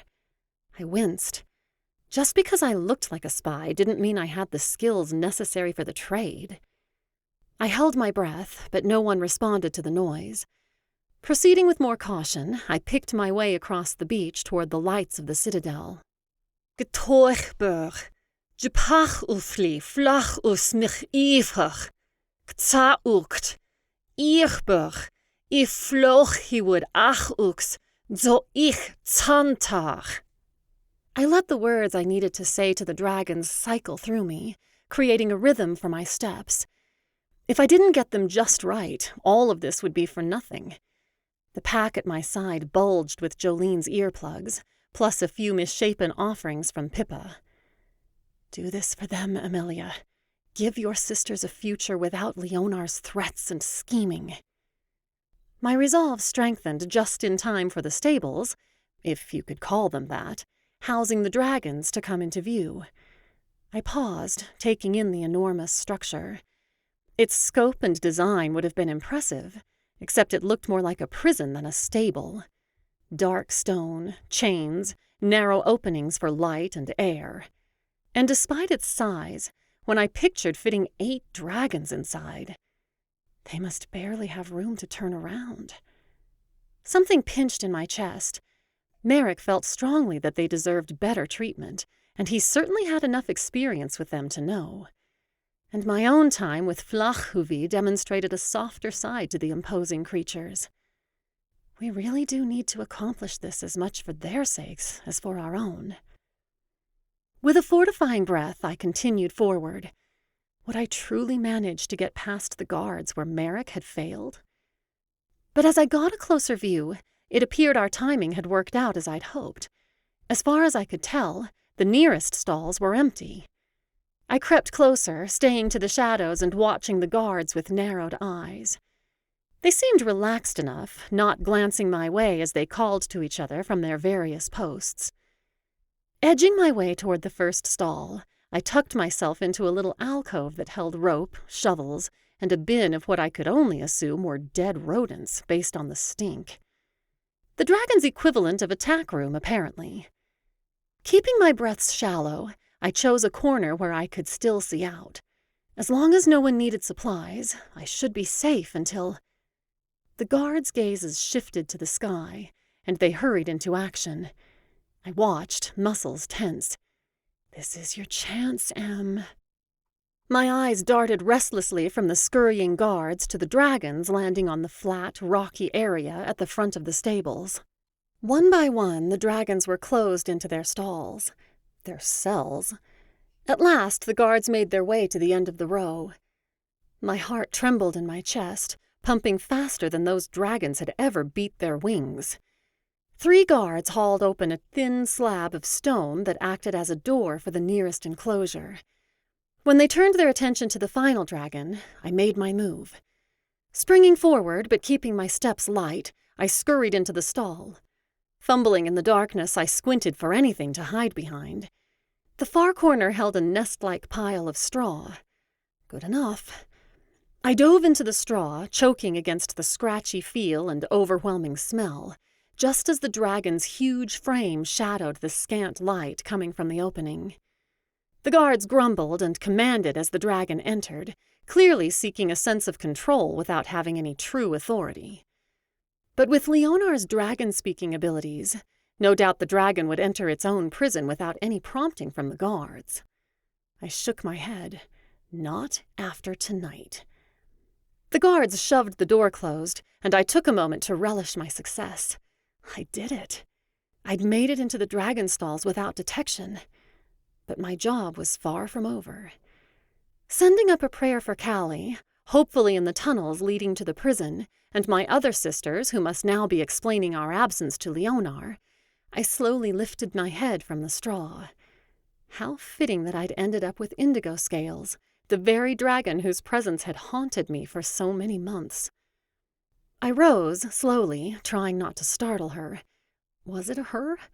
I couldn't quite pinpoint why, but the dragon possessed a similar sort of air as Flachhuvi, making me guess she was. But although I could now admit this dragon wasn't the enemy I'd assumed, whether male or female, this creature could destroy me in an instant if I wasn't careful. Based on the sounds of chomping and slurping coming from the direction of her head, Indigo Scales was likely enjoying a snack after her riderless flight. Suppressing a shudder, I crept out of the straw. When I reached her shoulder just in front of her wing, I paused.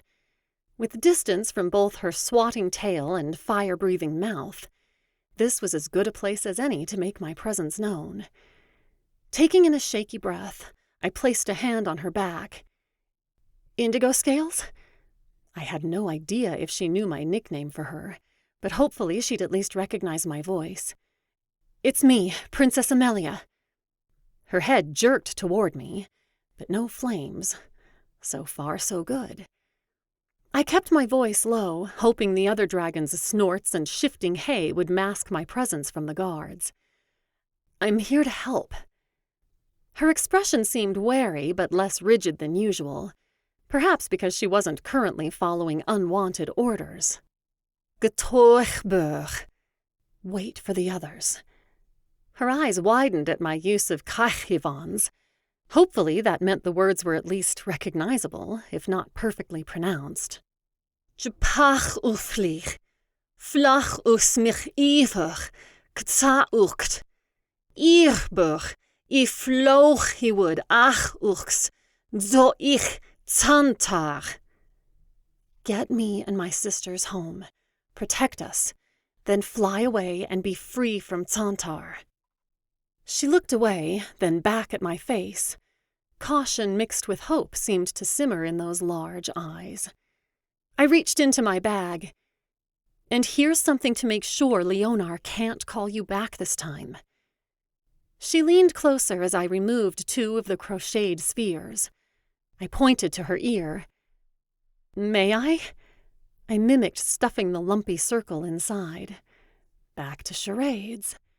She reared her head back, apparently not yet convinced. So you can't hear. I covered my own ear. But you can take it back out eventually. I curved my finger and hooked one of the loops, pulling it upward. She nodded and lowered her head once more. Holding my breath, I inserted the plugs into one ear, then the other. She snorted, and I tensed. Had I crossed a line? Would she... Then she laid her chin on my shoulder. Tears pricked my eyes as I stroked the rough scales on her forehead. Be free, Indigo Scales. Go live a life of your own choosing. In the strangest, most topsy-turvy way, I'd miss her. Chapter 15. Ach, uchs, zoicht, Santar. Be free from Santar. I dragged myself on my stomach through short gaps between the dragon's enclosures to deliver my message to each. Now the last in line, an unfamiliar dragon with dark pink scales, gave me a similar look of concern and hope that each dragon had worn as I uttered the final words Merrick had taught me. Fearful of Leonar's reaction if they were to get caught again, fearful of control under a new dragon speaker, but hopefully also dreaming of freedom as a real possibility. Almost time for the next step. With another set of bumbling gestures and calming words that no doubt sounded like nonsense, Fuchsia Scales allowed me to insert the last of the plugs into her ears. Please let them be enough. With a firm nod, I gestured to the rock slab at the front of the stall. She seemed to catch my meaning, tensing her muscles with an expression of grim determination. Panic gripped my stomach in tight claws. What if the dragons weren't strong enough to... Fuchsia Scales rammed into the slab, swinging it open like a hinged door. Apparently, there was no cause for concern on that front. As though waiting for that sign, more crashes sounded down the row as dragons forced open their heavy makeshift doors. Outside, guards started running and shouting. Call for reinforcements from the prison, please. I sent up a quick prayer for Callie and Merrick, but couldn't pause to consider their predicament. I was in a predicament of my own. I jogged out of the stall, trying to hide in the shadows, but despite the surrounding chaos, a guard spotted me. Stop! Stop her! Several other guards heard the call, their gazes flying between me and the escaping dragons. Before I could flee, hands clamped on my arms. I writhed against the grip, only to have a second guard put a sword to my throat. I froze, struggling to swallow. Watch for an opportunity, Em. And if none came? It was worth it if my sisters, Merrick, and these dragons all gained their freedom. Guards slung ropes at the dragons, attempting to pierce them with swords and arrows, but their scales were just as impenetrable as Leonar boasted. More guards appeared every moment, drawn by the shouts and commotion. I watched the nearest door, knowing who must be running down the corridors at this very moment. Seconds later, Leonar erupted from the citadel, his face dark with fury. He shouted a string of words in Kahivans that I didn't bother to translate. I watched the dragons, waiting for a reaction. Could they hear him? Their movements didn't change as they flew higher, circling the stables much as they'd circled our tower at Cavalia Palace. Leonar's face grew increasingly red as he shouted himself hoarse, striding closer to the dragons. The earplugs were working. The guard who held my arms adjusted his grip as I sagged in relief. Emerald Scales and Peach Scales shifted course, but they didn't even glance at their screaming former master. Instead, they headed toward the citadel. Scarlet and Golden followed suit. To the balcony? I had instructed them to bring my sisters back to Oneska. But where did my sisters plan to go? Why hadn't we discussed this? I bit my lip, wanting to close my eyes, but unable to tear my gaze away. On the ground, guards shot larger projectiles at the remaining dragons. One hit Fuchsia Scales, seeming to produce more anger than injury. An exhale of flame lit a nearby tree on fire, and more shouts rose calling for water. Why, Leonar? Why couldn't you be content to rule your own kingdom well without snatching at power in other countries? Why did you have to use dragons for your own ends instead of letting them live in peace? As if drawn by my thoughts, Leonar's seething gaze collided with mine. My hands trembled, but I refused to flinch. If he wanted to continue this vendetta against Oneska, let it be out in the open without secret dealings, without dragons to fight his battles for him. Oneska and their crown princess would no longer cower in fear. Leonar stalked toward me, but movement in the sky drew my eyes upward. Rose, Jo, and Pippa rode their dragons high above. Thank you, Maker. Wherever they'd ended up, the dragons had found them. Now, if only Callie... What have you done? If Leonar could spout flames, I'd be a raging inferno. Do you know what you've just unleashed on the world? The destructive, vile deeds they'll do now that... The destructive, vile deeds have all been yours, Prince Leonar. I understand now that the dragons were only following your commands. But no longer. My smile was more genuine than I would have imagined I could produce when captured by an enemy kingdom. He growled. I may have lost them, but I have you. Imagine what your father might be willing to do to free you from our prison. Following his tense lead, my guards tugged me away from the stables. Ahead, an iron door led into a portion of the citadel that looked more jagged, less polished than the balcony and ballroom. The tunnels to the prison? It hung ajar, faint torchlight illuminating the passage within. I glanced around, willing my eyes to pierce the surrounding darkness. Had Callie and Merrick? Two figures emerged from the door, talking and laughing as though taking a casual stroll. The taller silhouette limped a bit on the uneven terrain. Merrick? Was he hurt or just weak from so many days in prison? I wanted to scream at them to run, but drawing Leonar's notice would only put them in more danger. Hoping to create a diversion, I tripped. Ouch! I let my ankle buckle beneath me, dragging me down. The sword tip, still pointed at my neck, pricked harder. The guards hauled me to my feet. Leonar scowled. Get up, you clumsy girl. I don't have time for your... Unhand her. Merrick changed his trajectory. My heart both lifted and convulsed at the concern in his voice. Much as I wanted him to save me, I'd rather he save himself. Callie hurried behind him. No, no, no! Don't drag yourselves into this. You were so close. I shook my head. Run! Get away from here, please! The last word came out as a sob.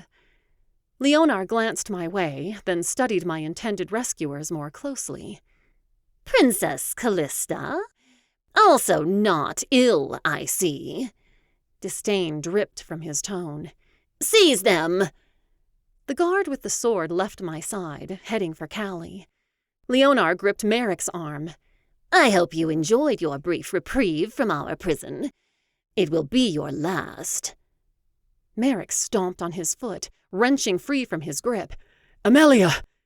Flapping wings drew our attention to the sky once more. Flachhuvi hovered above us, ire in her gaze. Leonar's expression lit. No, Flachhuvi didn't have earplugs and likely didn't realize he was a dragon speaker. My panicked mind landed on the words I needed as he opened his mouth to give a command. I gestured frantically to Merrick and Callie. Japach fluchich! Eins! Smich ivoch! Katsaucht! Eins! Get Merrick and my sister home. Protect them. With a surprised look at me, she nodded her enormous head. Swatting away the guard who'd laid hold of Callie, she swept Merrick and Callie onto her back. Leonar recovered from his shock with a grunt. Smoche! Before he could complete the word, I lurched forward and knocked him off balance. Merrick said something to Flachhuvi, and she ascended out of hearing range. Emelia! No! Callie's cry drifted into the night as they left my view. Their anxious gazes latched onto me. They're safe. I almost laughed, despite the guard who was once again bruising my arms with his grip. Prince Leonar had lost any semblance of his polished veneer. He turned to me, eyes wild with rage. You will pay dearly for this, Princess Emelia. The title sounded more mocking than a formality. Your entire kingdom will pay. A blast of flame lit the night, setting Leonar's cloak ablaze. He shrieked, and the guards released me to help their prince. I looked up, dizzy with confusion, fear, and exhaustion. Indigo scales. She hovered close enough to allow me to latch onto her scales and drag myself up onto her back. Gripping her scales tightly, I crawled to her neck while she gained altitude. Below, guards continued to shout while Leonar screamed profanities. I collapsed against Indigo's neck. You came back for me. Tears choked my voice, even though I knew she couldn't hear me. My sisters were each accounted for. Merrick was out of prison. Indigo had literally snatched me from Leonar's clutches. As clumsy as our efforts may have been, we were free. My limbs trembled as I clung to my dragon. Thank you. I squeezed Callie in another hug. I can still hardly believe we're all here, and safe, with the threat of dragons gone. I'd bid goodbye to Indigo Scales at our tower, then cried even harder when I returned to our chamber to see my sisters all safe and well. According to Callie, Merrick had been ready to command Flachhuvi to bring him back to Santar until he saw me return atop my dragon. He'd bid us a timid goodnight, looking ready to collapse into his own bed. Despite our exhaustion, I doubted my sisters and I would get any sleep tonight. We are so blessed. Callie squeezed me tight, her smile glowing. I kept an arm about her shoulders where we sat together on her bed. But how did you manage to free Merrick? I was so worried. About me? A giggle shook her back. I had the easiest job of us all. Rosalind snorted from where she lounged on the floor. Sneaking prisoners out of dungeons. It doesn't get much easier than that. Pippa snickered, leaning forward with wide eyes. The guards weren't so bad. Those poor prisoners, though. Callie's voice softened to a whisper. I was tempted to free more than just Merrick. Go back to the beginning. Rose seemed either unaware of or unconcerned with Callie's sudden emotion. How did you manage it? Callie shrugged. I showed them my basket and said it was for the prisoners. They offered to deliver the food for me, but of course I refused. I told them the prisoners needed my prayers even more than the supplies. You offered to pray with them? Such a thing would have never occurred to me. Callie really had been the right one for the task all along. Certainly. Who could need prayer more than convicted criminals? Besides, and they let you in, just like that? Rose's incredulous tone cut her off. No, they had questions for me, and they insisted on sifting through the basket. Callie tipped her head back, as though studying the stars through our ceiling. We talked for some time. The guards really were quite pleasant once I got past their gruff exteriors. Only you could manage that in the first place. Rose shook her head. What a nice idea, Callie. Even though you were trying to free Merrick, I'm sure the prisoners appreciated your supplies and prayers. Jo's soft voice rose from her pile of cushions on the floor. But how did you get to Merrick? Hopefully I didn't sound too preoccupied with his role in her story. Well, eventually they did let me pray with the prisoners. I prayed with every one. Pride rang out in her voice. Sweet Callie. A few weren't very welcoming, but several of them were quite grateful. I prayed extra hard when I came to Merrick, and I tried to include a few hints about what was happening elsewhere in the Citadel. The guards weren't paying very close attention by then. She turned to me. Your commotion with the dragons made the rest simple. I'd spotted the ring of keys for each cell while I talked with the guards. I ran back to grab them while the guards investigated the dragons, then went straight to Merrick's cell to set him free. You are truly a marvel, Callista. Rose's tone held both admiration and amusement. I tightened my grip on her shoulder. I'm just glad you're safe. And that my undertaking was successful. She raised her brows, a new light glittering in her eyes. My stomach sank with the weight of 100 pebbles. Thank heavens our mission was a success, and we were all home and safe. But how much bonding had occurred between Callie and Merrick as she rescued him? Callie's forehead furrowed as she studied me more closely. Time to change the subject. Did your distraction go as planned, Rosalind? Mostly. She shifted to prop herself up with her elbows. I'm not sure whether Leonard fell for any of it, but in the end it didn't matter. The man is so conceited that he couldn't resist the draw of a lady's compliments, even while he suspected I was up to something. She fluffed her hair. Especially a lady who is so very fair and sought after. Matvey was less than pleased. Pippa puckered her lips to one side. True, Rose shrugged. But as I hoped, Leonard only seemed more interested in holding my attention once he saw how much it bothered his brother. They never stood a chance. I suppressed a grin, catching Callie's amused gaze. Callie winked before turning back to Rose. We're so grateful you were able to keep Leonard occupied without putting yourself in peril. And Joe, your crocheted earplugs must have worked. She turned to me. At least I'm assuming they did, since the dragons got away. My breath released in a relieved puff. Yes, they were very effective. The size and shape were perfect. Hopefully, now the dragons won't have too much trouble getting them out again. I wonder what the dragons will do now that they're no longer under Leonard's control. Callie's sad tone reflected my own disappointment at saying goodbye to the dragons so soon after they'd become our allies. Enjoy peace, adventure, family. Rose stretched her arm across Jolene's back. And freedom, just like we'll get to do. Chapter 16. There you are. Your sister said I might find you here. Merrick! My hands fumbled, nearly dropping the embroidery I held in my lap. The events of the night before felt more like a vivid nightmare than reality. But here was Merrick, back at the palace. Safe. But what was I supposed to say to him now that our ordeal was over? Especially since my heart raced at the memory of our late breakfast with Father. Led by Callie, my sisters had given a stumbling account of a brave stable hand sending away the dragons with a mysterious language. Did Merrick know yet?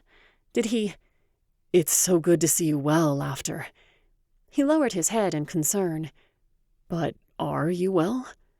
Of course. My smile was genuine, if hesitant. I never have to go to Santar again. Never have to dance with Prince Leonard again. I think I'm almost as happy about that fact as you are.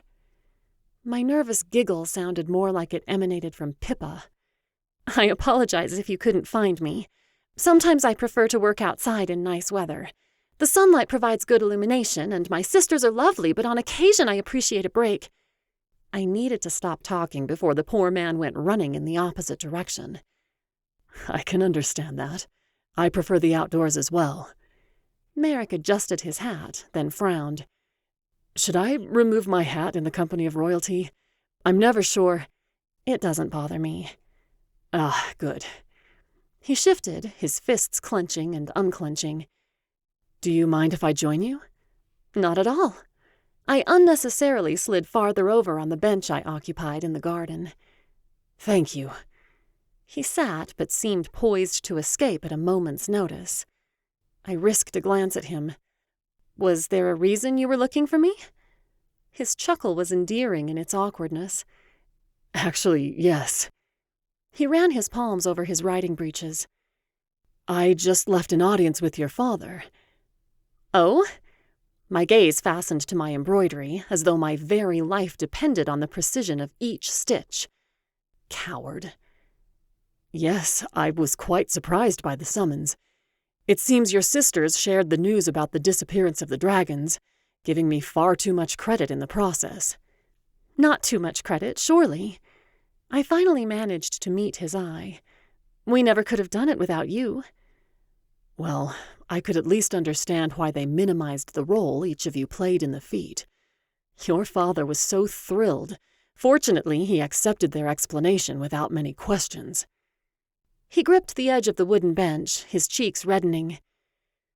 But now he seems to think I've earned his reward. I see. My heart quivered like the wings of a bug stuck in water. Do you plan to accept? I'm considering it. He cleared his throat. It isn't every day a stable hand like me is offered a princess's hand in marriage, after all. I'd hate to offend the king by turning it down. My hands trembled in my lap. Look him in the eye, Emelia. You at least owe him that much. Jaw tense, I raised my head. I wish you and Callista every happiness. Truly, she will— Callista? His frown was part amusement, part bewilderment. What makes you think I'd choose to marry her? She saved you from the prison. She's so sweet, and the two of you get along so well. I just assumed— I rattled my brain for a coherent thought to complete the statement, but none were to be found. He tilted his head, donning a ghost of a grin that made me both want to kiss him and shove him. She is very sweet. So much so that I could never do her the great injustice of requesting her hand in marriage, when she'd much prefer that duke of hers. I attempted to turn my unladylike snort into a cough. Duke Virkalt? They do enjoy spending time together, but how could she prefer him when you're around? The implication of my words hit me a moment too late, and I resumed my stitching with vehemence, face ablaze. She does seem to prefer him quite a lot, and I'm glad of it. But I appreciate your high valuation of my merit as a potential suitor. He edged a bit closer, making it hard to swallow. As a suitor for Callie, yes. By this point, I'd missed so many stitches I'd have to scrap the project entirely if this painful conversation ever came to an end. Then you must have Rosalind in mind. For yourself, that is. Why couldn't I put together just one intelligent sentence in this man's presence? Rosalind, hmm?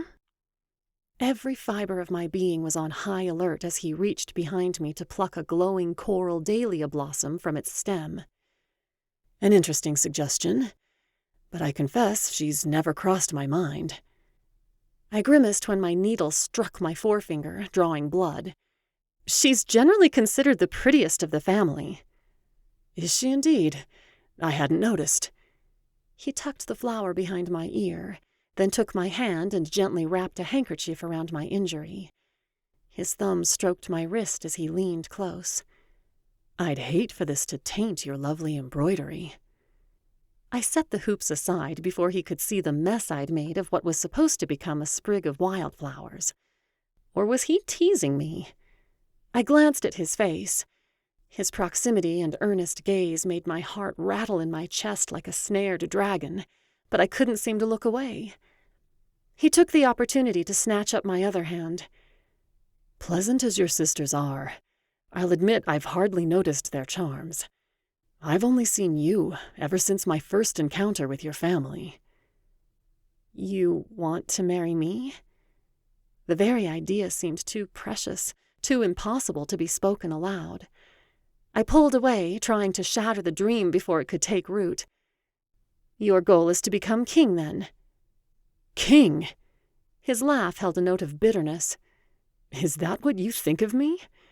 I'd far prefer to keep my position as a stable hand if it were merely a matter of employment. The truth of his reprimand stung. I didn't see him as the kind of man who would grasp at a throne, and the accusation was unfair. No, I'm sorry. But why then? I cringed at the frailty of my quiet voice, the bluntness of the question. But if I was going to marry Merrick, share my life with him, I had to know.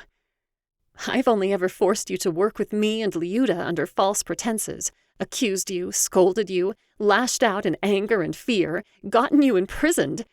You couldn't possibly care for me. I stood, hoping desperately my legs would support me. And I'd rather not— Is that the trouble? He rose, too, his voice amused but gentle. You care fiercely for your family, Emelia, for your kingdom. You were right to take your time in trusting me, especially when the other man in your life who could communicate with dragons was such a tyrant. Venom seeped from the word. I was concerned that day on the trail when I heard you speaking Kahivans, but also impressed beyond all imagining. There's a reason humans only learn the dragon language with the help of magic. The fact you made so much progress without it was awe-inspiring, if not a little terrifying. I turned toward where he now stood at a respectful distance. So you're choosing me because I intimidate you? He narrowed his eyes. I'm choosing you because I'm fascinated by you, mesmerized by you. Callista may be sweet, Rosalind may be beautiful, but you, Emelia, have a spark that draws me like a luna moth to a candle. Without my immensely good fortune in earning your father's reward, I would have kept wandering kingdom after kingdom, unable to find another woman to compare with you. I closed my eyes against the doubts assailing me. Leonar had only used and threatened me. No other man had ever shown the least interest in me, rather than my position as the eldest princess. Was it possible Merrick could want me, in spite of my rank rather than because of it? The burn of tears made me flinch. I couldn't cry before— The thought dissipated like mist on a breeze. Why couldn't I cry before Merrick? He thought I was strong, smart, interesting. He wanted to marry me. But— I sniffled and backed away. He didn't let me get far. A fresh handkerchief appeared in his hand. How many does the man carry? Em, you've been strong for your family for so long. But you're safe now. Your sisters are safe. Let yourself lean on someone else for once. I'd be honored to take on that task for the rest of our lives. He studied my gaze as he dabbed at the tears on my cheeks. Would you consider marrying me, Emelia? I've fallen quite desperately in love with you. But no matter what your father says, I'd never force you. Yes. I pressed my forehead against his shoulder. Yes, please. With an erratic breath, he circled his arms around my back. He smelled like soap and dragon fire and pine needles and home. I tipped my head back just enough to look into his face. You won't make me ride dragons, will you? His laugh blew across my cheeks. Only when I want to whisk you away from the palace. A shiver whispered over my shoulders at the intensity that darkened his golden gaze for a moment before he grinned. But the more important question is, can that poor embroidery be salvaged, do you think? Even I could see those last few stitches were quite dreadful. I blinked, then pinched his arm as his meaning sank in. Let me go, you exasperating dragon speaker. His grip tightened on my back. Soon, my beautiful dancer. I was very much hoping to kiss you first. Hope and vulnerability warred with the mischief in his eyes as they locked with mine. If you wouldn't object. Something leapt into my throat, my heart perhaps, making it difficult to breathe. Only if you take back your insult to my embroidery. His smile came slow as he leaned close enough to make our breaths mingle. It's the finest handiwork I've ever seen. I suppose that— He slipped his fingers into my hair, his lips claiming mine. Pippa dropped the pieces of her marble game as I closed the door to our chamber behind me. Did you see Merrick? He was looking for you. The soft squeak of Joe's crochet hooks fell silent, and Rose snapped her book shut. Merrick? The syllables felt new and foreign on my tongue, as though I'd never spoken his name before. My fiancé. I sank onto the settee across from the fireplace beside Callie, studying the rug beneath our feet as though I'd been asked to make a copy. Yes, he found me. But don't let me disturb you all. I made a shooing motion toward the 4 sets of eyes that held far too much speculation. And? Callie's brows rose, her face alight with anticipation. Did he say anything about Father's reward? My heart wrung like a dish rag in my chest. Was I about to disappoint her? Rosalind abandoned her perch on her bed and approached, bending to study me. I'd imagine yes, based on your blush. Come on, out with it then. She settled on the floor at my feet like a child eager for a story. Hopefully, I wouldn't be disappointing any of her expectations either. Breathe, Emelia. Just say it. He did bring up the reward. I knew it. Rose rested her chin on her folded hands. Jo and Pippa both edged closer, choosing spots near Rose on the rug. I darted a guilty glance at Callie, who appeared as serene as usual. Why couldn't I hide my emotions like that? It seems he wants to marry me. I grasped her hands. I'm so sorry if that dashes your hopes. I'm as shocked as anyone, but... Shocked? Callie's musical laugh seemed genuine. I doubt anyone else is. Why should I be disappointed? It couldn't possibly be this simple. But the 2 of you got along so well. You were always so much kinder to him, and you saved him from the prison. It would only be natural if you'd come to care for each other. Callie patted my knee in a gesture that suddenly made me feel like the younger sister.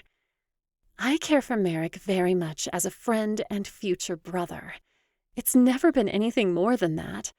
Merrick is perfect for you. He'll make you very happy if you let him. A hint of mirth cut through her sincerity as she held my gaze. Rose flung a pillow at me. Callie's got Duke Viercald ready to propose any day. She never needed Merrick. Anyone with eyes could see he's been smitten with you all along. What a relief you finally know about it and return the poor man's feelings. She straightened, her forehead wrinkling in alarm. You did say yes, didn't you? I did. I buried my face in the convenient pillow as my sisters squealed. If I'd been blushing before, now the heat in my skin blazed like a furnace. Oh, you 2 will be so adorable and yet so painful to be around now that you're fully declared lovebirds. Rose heaved a dramatic sigh. I peeked out from my sanctuary. You don't mind, do you, Rosie? I know you find him handsome. Bah! She waved away my concern with a regal swat. Thank goodness he's handsome, for I couldn't bear to have an ugly man hanging around us all the time. And I'm only 16 after all. I plan to be surrounded by many handsome men before I make my choice someday. Callie and I shared a glance that was half amused, half exasperated. A weight lifted from my shoulders at the familiar exchange. If she didn't hold any resentment toward me for being Merrick's choice, then my joy truly would be complete. Rosalind leaned forward.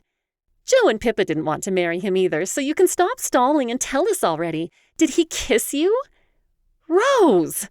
That's hardly appropriate to discuss. I tilted my head toward our younger sisters, who were latched onto every word of our conversation. I knew it! Rose settled back with a smile like a satisfied cat. The pins in your hair look a bit looser than before. She picked a stray thread off her skirt. Merrick's going to be smiling for months, as long as you don't turn cold and harsh toward him again. The heat flared yet again as my memory sank back into Merrick's warm embrace. Blinking, I shook my head. That's quite enough. It's all right, Em. Pippa rose to a crouch to tap my knee. You'll probably be kissing Merrick a lot if you're going to marry him. You might as well enjoy it. Jolene's peal of laughter echoed the loudest as my sisters showered me with hugs and congratulations. I'm sorry this has taken you away from your role as a stable hand. Merrick and I had left Kirill and Liuda behind in the clearing and now picked our way up the ragged path leading to Flachhuvi's cave. A full week had passed since the announcement of our engagement, and the time had been filled with fittings, wedding preparations, parties, and other social events, leaving us hardly a moment to ourselves. Today we'd taken an opportunity to sneak off on our own. Merrick paused, brows drawn. "What makes you think that bothers me?" I made my way over an exposed tree root. "I know you miss the horses." He shrugged. "Fortunately, my fiancée is a fine horsewoman, so I hope there will be many rides in our future." "True." At a wider section of path, I turned to face him. "But you've also tugged at your collar at least 5 times since you tied up Kirill." "Ah." He once again pulled the offending collar away from his neck. "The transition from stablehand to future prince will take a bit more getting used to, I'll admit. And the next time that tailor insists on making me more royalty-appropriate clothing, I'll talk with him about these collars. But they can't stop me from wearing my favorite hat, at least when I'm outside." He tilted his hat to a jaunty angle, then grasped my hand and drew me closer. "And I get to spend the rest of my life with you, Emelia. I wouldn't trade that for the world." I twined my fingers with his. "I just hope you won't end up regretting it someday." "Not possible." He released my hand to circle an arm around my waist, his other thumb tracing a gentle line from my temple to my jaw. "A life by your side is where I want to be, even if it means I have to be a prince." He cut my giggle short with a kiss. I clutched the fine material of his new jacket, pulling him closer. After a few breathless moments, I stepped back. "Did you actually plan to visit Flachhuvi today, or were you just trying to get us some privacy?" He closed the gap between us. "Both." His whisper at my ear sent a pleasant thrill down my back. Not that I'm complaining. I tipped my head back, and he took the invitation for a deeper kiss, holding me close. I savored his warmth, his love, this opportunity to focus on us. To focus on joy rather than the fear and worry of protecting my sisters and kingdom from Santar. With a sigh, he released me, pressing one final kiss to my forehead. "I suppose we should continue to Flachhuvi." His voice came out a bit hoarse. "We have come all this way, after all." I twined my arm with his, leaning against his side. We reached Flachhuvi's cave in companionable silence, taking in the beauty of the crisp autumn day. Merrick called a greeting, and she hurried out of the cave. If dragons could smile, she was beaming. I let her and Merrick converse without interruption, not bothering to pick out any familiar words. A hawk soared overhead, making lazy circles beneath the puffy white clouds. Merrick took my hand. "Do you want to say hi?" "Of course." I followed him closer to the large ebony dragon. "Hi, Flachhuvi. It's good to see you well." I patted the gleaming scales on her neck. Merrick translated, then Flachhuvi spoke again. "She is glad to see you too, and to see us together." His cheeks reddened as he gave me a shy grin. "A matchmaking dragon, eh? She'll get along with my sisters." Merrick chuckled as he said something else to Flachhuvi, then turned back to me. "Shall we?" My pulse jogged a bit faster, but only with anticipation. No fear. Yes. Merrick helped me up onto her back. With a final instruction to the dragon, knowing Merrick it was a request, not a command, he clambered up after me. His arms looped around my waist, and I settled back against his chest. Yes, I think flying will be much more pleasant from now on. I tensed, turning my head toward Merrick. "We'd better not go anywhere near Cavalia Palace. My poor father." He hugged me tighter. "That's exactly what I was just telling her." Exhaling my relief, I relaxed against him. "Thank you." "He's safe now. You're all safe. I wouldn't do anything to jeopardize your kingdom's newfound security." I rubbed my thumb across his hand, a rush of gratitude cutting off my voice. Ever since this man had unwittingly stumbled across my path, I'd gone from hopelessness to safety, from feeling the weight of full responsibility for my family and kingdom to having an equal, supportive partner. Flochvi flapped her wings, lifting from the ground. I smiled into the wind, blowing tendrils of hair about my face. The orange autumn sun shone on us like a blessing from the Maker. As we surged forward, the vibrancy of true freedom sang through my veins. Freedom from Santar's control, from a life of secrets and darkness and fear. Freedom to love this man with my whole heart and work together to rule Oneska with justice and compassion. I fully intended to make the most of it. The end. This has been The Dancer and the Dragon Speaker by Laurie Lucking, narrated by Tawnya Rollingson.